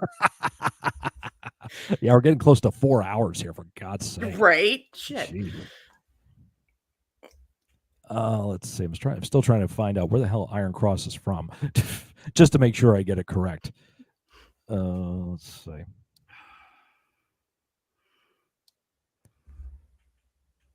So I don't want to be presumptuous and say, yeah, they're German, but you never know.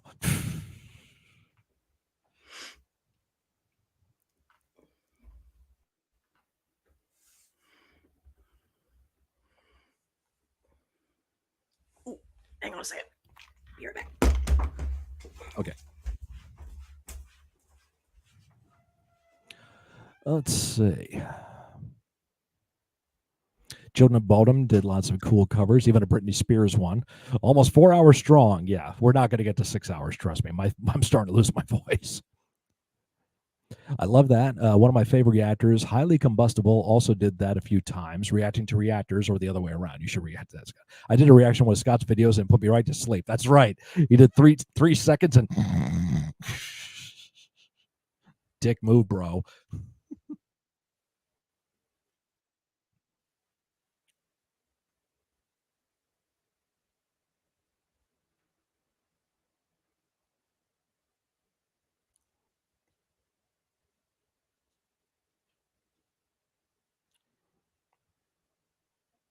Yep.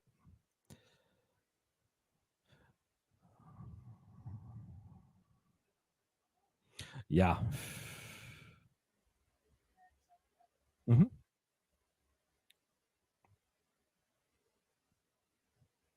Have you heard Jack Black's cover "Baby One More Time" by Britney Spears? I've heard bits and pieces of it.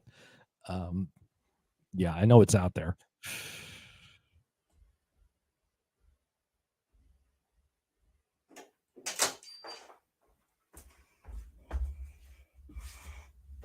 Oof. All right, she's back, guys. Stop talking shit about her. My landlord was knocking on the door for my rent check. It's the first, y'all. If you got bills to pay, pay them. Oh, that's right. Actually, I just paid my rent while we were talking earlier. Right. My landlord, family friend, he's an old man. He only takes checks. Really? Oh, okay. Yeah. We used to do checks. Now we do Venmo. It'd be so much easier if we did Venmo because, I could actually pay it when I had the money. Uh-huh. Yeah, right here. Like I say, he's an old man. He don't do technology. Come here. I'm trying to get my cat to come say hi. She won't do it. Oh, Iron Cross is from Romania. That does make sense. Yep, it does. I knew it was out there somewhere, and I had to go digging for it. It's like that's another name for it is the Maltese Cross, which is also a very very firefighter. Say hi. Mm-hmm. Annabelle, come here. Come here, Bubba. Yeah, she's playing with her cat too. Her cat's coming in to say hi. Come here, you. Hi, baby. Look at that. What's this one's name again? This is Annabelle. Annabelle. Not after the doll. After Edgar Allan Poe. Not after the doll. She a tortoiseshell? Yes. Yes. She's got that Petey coach. Oh yeah. All right, I know you don't like to be held. I know. She got does she have the tortitude? Oh yes. Yes, she got the tortitude. My cousin Lori's got one. Her name is Sassy. Yeah.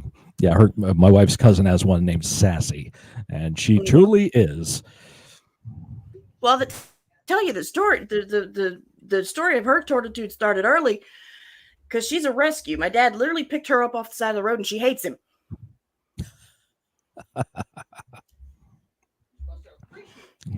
That happens. White Wolf. She's just like, Mom, leave me alone. I know. She is 11 years old this year. Wow. Don't look it. Our Magic just turned 9 last month. And this one over here, she'll be turning 5 or 6 this year. We're not sure exactly what it is.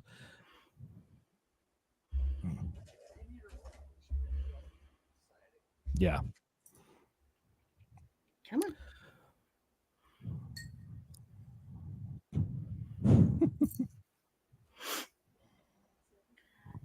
Yeah, she's not a person who she's not a cat that likes to be held. Oh yeah, that's our Magic too. Magic doesn't like to be held. Scarlett's being held right now by the wife, and she's all happy now. Yeah. She'll curl up next to you, like say you're watching a movie or something. She'll curl up next to you, but she doesn't like it when you pick her up. Oh, honey! Ah, see? Whoops! Whoops! Her phone just got knocked down by her cat. Never work with children and animals. Never work with children or animals. Exactly.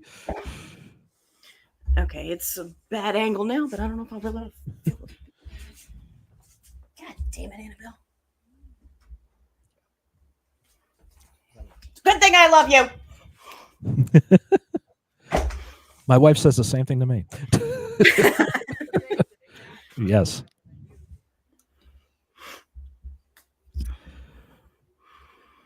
Alrighty. So since I have actually somebody in the chat with me here, this is not something I have to type out. We can actually do this here together in real time, in real life. It's time to play Would You Rather? Oh, God. Yes. All right. All right. So we'll do a few of these, and anybody in the chat that wants to give their opinions about this, please feel free to do so. So right off the top, would you rather have the ability to see 10 minutes into the future or 150 years into the future? 150, because then it wouldn't affect me. Might depress the hell out of you, though. Again, I'm not going to be here, so it doesn't matter. There you go. Pretty simplistic, pretty simple answer there. Would you rather have telekinesis, the ability to move things with your mind, or telepathy, the ability to read minds? Well, fuck no to telepathy. I don't want to know what some people are thinking. Can you imagine just the random person that's going by? It's like, I didn't need to know that about you or anyone. And anyway, the people, every time somebody asks me what superpower would you like to have if you could have one, it's always telekinesis. Telekinesis. There you go. Would you rather team up with Wonder Woman or Captain Marvel?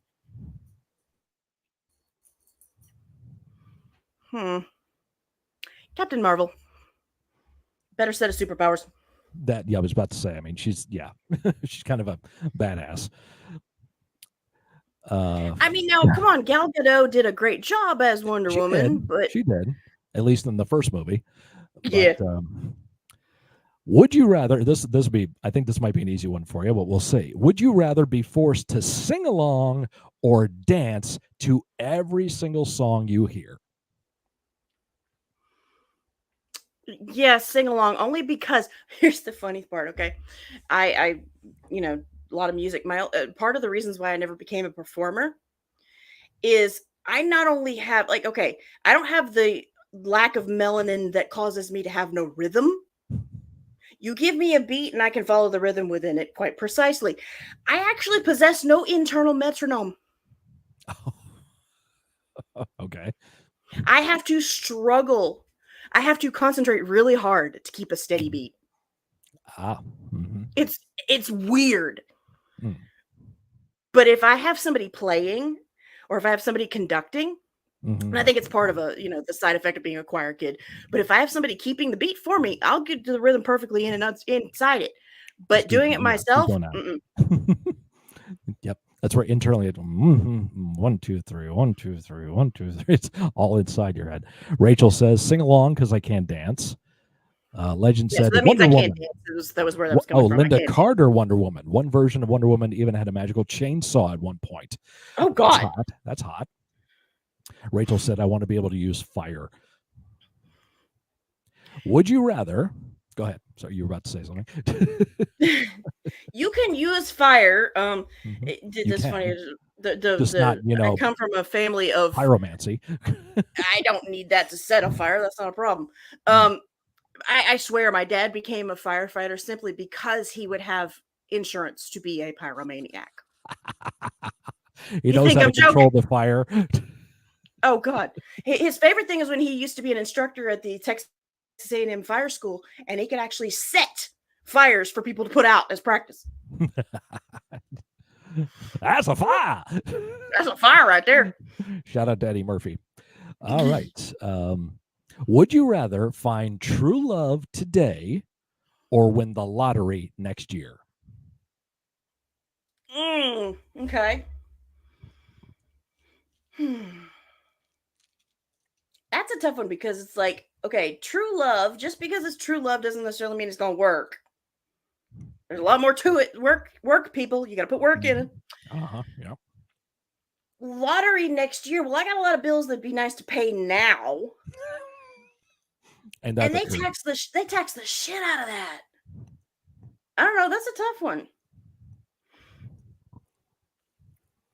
At least, what are your answers to some of these? With true love, at least you'd be like happy now for some period of time instead of waiting and waiting and waiting for the next year to roll around to get the money. Yeah, but like, what if your true love is married and completely monogamous? They make the dark web. That's not happy. There's people in the dark web you can find to take care of that problem. So I've heard. Allegedly. Don't keep going because we need plausible deniability here. Okay. Would you rather be in jail for 5 years or in a coma for a decade?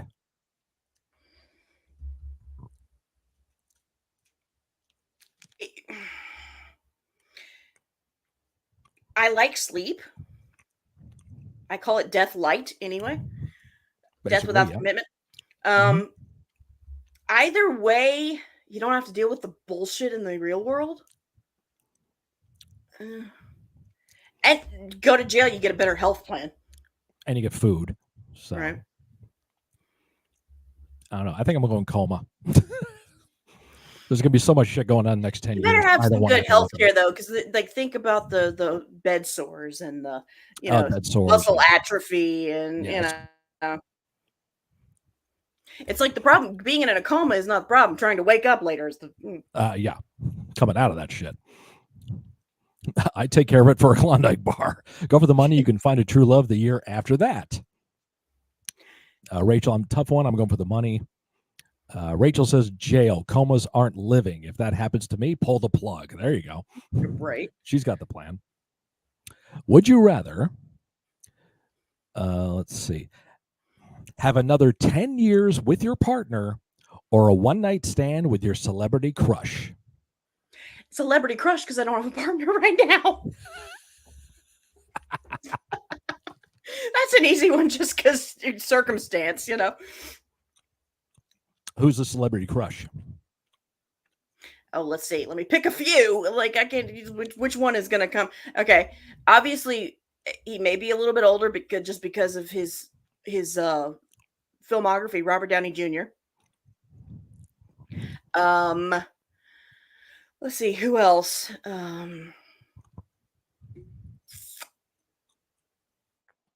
Oh, shoot. Now that you say it, like, I always have an answer to that, but now that you say it, I can't think of anybody.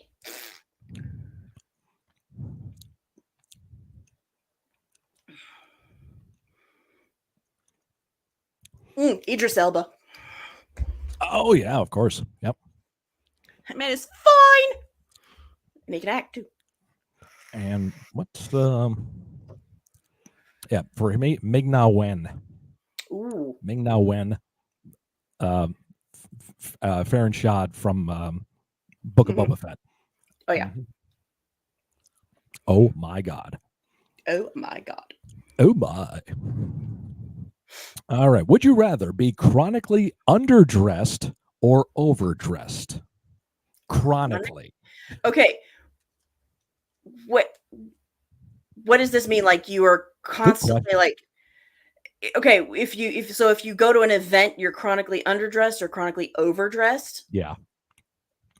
Like every time you just end up like, okay, well, I'm underdressed for this shit. Or you go to I'd rather gala event, you're wearing just a t-shirt. Yeah, fuck no. I'd rather be overdressed. Girls got class. I may work in my pajamas daily, but damn it. Class, not ass. Well, I got that too, but still. Okay. Would you rather have everyone know, excuse me, have everyone you know be able to read your thoughts, or for everyone you know to have access to your internet history?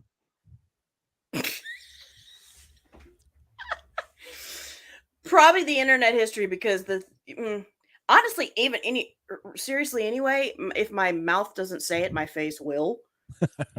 Mm-hmm.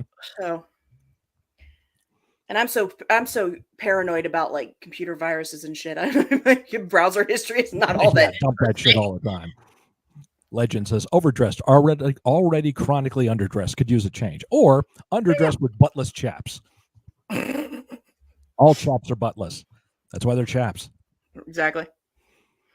Yeah, that's an oxy. It's like the redundant assless chaps. That's redundant. It's the same thing. Mhm. Would you rather lose your sight or your memories?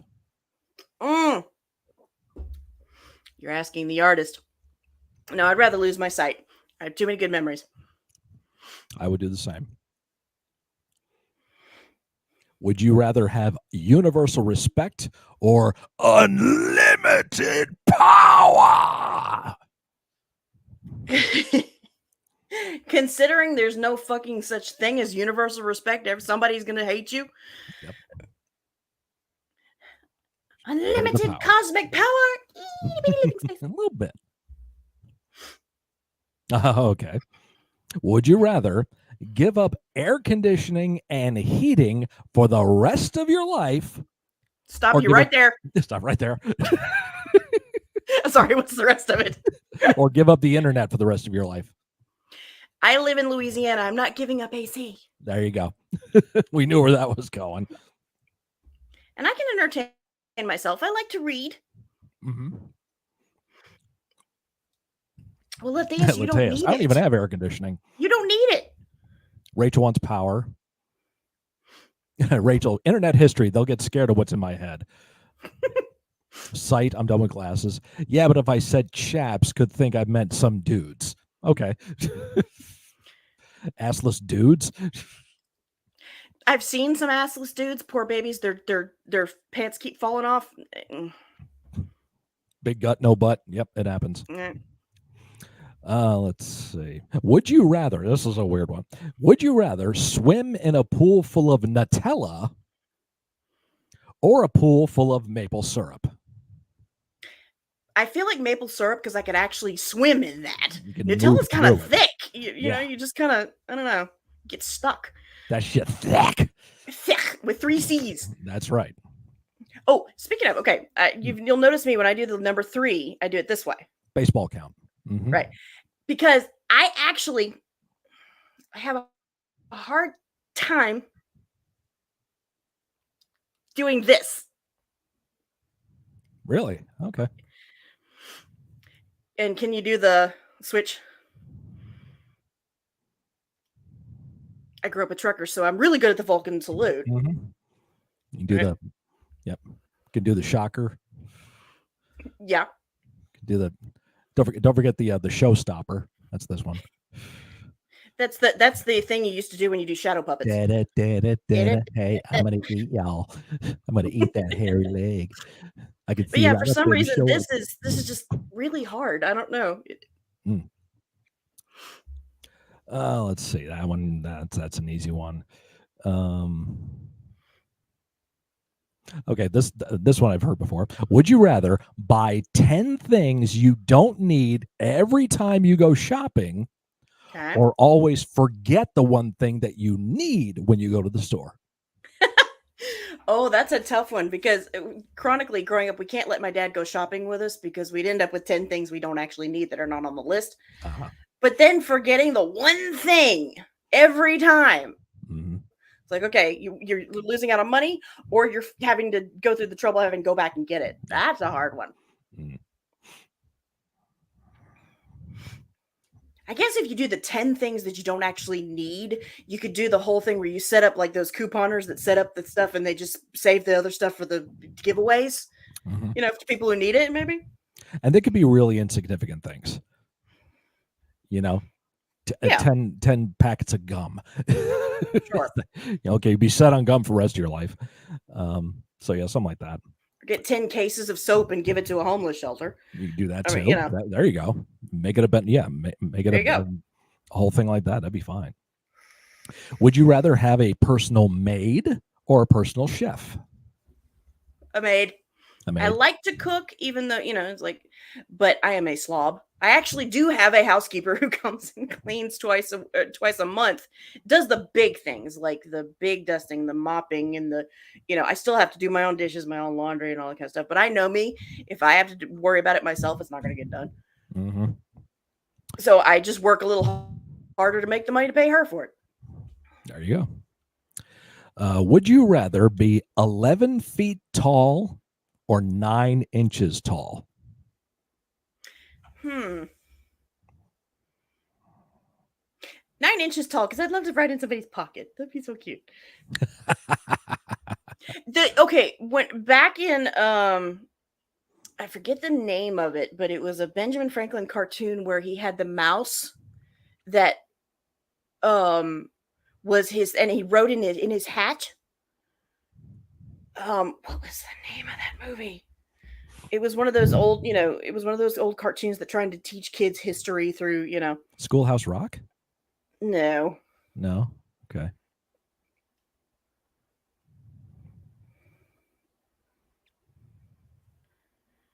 Let's see. Ben and Me.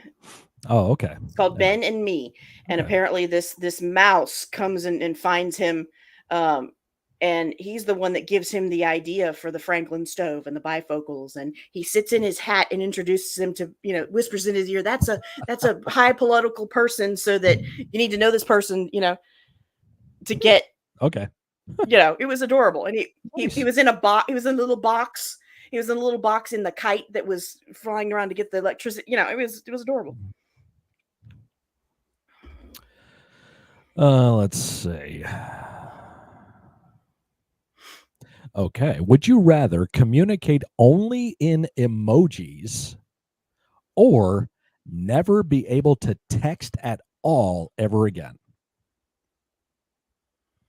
Emojis, because A, I like pissing off people that don't like that. And B, there's sometimes I just don't want to talk to you. Uh-huh. Like, people. Okay. This is gross. I think I'll skip this one.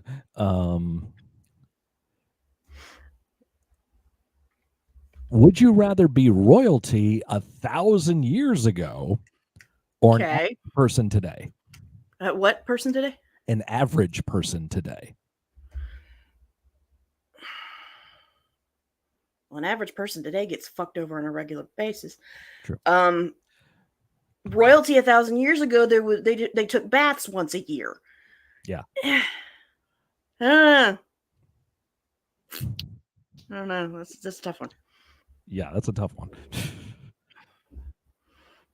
Yeah, see, Latias would hate me for just doing Justin emoticons. Uncle Sean said, would you rather all songs exist, but they are all performed by Pitbull, or only one Pitbull song exists and is performed by every other artist in their own cover interpretation? Your YouTube channel would be plenty full of content. Yeah. In that case. Yeah. I mean, Pitbull's not bad. So, I mean, people rag on him, but I don't know. Either way, I think he'd get boring at some point. Reminder, the link to PandaBear's YouTube channel is down in the description. Click on it. Subscribe. Please check out her content.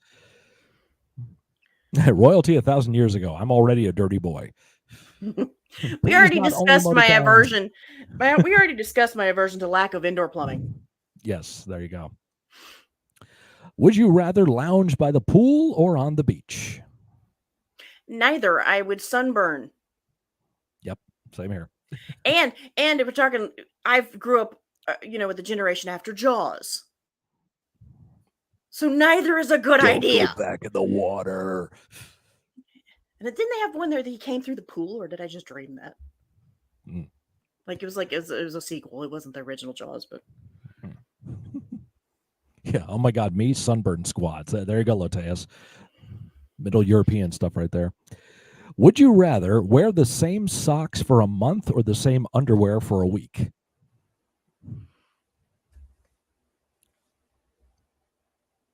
Why? Socks? Because you don't wear. Okay. Anyway. Given my druthers, I'd rather go barefoot, but I'm not wearing the same underwear for a week. Yeah, there you go. It's disgusting. Legend says commando.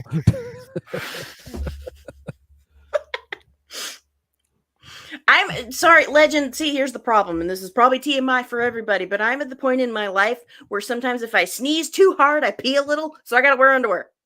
Uh-huh. Yep. Got to be careful. It's a thing. Rachel, I've done both. God, Rachel. There you go. Legend said, lounge by the beach, more people to offend. I mean, that's on brand. Yeah. This one won't count. Okay. Would you rather cuddle a koala or pal around with a panda? Koalas are actually vicious motherfuckers, and they carry diseases. They can be, yes. I think they have not rabies, but like some kind of parvo or something they can carry. So panda bears just don't give a shit. Panda bears are an endangered species specifically because most of the time they don't feel like going through the energy to procreate. They're that lazy. Now, Rachel, I practice hygiene, I swear. I don't know, Rachel. We're a little skeptical now. Hey, there you go. Rachel wants to pal around with a panda. Well, you are today. There you go. Where did the name Panda Bear come from? What is that reference to? It's a childhood nickname because it rhymes with my first name. Oh, okay. Gotcha. Manda Panda. Panda Panda. There you go. Even better. Let's see. And Amanda is a common enough name. I don't care if y'all know it. Mm-hmm. Hello, Amanda. I want to play a game. Had to do it. She's like, heard it before. Yeah. And they actually have a song somewhere with Amanda on it. I can't remember what. Yes. Who I sang think it. it's Cool in the Gang. Yeah. I think it's them that do that. It's not a great song, but it's a song. It's, hey, yeah, you got a song named after you. That's fine. There you go. Would you rather always be 10 minutes late or always be 20 minutes early? Well, considering I grew up, you and I should, we shouldn't both understand this because we were band geeks and choir geeks. If you're early, you're on time. Right. If you're on time, you're late. If you're late, don't bother showing up. Don't bother showing up. Right. So I'm always 20 minutes early anyway. Anyway, yeah. Being Rachel late says, gives me the itchies. Rachel says, hey, Scott knows I do because the chat has showered with me and Lady Ariana. That's true. That's true. Yep, Yeah. we did all do the shower thing together. Right. Would you rather find a rat in your kitchen or a roach in your bed?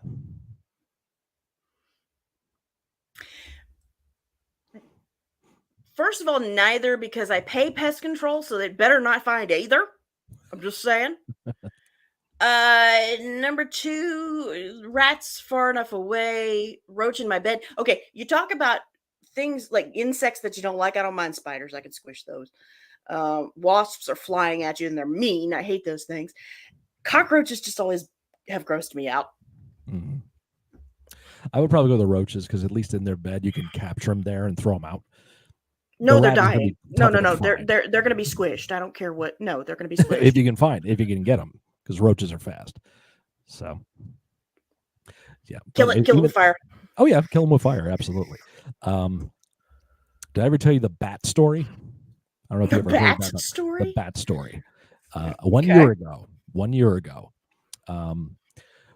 ceiling in our bathroom is currently, there's no ceiling right now because we had a massive leak. So we just had a tarp. Yeah. And one side of the tarp was loose. I'm sleeping. It's about 2 a.m. My wife wakes me up. Honey? Yes. I think there's a bird in the shower. Oh, I'm asleep. I'm like, did you just say a bird in the shower? Yeah, there's something in there and it's making noise. okay. So I get up and check. Of course. I go to the bathroom, and our washing machine is in our bathroom, so we can't close the door all the way. We have to push it back so we can close the door all the way. Right. So it'll just kind of hang there halfway when it meets the washer. Well, that's where the door was. The light is on in our hallway, but not in the bathroom. But I can see something fly by in the bathroom. Yeah. And I'm like, it's not a bird. That's a bat. So we have a bat in our house. Great. So I tell her, all right, go, get away from it. Go open the front door. We're going to turn some lights off and on in various places. I make sure I come back into this room here, make sure there's not another one. Yeah. I turn around from looking at that. It's right here. Oh, God. Bat is flying right here. I'm like, motherfucker. It gets away from me. It flies. I'm heading to the front door, so I'm trying to wave it out. My wife is frozen in the kitchen. The thing is now circling the kitchen, just going around and around. Where's And a I'm like, butterfly net when you need one?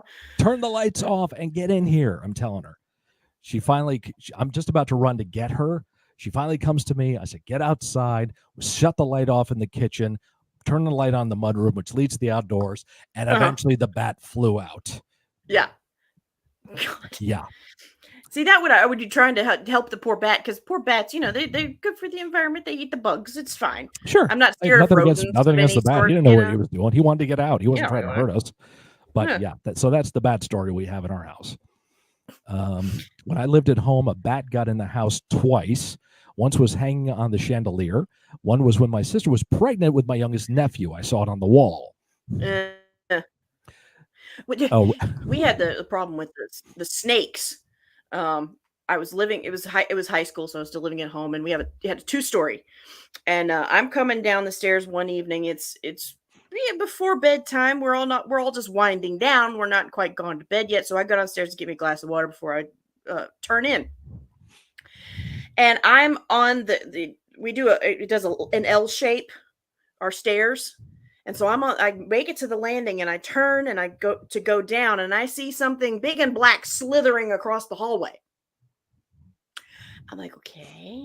Mm-hmm. And I kind of lean over to see, okay, well, it's going towards my dad's study over there. I yell up, Dad, can you come here for a minute? Because Mom is deathly afraid, so I'm not going to say what's going on in there. Okay. So I tell him, okay. He comes down the landing. He's like, what's wrong? He said, snake went that way. He says, okay, well, you stay up here. I don't want you, you're barefoot. I don't want you to get, whatever. I said, well, it went towards your study. That's where I saw it go. I saw it slither in there. I said, okay, fine. He goes in there, and there's some rustling around, and about 5 minutes later, I hear a shotgun. There's a hole in the floor in the corner of that study to this day. I'm like, well, that's one way to get rid of it. Okay. Yeah. Got the job done. You didn't have time to set fire to the place, I guess. It's gonna a quick, my mom would have killed him. Yeah, Rachel is clarifying the whole shower thing. All right. So that was the bat and the snake story, everybody. Mm. All right, moving on. Would you rather have a pause or a rewind button in your life? Has nobody seen the movie Click?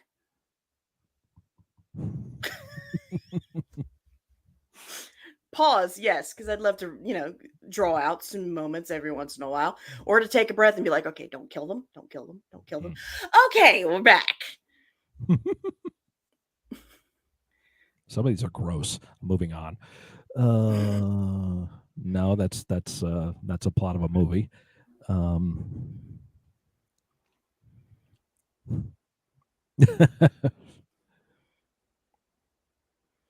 Latias, have you haven't seen Back to the Future then, because that logic doesn't work. You go back and change things. It's bad. Changes your future. Yes, this is Hot Tub Time Machine all over again. Right? Oh God, the point in Infinity War or in game or something they're talking about Back to the Future, hot tub time machine. That's not how this works. But every Yep. movie says Yo, Levi, what's up? Your internet was out for 3 hours? Damn, hey, dude. Sorry to hear that. sorry. We've only been on for 4.5. Right? Remember, Scott, 5 hours 59 minutes. Right. Yeah, we're gonna try to get there. You're right. Just short of 6 hours. I don't know if we're gonna make it. We're gonna try. Would you rather get a paper cut every time you turn a page, or bite your tongue every time you eat? Ow. Okay. There's some pain for you.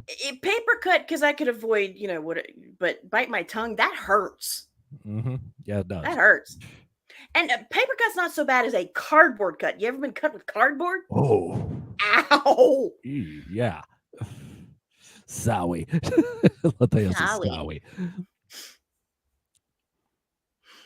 Let's see. Rachel, chair dance? No. Let's see. Would you rather sip gin with Ryan Reynolds or shoot tequila with Dwayne "The Rock" Johnson? Okay. Again, unpopular opinion, Ryan Reynolds is overdone, in my opinion. Mm-hmm. Dwayne "The Rock" Johnson, he just seems like a big cuddly teddy bear, and I love tequila. So there you go. Easy choice. Would yeah, you but rather? legend, paper cuts don't always bleed. That's true. Yeah. Mm-hmm. They can just be very annoying and keep the You lemon find juice and them salt every away. time you find them every time you eat, crawfish or have any citrus. Right. Yeah. Would you rather get trapped in the middle of a food fight or a water balloon fight? Ooh, water balloon. Water balloon. Because on a hot day in the Mhm. summer, a Mhm. water balloon fight and we of course we had the sprinkler and the hose, Sure. but Mhm. and things like if you go and you find like bits of meatball in your ear like 2 days later. Yes. Speaking of, if we're Let's see. here, hold that thought. If we're 4.5, I'm gonna go get me some to drink. Yeah, go for it. Tequila. Now I have to listen to Storm. There you go. It's pirate metal. Ryan Reynolds, easy. I refuse to support Dwayne anymore after he said that voting for Biden was the wrong decision when it was the best decision ever. I don't think he ever said that. I don't like tequila. Can I have a different drink? Sure. Ryan Reynolds and I would see who could be the bigger smartass. Water balloon for Rachel. Water balloon. I don't want food that people might have touched thrown in my face. Nah.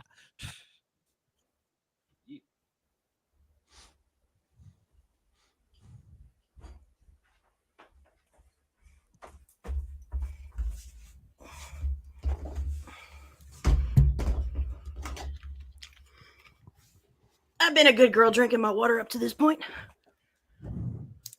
Mm-hmm. Yep, got my water going too. Yeah, I don't think he ever said that. So I could be wrong, but that doesn't sound like something Dwayne would say. Would you rather walk to work in heels or drive to work in reverse? Depends on how far you got to walk to work, because I walk literally 17 steps. Right, yeah. so that's the answer for you. Yeah. Of course, I can think do reverse. Growing up a country girl, I can back up a trailer with precision. So driving reverse. There you go. Perfect. I think I could probably drive to work in reverse. It's an hour drive, but I could do it. Right. Let's see.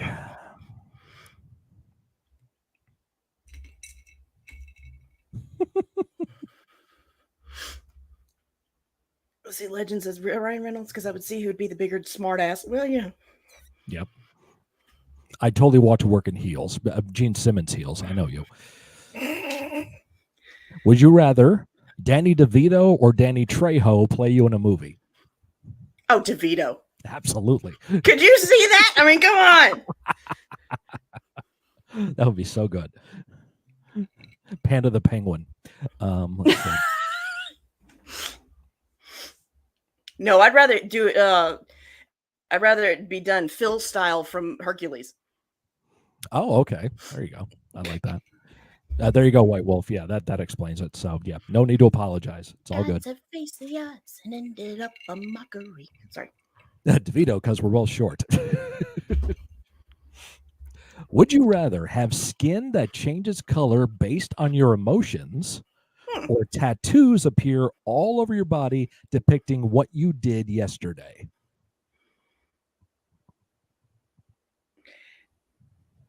The colors, because the tattoos would end up so boring. You'd get like tattoos of an Excel spreadsheet like every day. And coffee. And coffee. Mood ring skin. There you go. There you go. Do you have any tattoos? I do. Yep. I can't show. It's way on my leg. That's okay. But I'll show you a You picture can of just it. tell But say what it is. You don't have to demonstrate. It's a black and white of a caduceus and a rendering of the ceremonial bell for my dad's firehouse. Oh, okay. Very The nice. guy that I do have to show you, because I mean this guy did a fantastic job. It takes up the whole of the outer left calf. Oh. Mm-hmm. It's only one tattoo, and it was the first one I ever got. I was 35.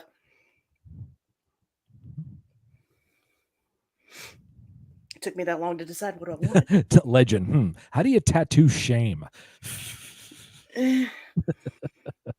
Make it a tramp stamp? I don't know. Tramp stamp. There you go. Yep. Oh wow, that's amazing. That looks amazing. Great detail. Because, like I say, this is the bell that he was working off of, and he did such a good job. Yeah, that is a really fantastic job. It was funny though. He was trying to put the stencil on, and based on where it is, it's on my leg, on the outer calf. So I had to stand up on the tattoo chair for him to get the stencil placed. Is that your only tattoo, or do you have others? It's the only one. Do you have any plan to getting another one? I might. I don't know if I have a picture of that I drew out of, but I might get, that's for my mom and dad. I might get something for my grandma and grandpa. But it might be in color, because my grandma loved yellow roses, and my grandpa was in the 82nd Airborne. Wow. Yeah, Green man, Beret. jumped out of perfectly good airplanes for a living. Yep. Jesus, paratrooper. But anyway, let's see. And I always wanted it to be like stained glass style. Yeah, I don't have it anywhere. But anyway, that's okay. Legend. If I had a tramp stamp, it would have to be absurd, like Gonzo. Gonzo dressed as Lemmy. I love that. And his nose disappearing into places unknown. Yep. You don't know what he does with that nose and that chicken. So anyway. We don't need to know. We don't need to know. Moving on. Let's see.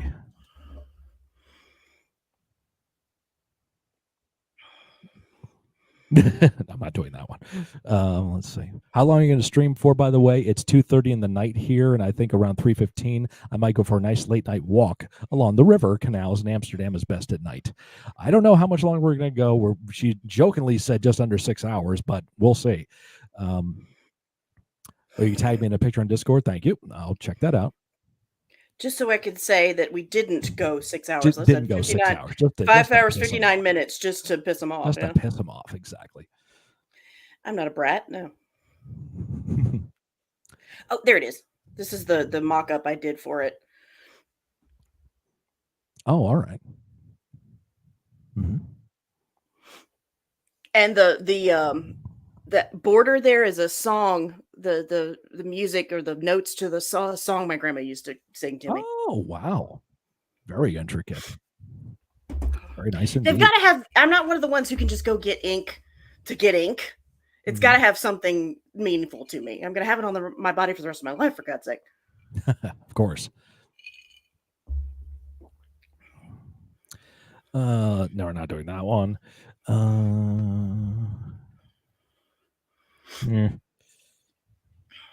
Not doing that.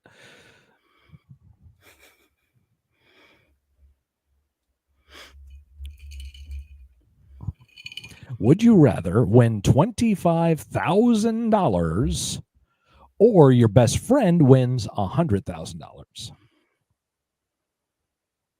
My best friend so that she could pay for stuff for her change. I make the best money out of the two of us, so I'm generally the one. But I enjoy it. Don't get me wrong. I love, doing things for other people. And you want lunch? Hey, I'll get it. It's fine. That's one of my love languages.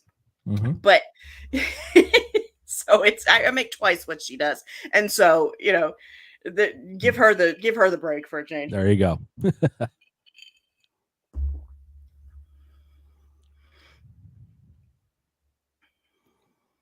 Okay, here we go. Would you rather travel the world for free or for a year, or have 50,000 to spend however you please? Oh, fuck. Free worldwide trip for a year or 50 grand right now?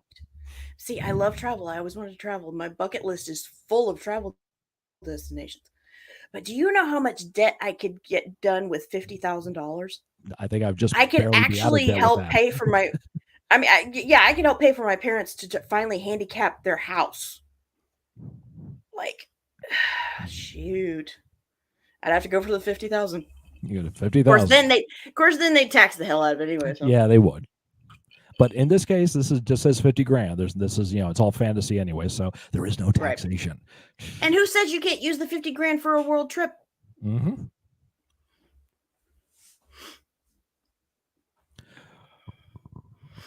Okay, give this one a try. Would you rather go back to the past and meet your loved ones who have passed away, or go to the future to meet your children or grandchildren to be?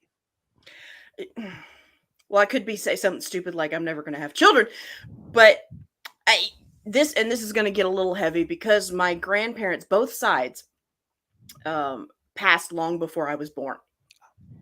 So and I've heard so many wonderful stories. I'd love to go back and meet them and just talk to them. My mom constantly says that her mom and dad would be so proud of me. Well, I'd love to just go find out, Yep. Yeah, I would definitely go the same with that.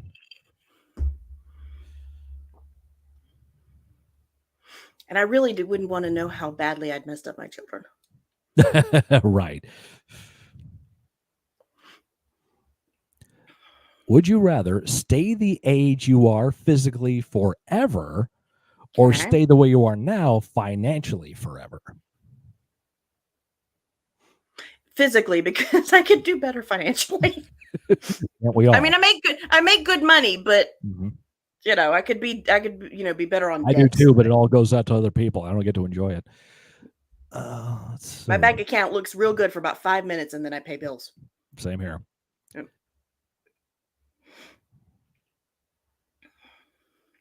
Okay. And being 39 and a half ain't so bad. There you go. Rachel, age. I don't have a lot of money. Well, you just got your own place and you're on summer break right now because she does work for a school. Right. So you ain't going to have much money for a little while. Yeah. Would you rather have a photographic memory or an IQ of 200?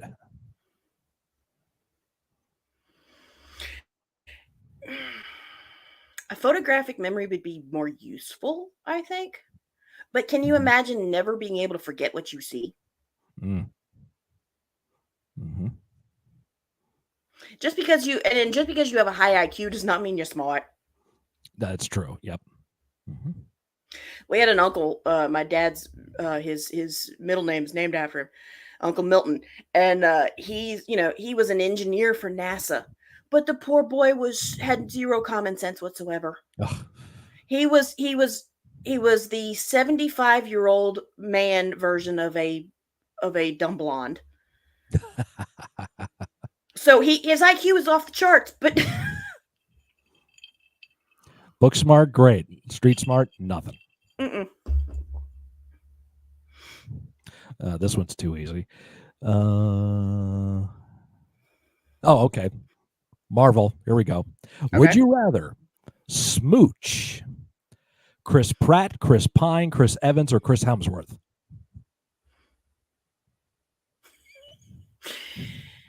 Porque no los dos? No, porque los cuatro. I mean, let's do all Yes. See, shit, all the Chris's. all the Chris's. Yes. There's, I don't think there's a bad looking Chris in the bunch, honestly.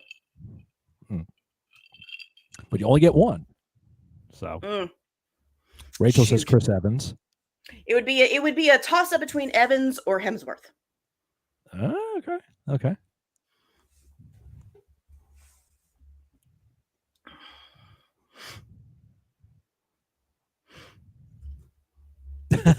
Legend. High IQ and loudmouth equals lots of butt kickings. Yeah. Mm-hmm.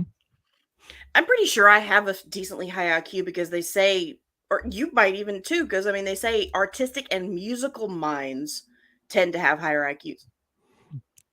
Again, Not true it's here. not that useful, so what's the point of testing it? Yeah. Let's see. Would you rather work the job you have now for a year at double your current pay rate, or have 1 year off with what you're making now?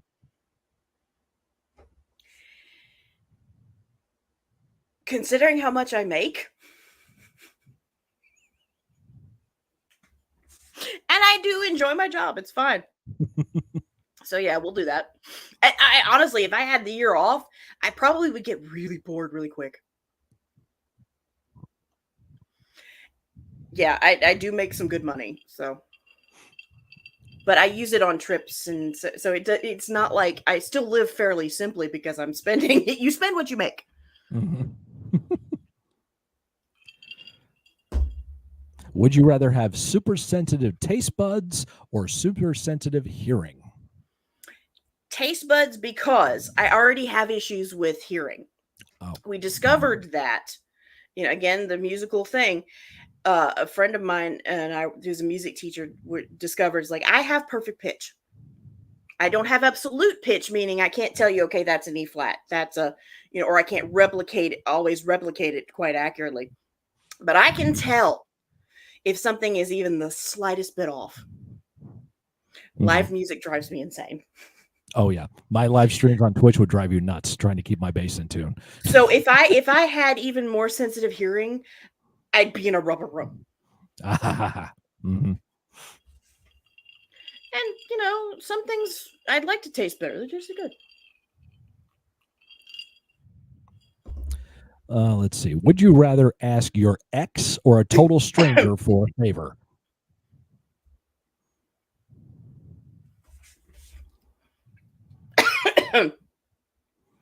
Quite honestly, none of my exes are all that horrible. I've been lucky enough in that. Probably a total stranger, because at least my most recent ex, poor baby, is struggling, so he wouldn't be able to do much. I'd probably go with a stranger. I don't want to talk to my ex. Let's see. Would you rather go on tour with Elton John or Cher? Elton John. Elton John. There you go. Go hang out with a flamboyant gay man for however long. Fuck yes. Absolutely. It'd be so much fun. Mm-hmm. I've never been to a burlesque show, but I've heard so many great things about them. I'd love to go to a burlesque show. I'd also love to go to a drag show. Never gotten to go to one. Oh, there's a good drag bar in Lafayette, about an hour away from me. Mm-hmm. And they're super talented. They're super nice too. These queens are gorgeous. They're super nice, and some of the best people. Okay, some of the tips that I've learned in makeup came from a drag queen. Yeah. Best stuff. Yep.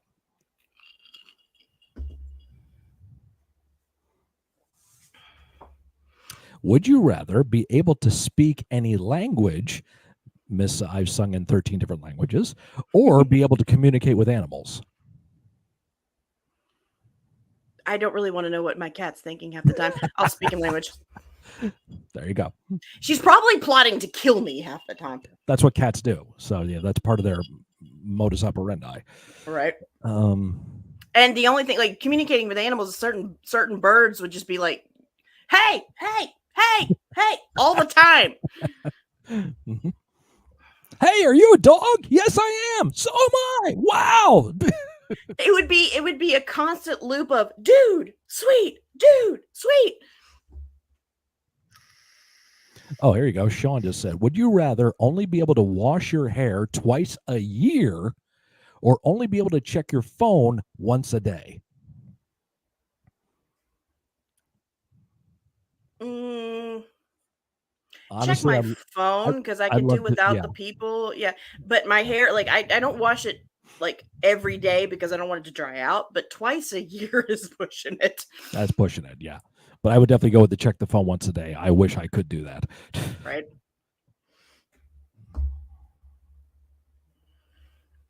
It's amazing how dependent we've become on those things. Mm. I'm of the generation that we didn't get cell phones till high school or later, so we grew up without needing them. Mhm. But in that short amount of time, we've become so dependent on Yeah, them. so dependent It's on it. weird. Okay, would you rather detect every lie you hear or get away with every lie you tell? Oh, see, I don't like that one. First of all, I've always said my bullshit meter's pretty accurate, Mhm. so I could probably tell. And I don't like the feeling that anybody's being dishonest to me, even if it's for a good reason. And I don't like to lie to people. It's like get away with them. I don't know. That one's I don't know. I don't like that one. Bless her heart. Let's see. That is not a compliment. Don't use them fighting words. Exactly. Exactly. You That's what I said. them's fighting words. Oh, okay. This is going to kill you. Oh God. Would you rather listen to your least favorite song on a loop for a year or never listen to any music at all for a year? Oh my And there God. she goes. You just broke my brain. See? Mm, mm. Oh, you're right, legend. Slamming a phone back in the day, man, that was so dramatic. And so satisfying. So It is satisfying. not Now you just have satisfying to to aggressively push the button. button. It is Yeah. not. That is not satisfying. I guess I would go with if you held a gun to my head. No, if you held a gun to my head, I'd say pull the trigger. But if I had no other choice, listen to my least favorite song for a year. I've got to have music. You gotta have music, something.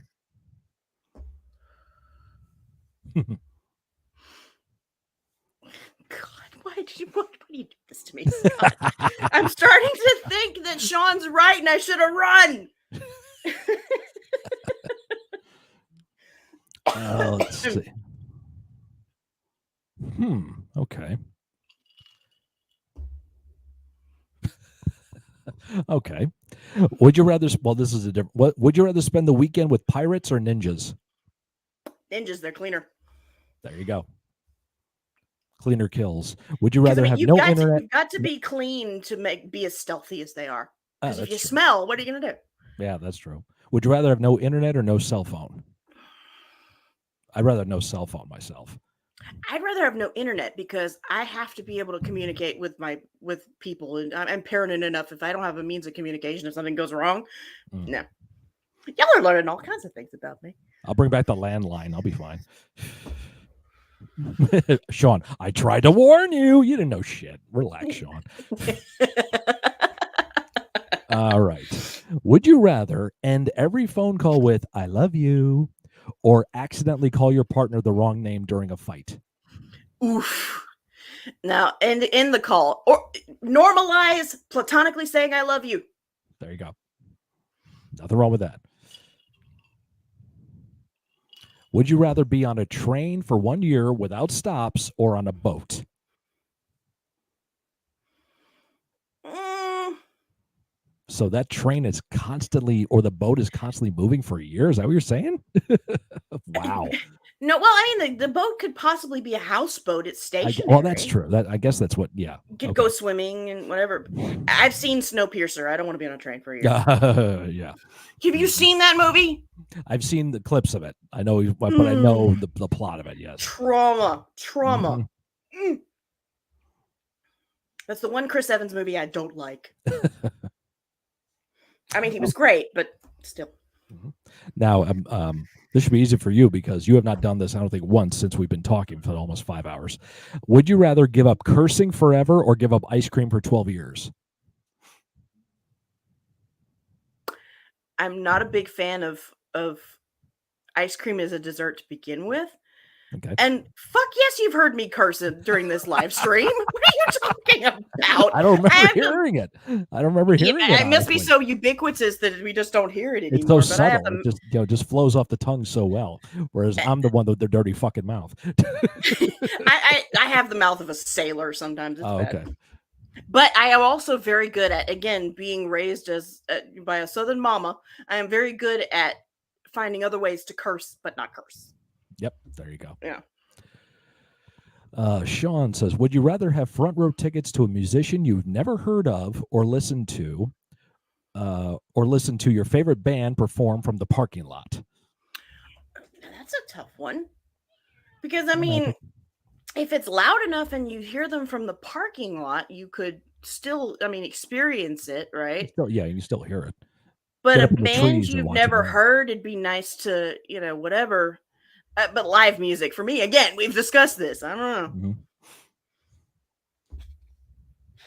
That is okay. And again, if you go on my channel and you request a song, request the studio recording, please, for my own sanity.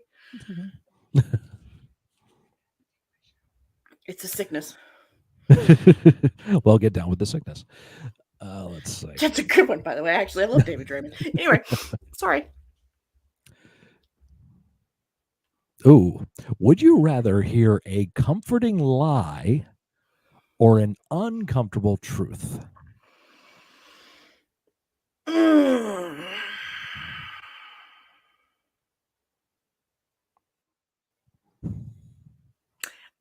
Pass. There's too much going on there. That's a tough one. That's a tough one. There's trauma. We're not going to do that. Trauma there, yes. Yeah. I have to be in the car, right? I'll go wherever it's force me into a car.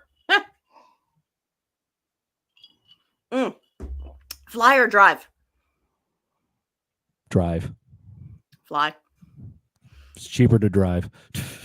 It's uncomfortable and boring as fuck. Hey, Midnight Flyer, what's going on, man? Good to see you. England in the building. Thanks for stopping in, man. Lethea says fly. I want to get there and start the experience. You want to check out the road and just be able to like come and go as you please instead of trapped in a freaking tube in the air for a while? But you're not trapped in the freaking tube for nearly as long. Depends where you're going. Well, okay, think of this. I looked it up one time. A friend of mine lives in Chicago. It takes 14 hours to drive from here to Chicago. It takes 2.5 hours to fly. Mm-hmm. But there's a lot of land you can check out in that drive. I drove 10 hours from Vermont to Ohio. It was a great time. Now, granted, me and my dad have taken many road trips, and that is one of our best bonding because no subject is off limits, and we've seen all kinds of neat things, and so circumstantially, sure, I'd love to take a road trip with my dad. But if I'm just gonna go somewhere, I'd rather fly and just get there. There you go.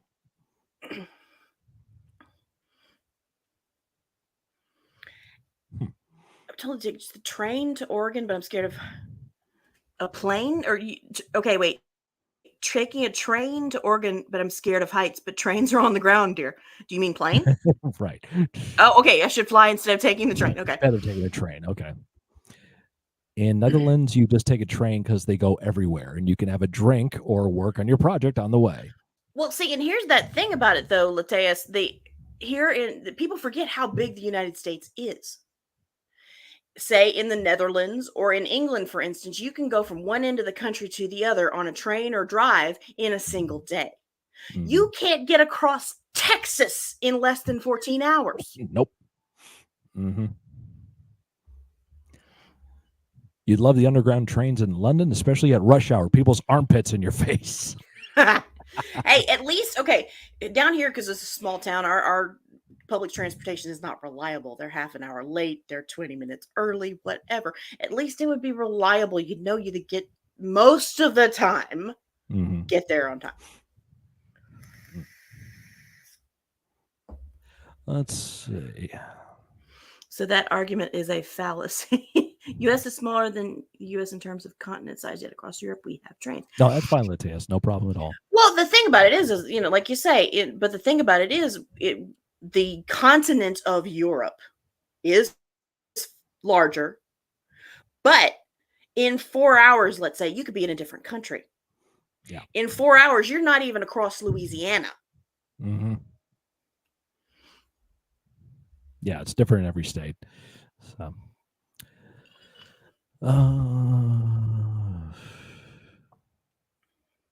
would you rather never get a cold ever again or never be stuck in traffic ever again? Traffic. Traffic. I have allergies. I'm used to it. Ah, there you go. I do think in the USA it's much more important to drive. Public transportation here is so accessible. Right. Now, in the bigger cities, it's better for public transportation because there are so many people. The amount of cars in the same place, it's just not feasible. Mm-hmm. I mean, can you imagine every person in New York having a car and trying to commute every day? Yeah.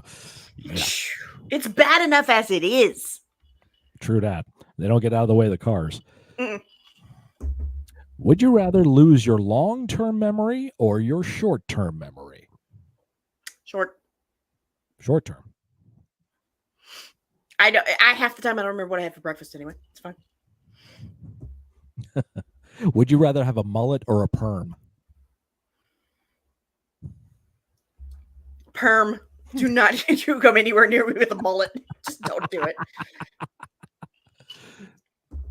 I had the 80s big hair, even though it was early 90s when I was a kid. That's fine. So did my sister during the 80s. And I mean, wow. I had the early 90s big bangs, that's like big poof up in the front of your head. That Rachel says a perm too. Yeah. And with a perm, they have so many good products out there that they can tame the curls. It's fine. It's fine. There you go. I don't have that problem, so it's okay. My dad has similar hairstyle to you, so he says, "Yeah, my bangs are getting too long. I'm gonna have to get you." Legend. I've had both. Mm-hmm. All right, here you go.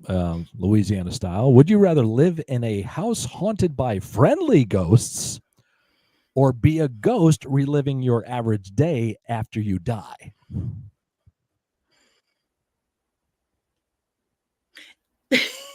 Again, Louisiana, it's just the first one's quite common, so no, I'm like, seriously, this is not like we really do. You go somewhere, you're gonna have ghosts, witches, and vampires just as your neighbors.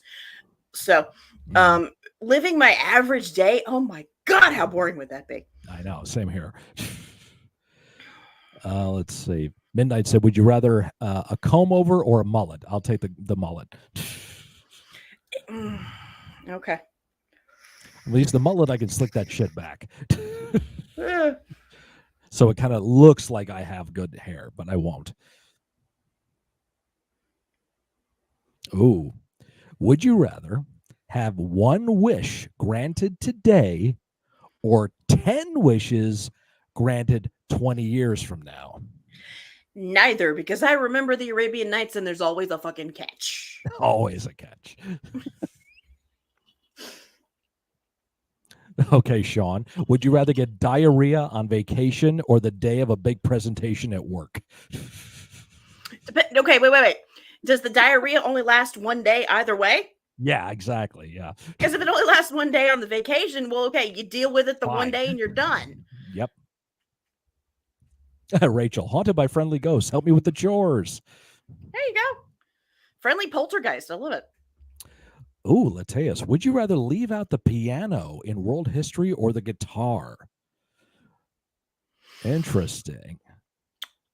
The piano, because the guitar was the precursor. Without the guitar, you wouldn't have the piano because you wouldn't have the Yeah. harpsichord. Right. Yeah, and it's with the piano you can lock in position, for arpeggios and octaves. Sure. And, but with the guitar, it was the way that they were able to propagate different music styles because it was portable. With the guitar or with the lute or whatever it was. Yeah. Yeah. Interesting one, Lateus. I like that.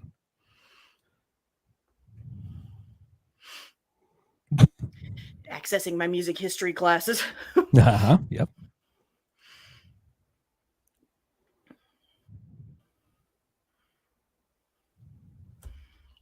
Let's see.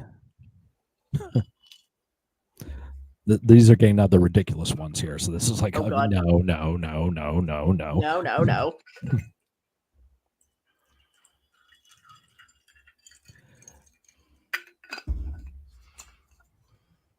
Don't worry, y'all. I'm watering it down now. Oh, there you go.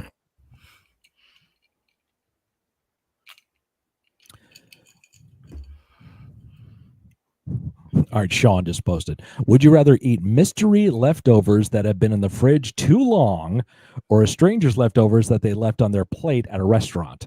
Probably the stranger's leftovers. It's fresher. Yeah, because I know how the leftovers sometimes go in my fridge. Those are like science experiments at that point. Although it's moving. I don't know where that stranger's mouth has been. True. I don't know. That's a true. Tough one. Yep. Rachel, neither. Okay. Would you rather, for the rest of your life, eat too bland food or too spicy food? Like it's painful spicy.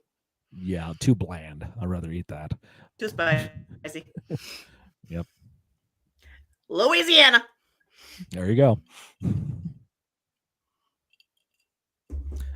That's nothing there.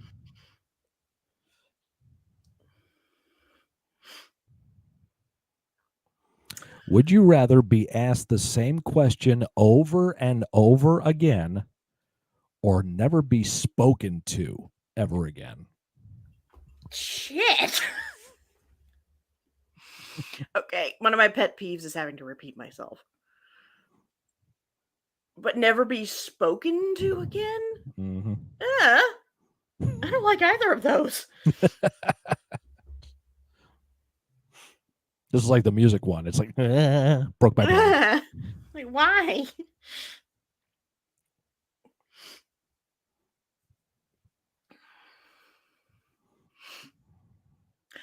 Would you rather work in a morgue or a sewage plant? Morgue. I one time had aspirations of being an undertaker. My office was when I worked in an office at the hospital. I shared a wall. My office shared a wall with the morgue. Mm-hmm. There was just a lot of science involved that I was just like not interested in. So, yeah. Would you rather your parents arrange your marriage or marry your most recent ex?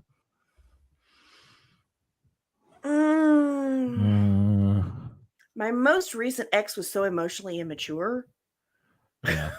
I think my parents would do me a solid. I think they'd arrange somebody pretty decent. I go with the parents too. Yeah. I'd totally be okay with no one spoke to me anymore. I'd still be a loudmouth.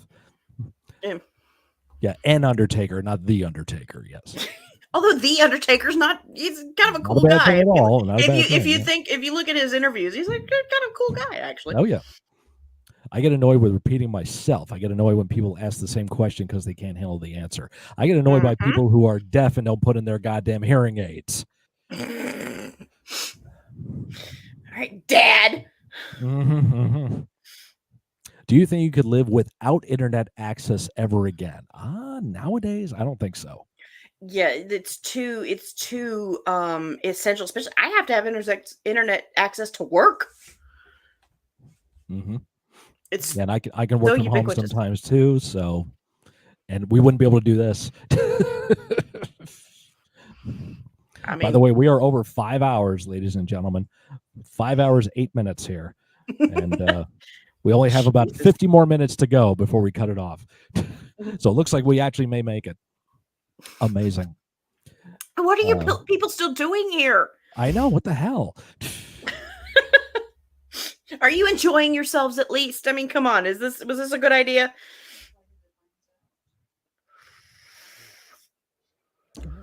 Okay. Get an update on the cats. 5 hours. Let's go. I've had wax buildup problems and I can't hear. Would you hate me? Thank you. I have, yeah, no. Wax buildup, it's a problem. It's fine. Would you rather only be able to hear profanity and otherwise be deaf, or only be able to say profanity? Fuck. So you have Tourette's, basically. Yeah, Tourette's, yeah. It depends on how creative you are with the profanity. True. Yeah, that's true.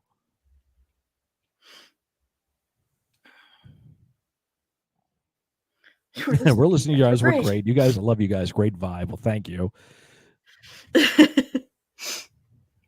Again, sad I missed Gay Pride Utrecht, but hey, again, you got a whole month. You're fine. Mm-hmm. I think our Gay Pride Festival isn't until next week. Let's see. It'll be the 3rd year for our small little town, so yay! Yay! It's a big accomplishment for this backwater town, trust me. Oh, I can imagine. I'm in Middlebury, Vermont, which is a very inclusive area. So Bible Belt. Yeah. Anyway, I actually, it's like I'm a Christian, but I believe the part about loving people. Yeah, and that's cool, but like, hello. I mean, I have been told I'm a cunning linguist. Okay. You're going to tell us a secret, but no judgment. No judgment here, Rachel. We're judging you so hard. Live and let live. That's what I say. Live and let live. Exactly. If someone doesn't agree with that, take them outside and shoot the motherfucker. Thank you to my Lord and Savior, George Carlin, for that one. And my next door neighbor owns pigs. So there you go. My neighbors used to own chickens. I'm sorry. Did I say that out loud? Sorry, y'all. Plausible deniability.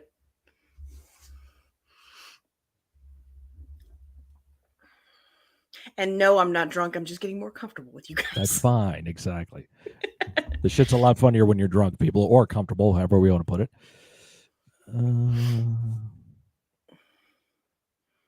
I only had 2 fingers of tequila. That's not enough to get anybody drunk. I can drink a whole bottle of mead and not feel it. Scandinavian. Yep, same. Got that blood. That makes it real hard when you go to the dentist, though. Novocaine never works. Really? Oh, wow. I've had 8 teeth pulled in my life. 4 baby teeth, 4 permanent teeth. Oh. The Novocaine worked one time. Mm-hmm. One time. Damn.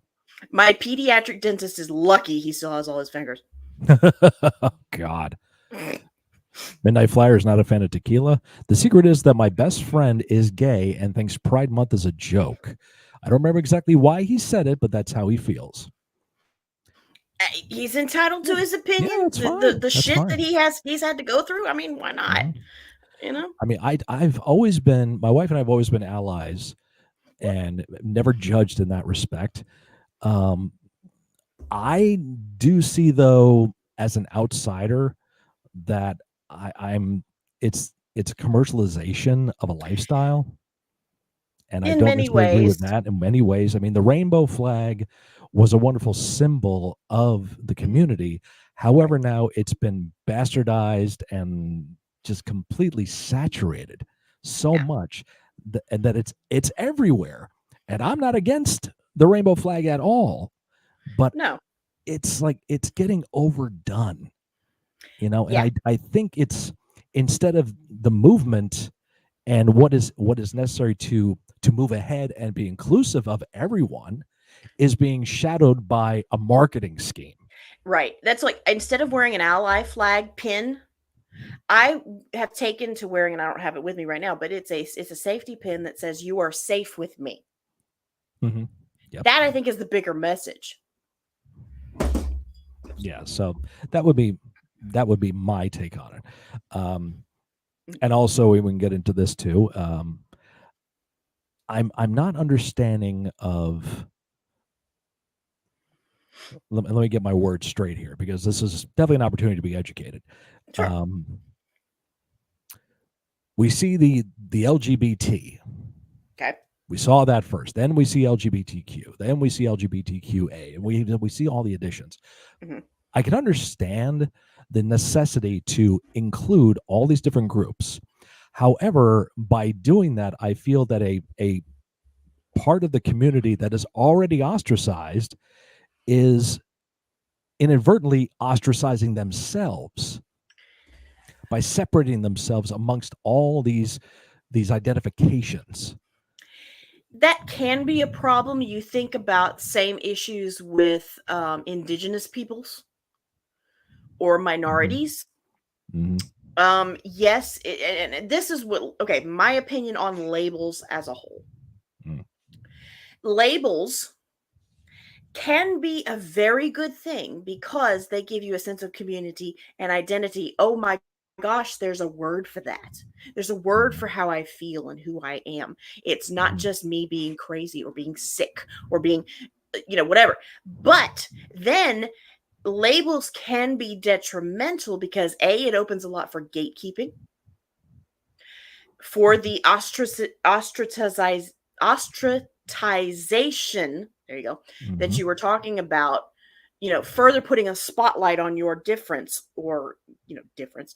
And it can also be really difficult for those of us in many cases in terms of, this is again a personal thing for me. There are many parts of the LGBTQIA plus I don't feel like I identify totally with any one of the labels, not even pan. So to me, it's confusing as hell, and it makes me feel even weirder in some cases because I don't even fit in with the labels that there are. So I just don't use one. If I'm attracted to you, I am. That's just how it goes. Right. So labels are good and bad, in my opinion. Yeah. And as Latia says, as a gay person, I think that includes more than it is detrimental. And I respect that. I would just want to see the old adage is strength in numbers. And I would want to see myself personally as a straight man, not in with that community, and dealing with what those people have to go through on their daily lives, worrying about being judged and not being able to love who they want to love, or still trying to identify themselves, like you said, and say, I don't fall into any one of these categories. Right. But I would rather see that come all together as a stronger unit to stand up together and say, okay, yeah, I'm this, she's that, he's this trans person is this, and all this other stuff. Bring it all together instead of trying to segment. If what I'm saying is, I'm trying to explain here. I think that's that I prefer more potential for success if they come together like that. Right. That's why I prefer the movement of taking back the word or reclaiming the word queer. Queer at one point was a slur. Right. But now, because if you're queer, it covers all it's the umbrella term. Right. So taking that back and making that inclusive and taking pride in that term, I think is more important than trying to segment. Yep. And Latias, I appreciate that you are appreciative of how open we are about talking about this and how you're trying to understand. I appreciate that. Good. Like I said, my wife's uncle, who passed away on Tuesday, was a gay man, and was very happy about that. He came out February 6, 2000, I wasn't there for it, but I know it well because I've heard the story several times. Um, one of my best friends at work, lesbian, married, although she feels sometimes that she's more bisexual than lesbian. Again, that's all about trying to figure out how you're Where attracted do to these you? people. Yeah, Where do you fall? That kind of that's thing. White Wolf said. Well, then there's people that just say queer to identify. It's the Yep, umbrella term. It yep, the fits all umbrella of them. term. Hmm. Yeah, a friend of mine just came out as queer 2 years ago, and she's clarifying, like, yes, I'm queer doesn't mean I'm bisexual. She will flirt with women, she'll flirt with men, but she's married to a man. So it just expresses that she has different attractions, different feelings about things. Sure, And it's I just rather see people say, I'm just me. exactly. I don't need to be labeled by this institution or this group or this marketing firm because they're trying to capitalize on my sexuality or my whatever Sure, I'm attracted to. sure. The commercialization is definitely a factor that I don't agree with. But then again, you don't want to suppress anybody. You want to make sure people are aware of them and Right. have awareness and so forth. Plus, I'm not big on the word pride as it is, because pride is not necessarily a good thing. Yeah. But again, I understand the reason for it. Pride, though, is based upon something that you achieve and you accomplish. Being gay is not a skill. It's a way you are born. It is. And be happy to be gay, be happy to be bisexual, be happy to be queer. That's I think it might be better to say, I'm happy being this and you can't stop me. There you go. So it's like, I don't think there's anything wrong with saying, hey, I'm this and I'm happy about it, and you can't make me be sad about it. You have no Right. power over me. If I say I'm happy about it, I own it. Sean says, I have a question. Speaking about taking words back. What's There your you go. question? It's so simple in this world. If we just let people be, it'd be so much better. Easy to say, difficult to do, Midnight, Very because people difficult to just don't want obtain. to be, you know, fine calling Well, yeah, myself gay. But being gay is not a brand. It's it's just not a who you are. brand. Exactly. And getting back to what you said is about labels in and of itself is just what you're segmenting yourself once again. I mean, I'm not going to label myself as a white straight American. That's lame. I'll label myself as a husband, a son, a brother, an uncle, a father figure to somebody, Sure. Things along those lines. Those are things that I can be happy about and be proud of in some cases. But to label myself, oh, I'm this, and I'm independent politically, which I am. So I'm not Democrat, I'm not Republican, I'm certainly not Republican, but and things of that nature. So I think the label ideals need to be going away. Yeah. Like I say, they can be useful for a sense of belonging and a sense of, oh my gosh, there is a word for how I feel and who I am. I'm not a freak. Right. But they can also be Yeah. detrimental, like we've said. And that right there is a great point to where my mentality was not embracing that side of it. Right. So getting back to what you're saying about going to the convention you went to, the spicy convention, Mhm. you go in there to see other people like, oh my God, I'm not weird. I'm into this and this person's into it too. Tell me about your experiences. I'm like, oh, this is, oh my God, that happened to me. And this is why, and so forth. So I'm glad we can have this conversation and people can listen and understand we're having a discussion about this. We're not going to solve any problems here. We're not going to change anybody's reactions. That's not the point of this. No. So, okay, back to this goofy shit. Would you rather wear 1 or 7 colors every day? One. So much easier. 1 color. There you go. That's what I do. Black. That's it. Black or blue. That's I all wore do. uniforms growing up in school, so I don't care. Lame. Yeah, I wore uniforms growing up in school, so the same thing every day is not a problem for me. It's so easy. Actually, I'm the most colorful person at my office because I'll wear full black outfits. I have to do button down and slacks and a tie, but my ties are cool. Sure. for my job. So, but I'll wear all black one day and I get the Johnny Cash comments, or I'll do purple up top, gray down bottom, blue, red, green, pink. Yeah, real men wear pink. So Yes, they do. 7 and leopard print counts. See, I don't like animal print at all, but that's again personal preference. Personal preference. It's okay, you know. Yep. You like it, you wear it. Just don't make me wear it. Let's see. I bought a set of luggage that was zebra print and pink trim, but only because I saw it. It was on sale, and I was like, I am never going to misplace this at a luggage claim. Yeah, sometimes you just I will always know that's mine. Mm-hmm. Exactly. One of my favorite lines of music is "Think I Like You Best When You're Dressed in Black from Head to Toe" by Cigarettes After Sex, a song called K. Oh, okay, there you go. Okay. That's another thing. Is that are you okay with people just you long text and all they do is K? Would you rather they left you unread or they only replied with K? Give me something. Respond to something I referenced in the message instead of K. Yeah, I'd almost rather you left me on red. Like, and then maybe it's like you were too busy or, whatever. It's, yeah. Would you rather listen to Barbie Girl song Every Day Forever or Wannabe by Spice Girls? Probably I'll do Wannabe by Spice Girls. Spice Girls were surprisingly talented. They get too much bragging. No, just leave me unread. I hate K. Yeah, what the fuck are you responding K for? Stop.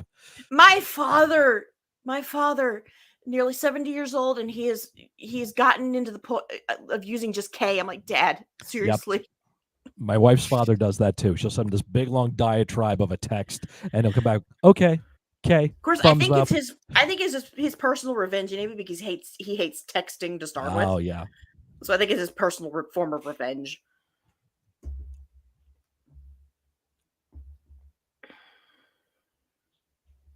Okay.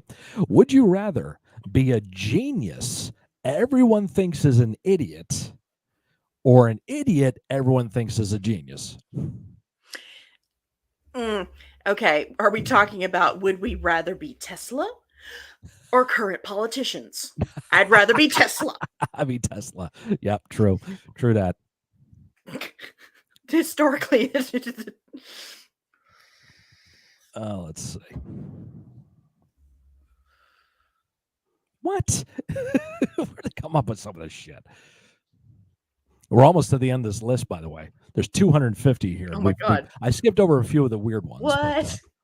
But, would you rather sniff butts like a dog when you meet someone new, or eat dog food every night for dinner? I'll sniff someone's butt. I'd eat the dog food because have you seen some of the raw dog food that they make? They eat better than we do. Yeah, I guess. I haven't asked for the thing, so it's okay. I'll sniff ass. I'm not a butt person. Okay, that's okay. To each their own. To each their own. Let's see. Now you give me some shoulders and forearms. Oh God. Okay. Anyway, sorry. Moving on. There we go. Let's see. We're getting in there. All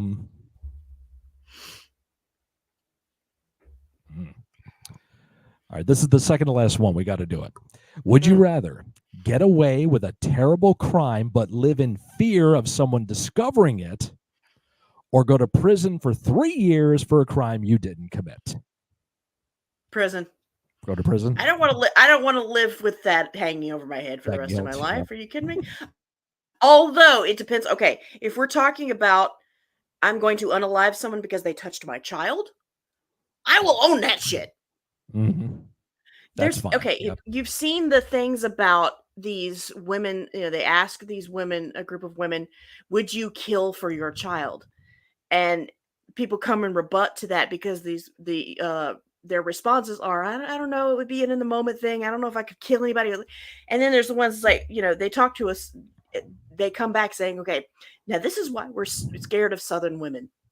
Because all these women answered they couldn't, but a Southern woman will answer, I will kill for my child, your child, any child I see on the street. Mm-hmm. No questions asked. You do not mess with children. So it just depends on the crime and what it's for. Lateus, go to a Norwegian prison. They're better than many starter homes. And Midnight Flyer confirms that I've seen those Norwegian prisons. I'm tempted. Right? Yeah, come here to the States and check out some of our prisons. You won't think that. My uncle ran Angola for 35 years. What was Angola? The state penitentiary of Louisiana. Oh, okay. Okay. Never done time. Angola was the let's see, hang on. Angola was where they filmed. Let me get this right before I.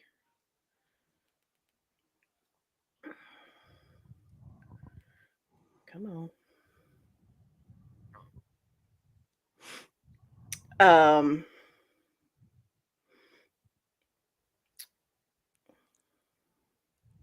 But yeah, Angola is a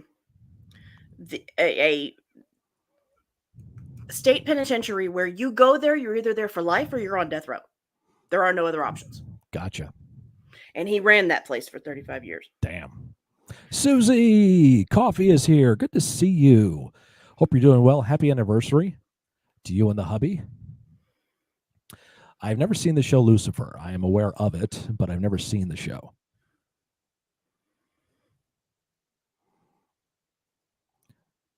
Oh, Dead Man Walking was filmed at Angola.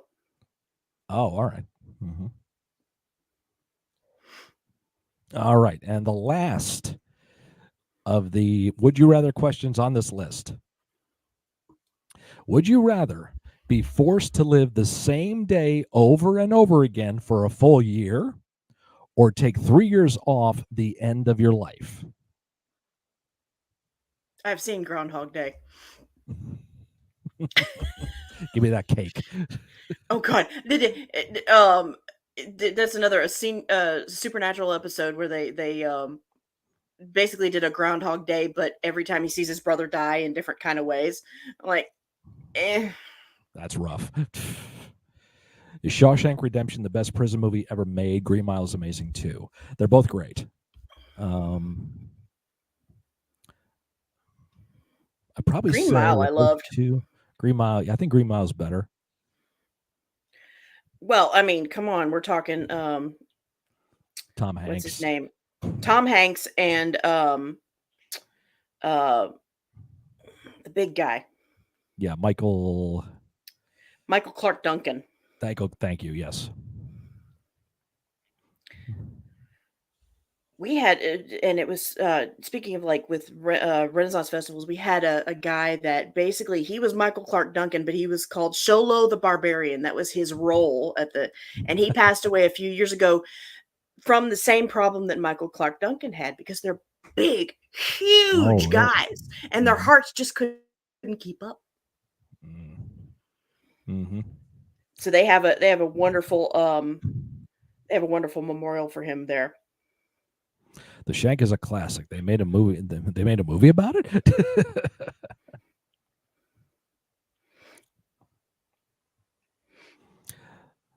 That's okay, Susie. We'll be here. We guarantee to be on for at least another 28 minutes, which is nuts. Neither one of us went into this knowing how long we were going to be going live here. So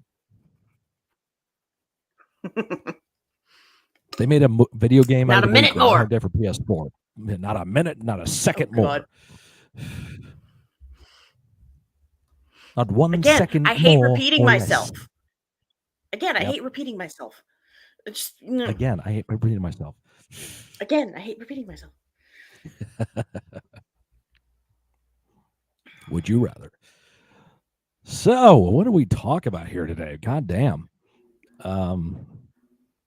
We talked about Food Network. We talked about music. We talked about being content creators on YouTube and getting involved with that stuff. Dipped into family heritage. We had a whole diatribe about Pride Month. Would you rather live in the land of live in the Lord of the Rings universe, or be in a Harry Potter school half closed due to Corona lockdowns?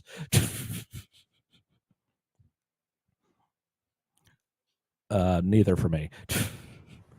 Yeah, I don't know. Yeah, we've been going long tonight, dude. We started 4:00 our time, and it's now, what time is it now? Jesus, 9:30. I haven't had dinner yet. Yeah, me neither. Yep. Don't worry, I'm going to freaking throw a sandwich down my throat when I'm done here. I can always The sing movie was y'all a called Tough song. Podcast. What's that? I'm sorry? I can always sing y'all a song. Oh, yeah, we can sing a song. A song. By the light of the silvery moon. Oh, wait, I forgot. 1, 2, 3, 4. Got to give you the beat. Fuck you. I'm just giving you the beat. The beat's right here. The beat's right here, Jack. It needs work, Jack. It needs work. Anywho. Yep. So we talked about so much stuff going on here. You guys prevented me from going to buy McDonald's. That's something, right? I'm guessing the I'm McDonald's in always your area happy to pretty help with large. that. Yeah. So yeah, we talked about a lot here.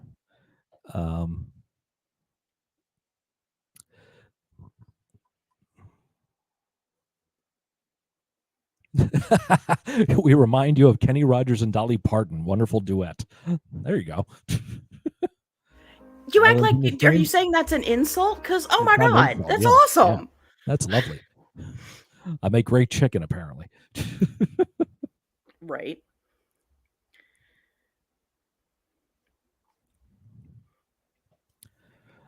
Let's see. So yes, the link to PandaBear's YouTube channel is down in the description of this video. Please go on over to her channel, hit subscribe, check out her content, like them, comment on them, do all that cool stuff. She's getting back into the reaction channel game again here, and we're hoping to see those numbers climb there, get her up there, and get more exposure for her on there. She's also on TikTok. Where else can people find you on the internet? Under TikTok, and where else? Those are the ones I'm most active on. My Instagram is not real. I don't usually do that too much, and my I only stay on Facebook to get in touch with my family. So that has my government name. I'm not giving you that. No, we don't need that. So yeah, first name TikTok is and your Mr. YouTube. Now, once I get stuff up and running with Patreon, and then there may be a Discord. So we'll get there, but right now, YouTube and TikTok. I take baby steps. Get there eventually.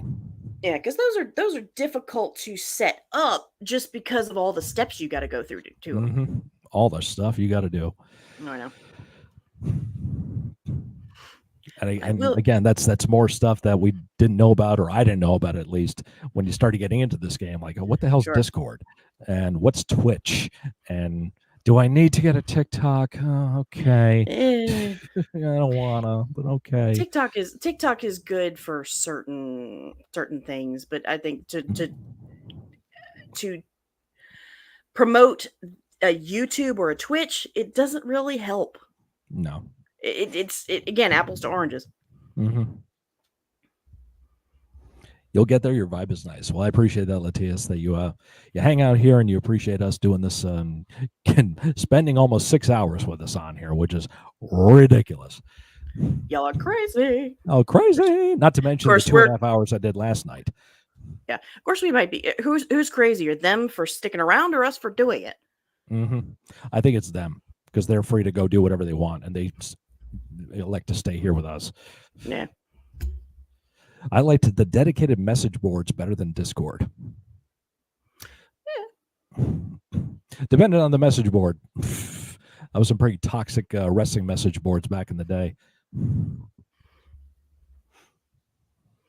I remember the good old days of dial-up and creepy chat rooms. Oh, look, creepy chat room vibes here. God, yes. Like, oh yeah, the AOL chat rooms. Dial-up. The dial-up sound is triggering. You've got mail. You've got porn.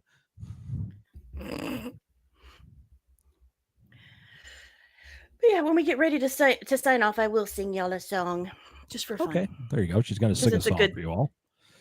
it's a good It's a song. good time. It's a good thing. But we've got what 23 minutes. Something like that. Yeah. I mean, you don't have to go right exactly to the minute. We're not going to give them No, 6 hours. We're not doing no, that.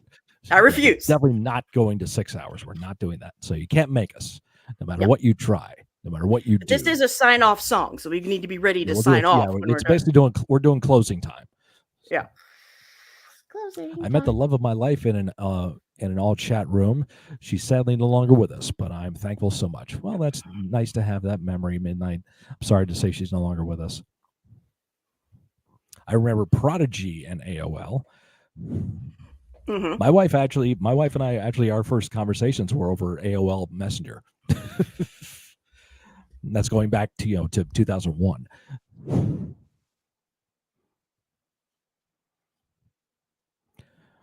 Okay. I realize I've been sitting here for all this time too. I've not gotten up once, and my back is telling me, "Jackass, better move soon." This So I is think, why I got the good office chair. yeah. I mean, this office chair is pretty good, so I can chill with this pretty well.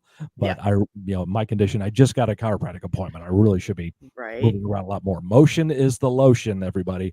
Make sure you keep moving. That's what keeps it going. Mm-hmm. So we've had so many different conversations, so many different topics to delve into and have a good time talking about. I want to say thank you to everybody that stopped into the chat today and hung out. If you were just lurking out there and chilling out with us too, thank you so much. And you guys have put an epic shift, I guess so. Right. Thank you, Latias. I mean, like 3:30 in the morning where you are, and you're hanging out here. Shout out to Lady Go to Ariana. bed, honey. Hope she's in bed too. Right. Panda Bear, promise us you won't torture yourself by doing another live stream with Scott. I'm a masochist. I can't promise that. Say, there you go. Yep. She badass. Tough like that. So Panda Bear's link down in the description. Please check it out. This is going to be up on VOD. So anybody out there watching this after the fact, first of all, thank you for hanging around this long. Make sure you go down there, click on her channel, check out all of her stuff. We're waiting for the day that the Panda Bear merch comes to be a thing. We're going to get there. The Discord, the Patreon, all that good stuff. So this has been a great experience. I appreciate you, Panda, coming on here. This is only the third, fourth time I've had somebody come on the channel to do like a chat thing like this. Oh wow. And I'm hoping to do more of these in the future. I've had my friend Sophia McGonigal on here to talk about her experience at a fitness pageant that she was a part of. My good friend Walt Ball has been on here to talk Kiss albums. My good buddy Tom Clark's been on here to talk about horror novels and things of that nature. So looking to get more people on here in the future. But this has been the longest one I've ever done. So I can definitely say I went a long time with Panda Bear. So with that in mind, if you would like to serenade these people and send us off with a song, my dear, then you please go right ahead and do that. The floor is yours. Well, fill your glasses, everyone. Of all the money that e'er I've had, I spent it in good company, and all the harm that e'er I've done, alas, it was to none but me. And all I've done for want of wit, to memory now I can't recall.